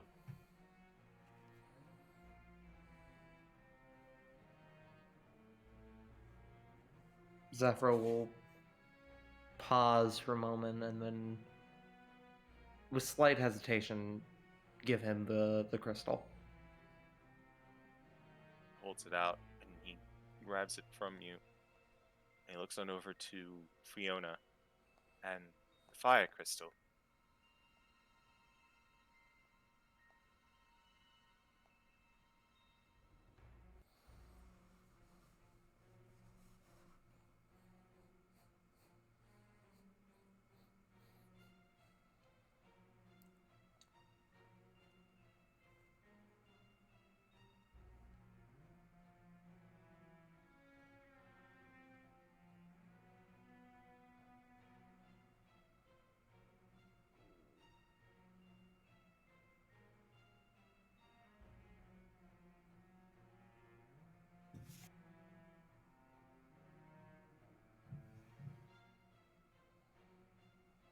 Fiona holds up the crystal.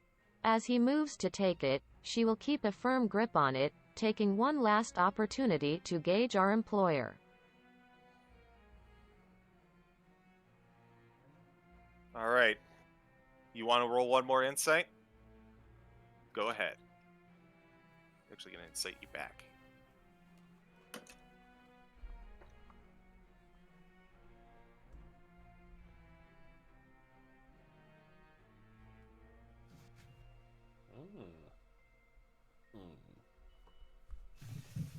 Hard to tell. Could you go ahead and roll me a deception? If you're trying to hide your, let's say, trying to peer through him.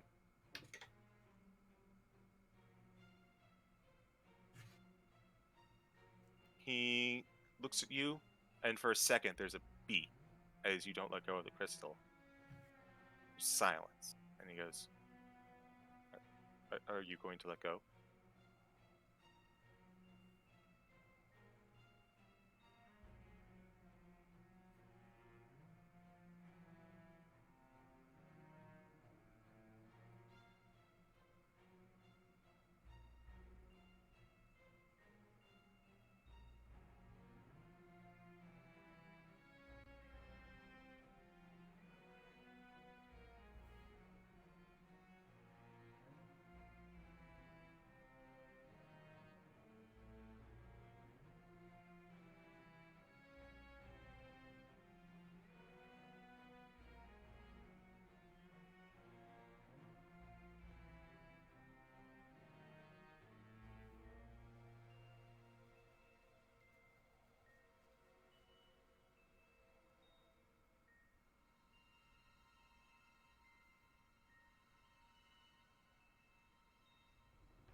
I haven't decided yet. For all your talk of this experiment, I haven't decided if you are confident, nervous, unsure. If we are using the great powers of the crystals, I want to be confident that you are confident in the power you are messing with.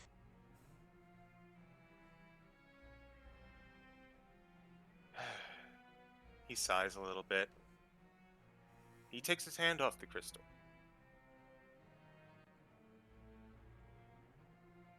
Confidence is not something that is required here. Care, I suppose. I can't be confident in something I don't know, even less so for something as powerful as this. I can only do it with as much care as I can, hoping that something goes right. I have spent a lot of time talking to Lord Ramu, and, well, he has. You know how the Espers are, they're never exactly direct, but he has shown faith in this proposition. I can only go on guidings of a great Esper backing me, and my nature as a scientist. I have set up containments should something happen. I can only hope that nothing does.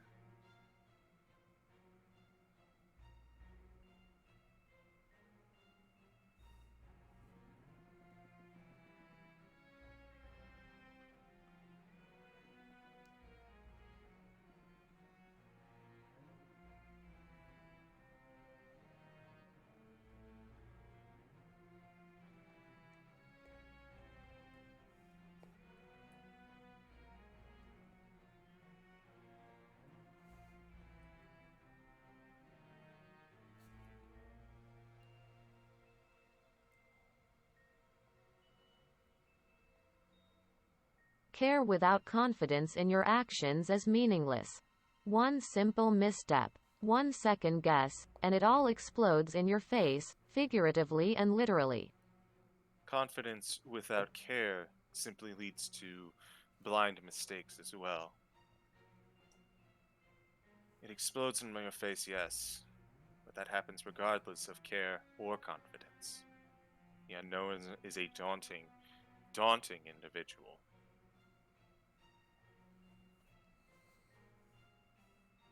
All you can do is hope to mitigate it if it all goes wrong. I glance back to the group.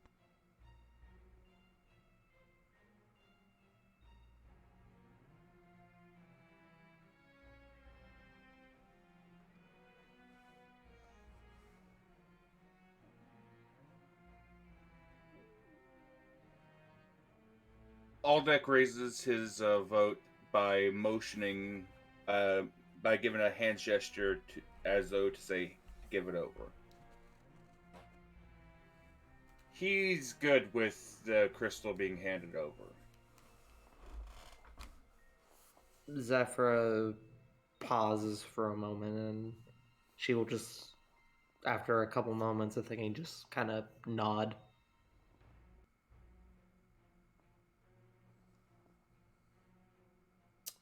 Cyrus will kind of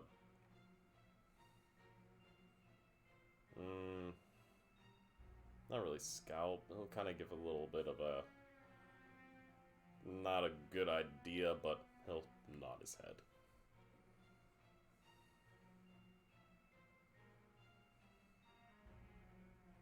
My answer depends. We haven't used the cottage yet, right? I assumed you did. Yeah, We did mention that. Because I would have casted a couple of spells to use. That's why I brought it up, because it actually matters if something goes wrong here.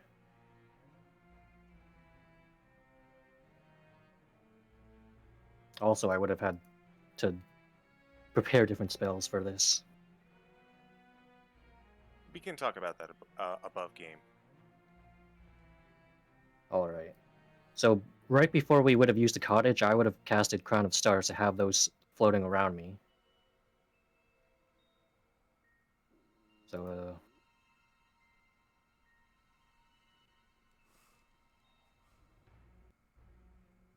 All right. so it's like 7 Mm-hmm. lights that... Which has him kind of on edge that you have that around you, since it is kind of aggressive action. No, I mean, this would have been like before we jumped in. That's why I but asked. you still have it around you is all. It's basically the equivalent of a, kind of like Aldeck having the halberd out and ready.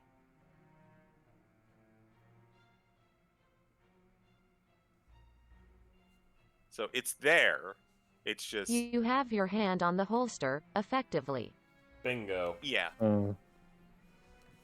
It's like you walked into a diner and you already have your hand on a 44 Magnum.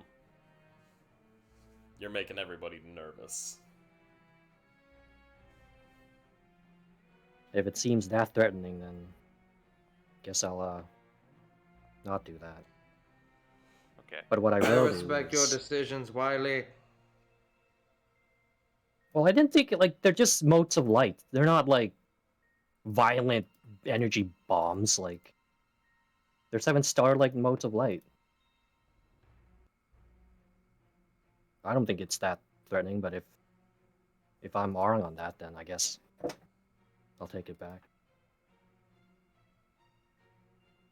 But I will. What I will do if we had the long rest thing is I will cast Detect Thoughts, but only to read surface thoughts. Okay. Let's see. Surface thoughts of the creature.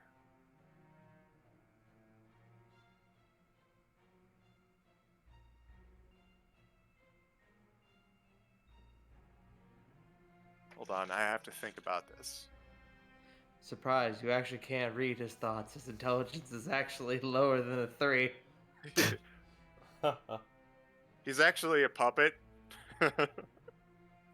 don't you fucking joke about that. I had a whole fucking section of my IRL game where we discovered that this big boss we were fighting was a fucking puppet. And yet, he still wants to experiment on this thing. With Intelligence 3. Listen, does someone with an Intelligence 3 sound like they would make good ideas? He has Anyway. a point. So...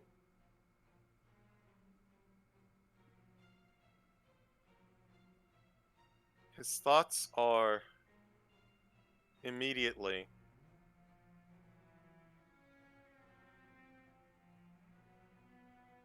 they're challenging me on this. Guess they've seen these more than I have. Hope what I'm doing is right. I must believe. Lord Ramu said it was alright. Well, as best he could.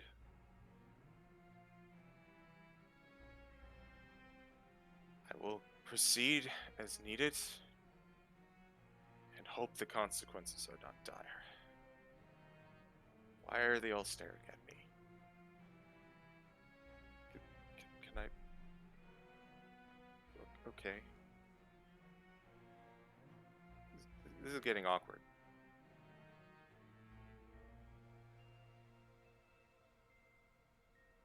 That's all you get.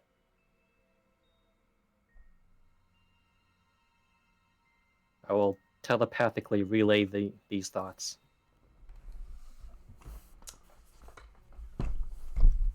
Ramu. Above game. Lord Ramu. Have we heard that name before? You heard him mention it when you were first sent out.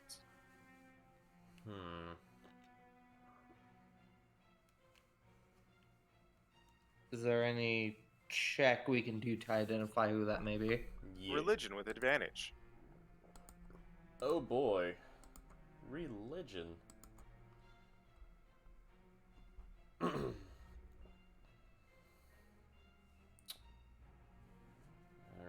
religion. Advantage, you said? Yes. 15. 18.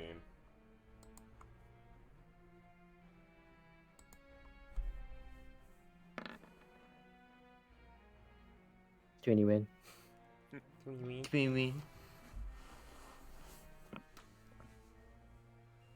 So...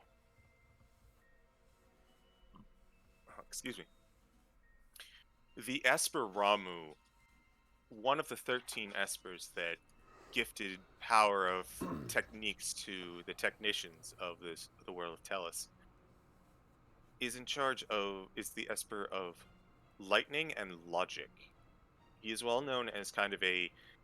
Espers aren't really much worshipped, but they are considered powerful guiders. And certain powerful individuals may invoke or call upon the power of an Esper to help them serve in some capacity, though it is also possible that from time to time they speak with technicians and those looking for some sort of guidance. So a spiritual liege, so to speak. They wouldn't put themselves as leaders, but you do know that that Ramu is often sought out because of his ties to logic. He is often sought out by scientists. Got it. You also remember with that 21 that he mentioned that the Esper Odin was actually the one who helped you get to the Phantom Train. So it's pretty evident to say that this is a big fucking deal because multiple Espers are involved. Correct. In what capacity? It's hard to say, because again, Espers are not exactly known for being clear. It's a side effect of taking a more hands-off approach whenever able. Damn.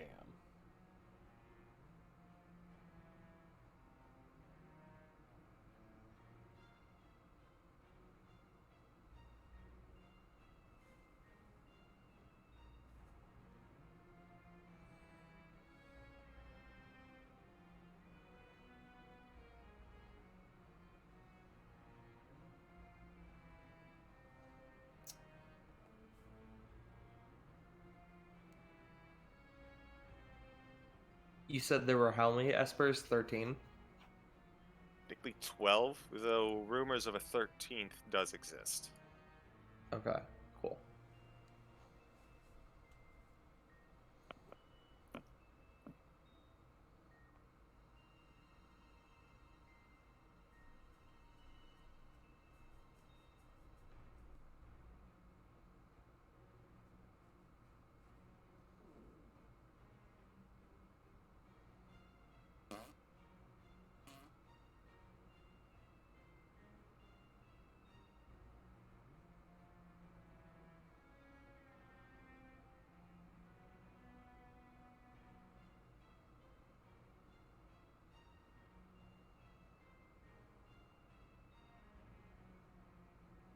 Fiona will clasp her hand around the crystal before moving to grip his hand, placing it in his palm. Yet, she keeps a grip on his hand. You danced around the topic of confidence. You deflected and said you would act with care. No. I want you to act with confidence. The confidence in knowing what you are doing, because if something goes awry, it is you who will be responsible. So, again, I ask, are you confident? Go ahead and make a persuasion check. Ooh, shit. Oh, I will allow that.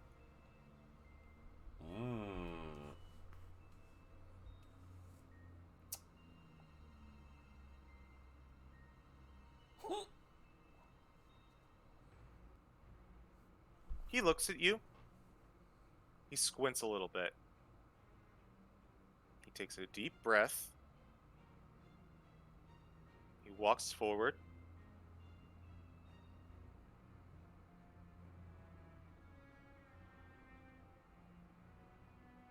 There's a moment of silence.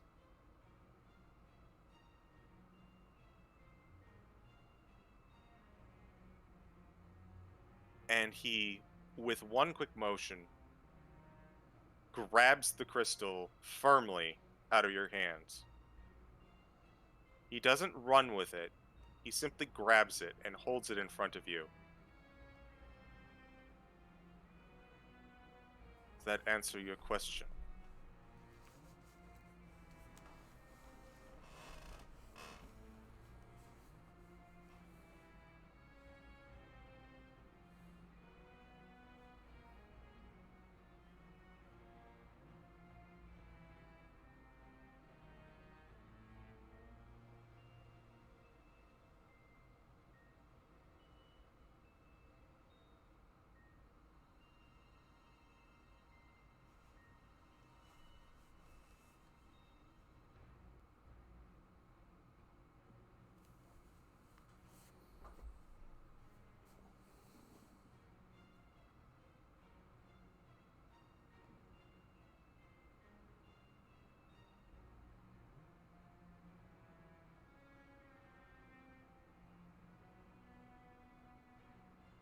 Fiona will smile coyly.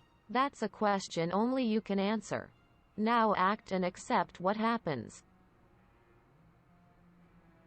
He slowly nods. He takes the crystal. He walks to the back of his tower, where there is a magic circle you remember from the first time. He looks to you all, and he says, "See you on the other side, my friends." And he waves his hand and he casts a spell. Initiating containment procedure. Everyone go ahead and roll me a quick... Oh, he does say, I recommend shielding your eyes, so you're going to get advantage on this.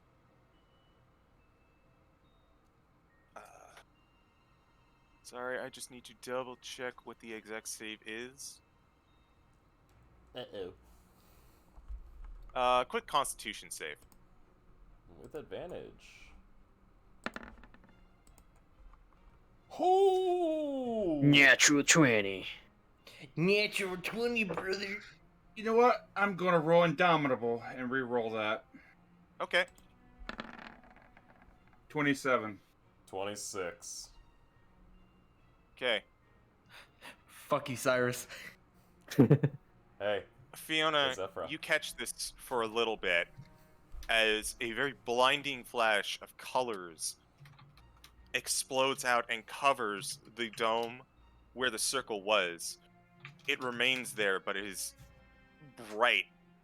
Fiona, you are blinded for 1 minute. Damn.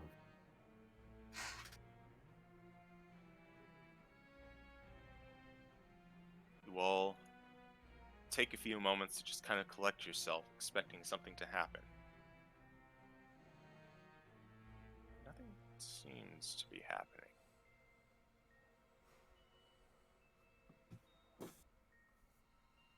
Well, it's a moment of silence.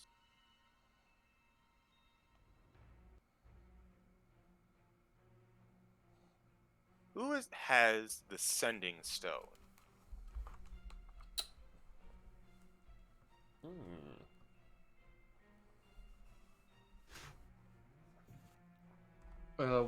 Which sending stone? Please refresh me. The one that was given to you at Caligo Castle. I believe Tongal has it. Wait, do I? I don't remember having it. I think I remember them giving it to you as a means of contacting them if things went wrong.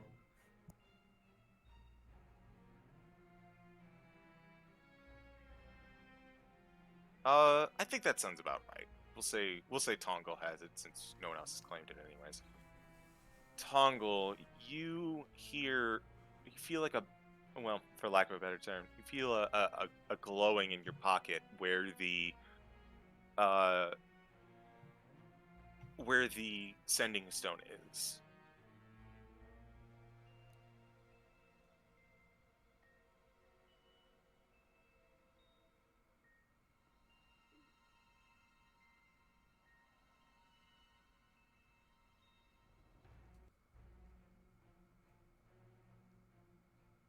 I take it out?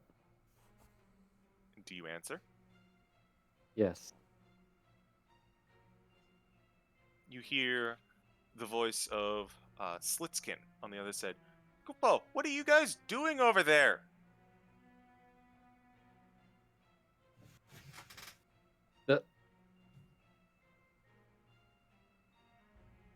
Am I able to telepathically relay that to the party before answering? I forget how sending works. I think sending would take priority. I'm not sure though.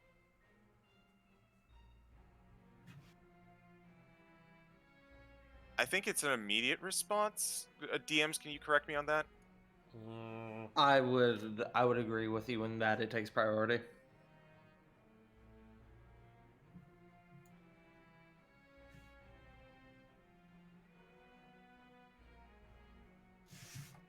And this is like a one-use thing, right? It's not the proper back and forth one. No, that is what a sending stone is. For Oh, specific so it doesn't or matter. sending stones specifically.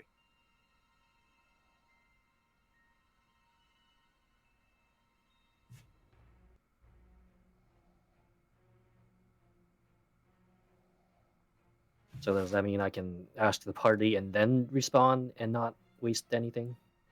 I think you would have to make the response first, but then you can answer after that. That would be my ruling, I think.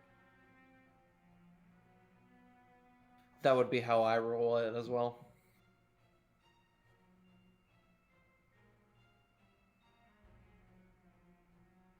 Then I will respond with, hang on, I gotta write out my words.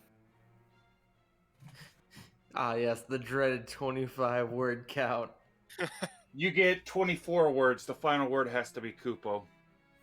Ah, Shit, he's got a point. He's right, you Immediately at know. a disadvantage.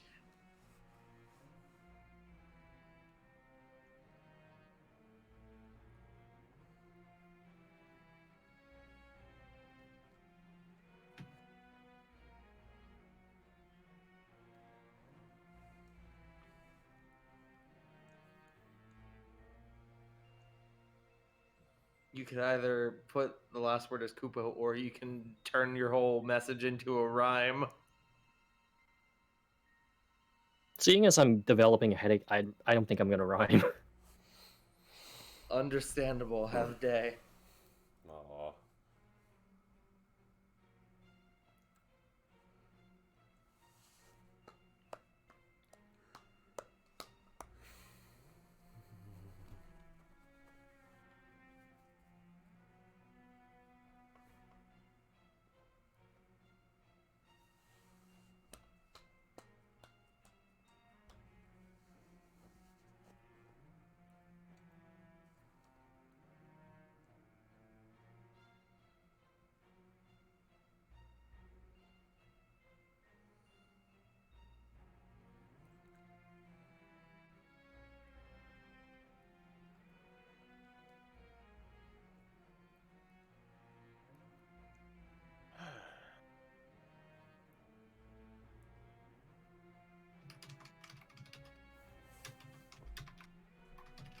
We have all the stones. Ducroix is using magic on them now.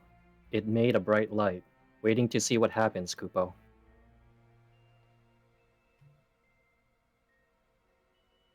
Should be 23. Okay. You get an immediate reply. Well, tell him to shut it off. The color is draining from the crystal. I can't stop it. Kupo. I would like the whole person, Ducroix. Ducroix's already gone. Oh. Then I Uh, relay that message mentally. yeah. With a sense of urgency that something terrible has happened. That is where we are going to. That fool. That is where we are going to save the game for tonight. Be sure to tune Boy, with us. howdy. Be sure to tune in with us next week for the finale of Festive Fantasy. Let's go. Bro. Yeah. Man, who foresaw something bad happening? Definitely not every single one of us. Yeah. As we sing this song, Mhm. nothing can go wrong. Oh no, Yeah, it What all if went like wrong. we were wrong and it had gone complete, like the ritual had gone completely fine, and it was just like roll credits. Oh, all right, no explosion. Okay, everything's Cool. good. Cool. Not bad.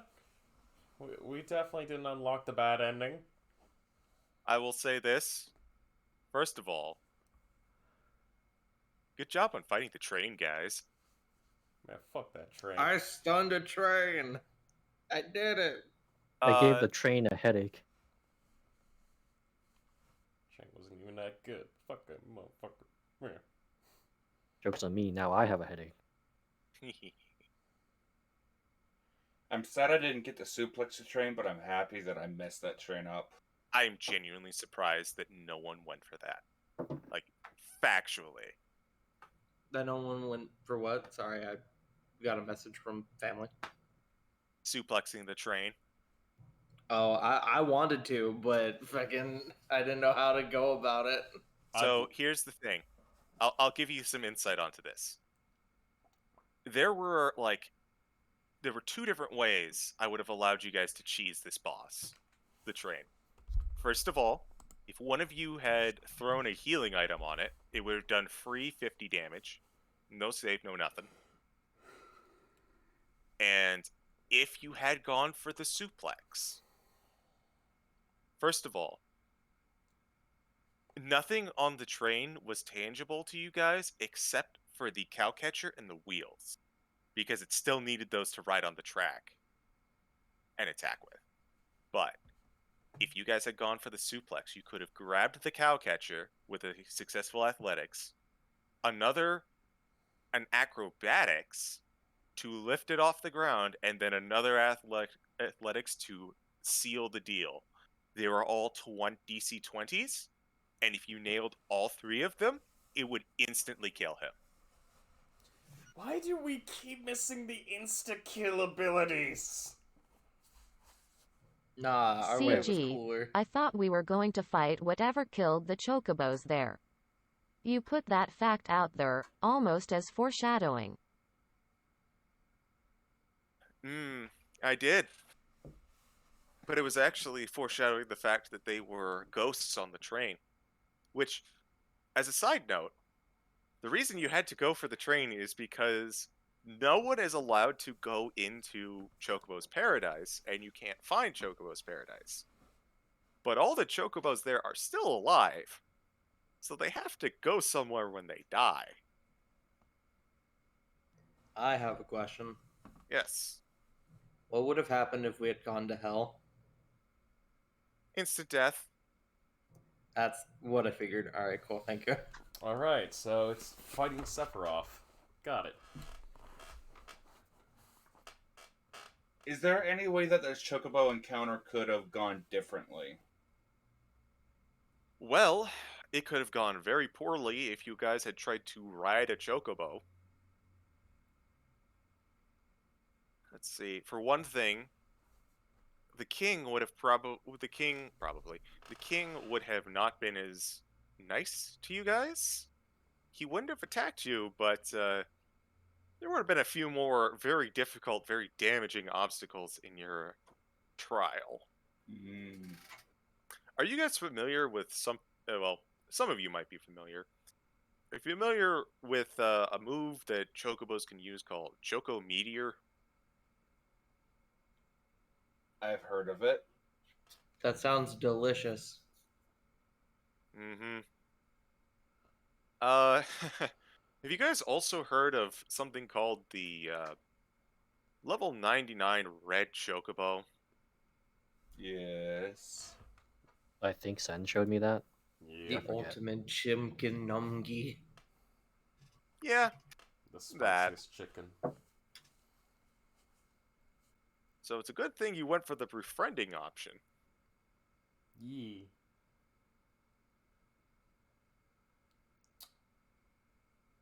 We're very good at befriending things, it seems. Surprisingly. Everyone except Cyrus. Hey, I befriended the cactus people. Hey man, you pissed off the train. Yeah, fuck no. The train can get fucked. All my all my homies are the cactus people. How dare you not figure out the puzzle? How dare you fucking not let me be monkey? If I let you be monkey and just beat it with a banana until it falls over, it wouldn't be much of a puzzle. No, Puzzle. it would be the Donkey Kong one-shot we did. Quiet you. Solution is solution. Does not matter. But anyways, I'm happy you guys enjoyed the session. I had a great time. I didn't expect my fucking tongue of the sun and moon to work on chocobos. And I'm so If you glad like, it did. we can put you back on the train so you can figure it out. Fuck no. Fuck no. Cyrus has an absolute hatred of trains now. I don't get it. Shall we go ahead and begin wrapping up? Yeah. Let's do it. Alright.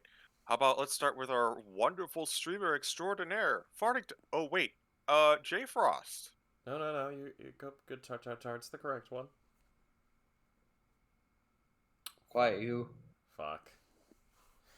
Anyways, hi everybody. Hope you enjoyed tonight's session. You can find me here at twitch.tv/jfrost747 and on Twitter at Frost747J, where thankfully some things seemingly are actually going good, so I might actually be doing a little bit of streaming this week. Probably doing it some tomorrow and some Saturday. Other than that, nothing else. Just find me on social and watch me post cringe memes. Somebody more cool than me, Wiley. That's a lie, but I will go next. I am Wiley Willy. You can find me on Twitch at xwiley Wait, twitch.twitch/. My brain hurts right now. Twitch.tv No forward worries. slash xwiley Same. That reminds me. Also on Twitter, where you can find my YouTube link that I can't pronounce because it's stupidly long. And I make music and stuff. I might stream more on Mondays, possibly. Tart. Hello, my name is Farting Tart. I'm usually the guy who hosts these sessions. You can find me at twitch.tv/fartingtart, except not this week because I'm on vacation. My next stream will not be until this upcoming Sunday, the 2nd of January, where it will be our return back to Exilia Regalia, where our party just met their BBEG after 65 sessions, so that's exciting. And now, next session, they may or may not fight an Archfey. We're gonna see what the fuck happens, but I'm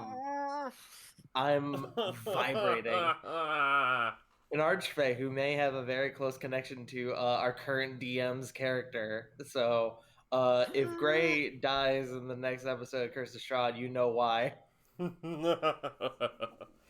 Or if Zephyr dies in this next session, you know why.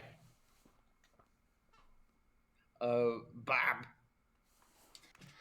Greetings and salutations. I am Shadow Dancer Bob. I have played Aldec the Immortal, befriender of chocobos and fucker up of trains. You can find me on Twitch and Twitter at Shadow Dancer Bob.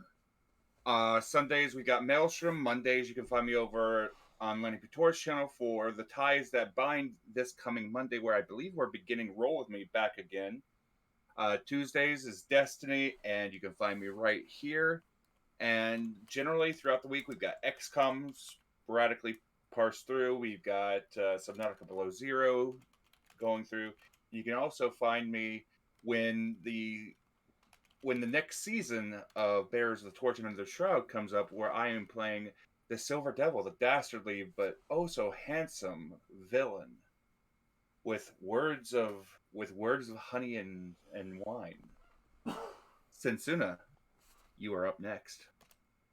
You can find me at twitch.tv/sensuna84 when I actually can be bothered to stream.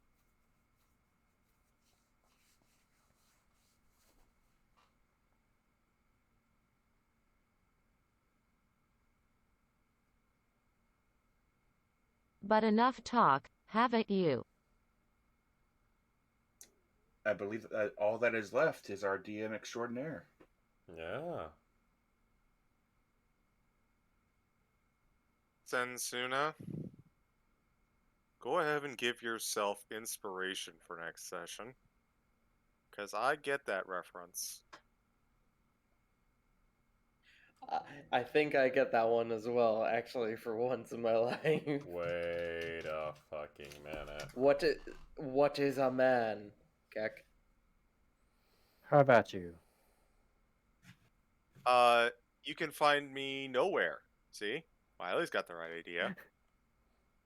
But you can find me over on Exalia Regalia next week, where I'm probably gonna be skinned. That's cool. The Curse of Strahd, where I'm probably gonna skin Gray. That's cool. And over on Jack the Questionable's channel for Legends of Ambria, which I learned is starting up next week. Hooray! Woo! It's every Thursday at 7. But that's it for me. J Frost. Yes. Anyone want to go raid? Do we want to go? I'm looking at it. Do we want to go tell Connor about the triple nat ones tonight? Yeah, I was thinking either Connor or Zacho. Which one are you guys feeling? They're both gonna give me shit no matter where you go. We did do Connor last session. We could do Zacho tonight. I'd be down for Zacco. Yeah, let's go raid Zacco. E. Let's send some love to the robot.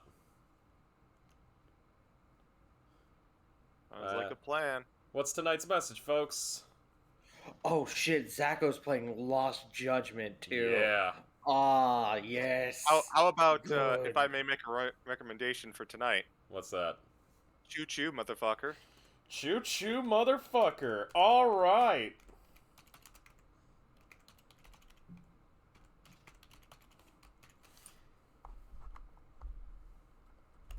Okay, everybody, looks like that's gonna be it for tonight. Thank you all so much for tuning in, and honestly, you all are amazing.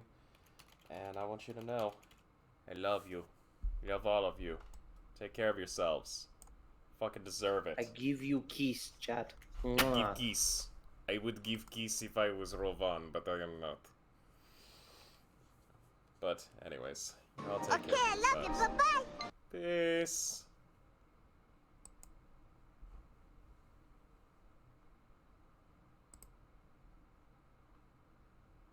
Oh, And I was are- looking forward to this session for quite a few reasons.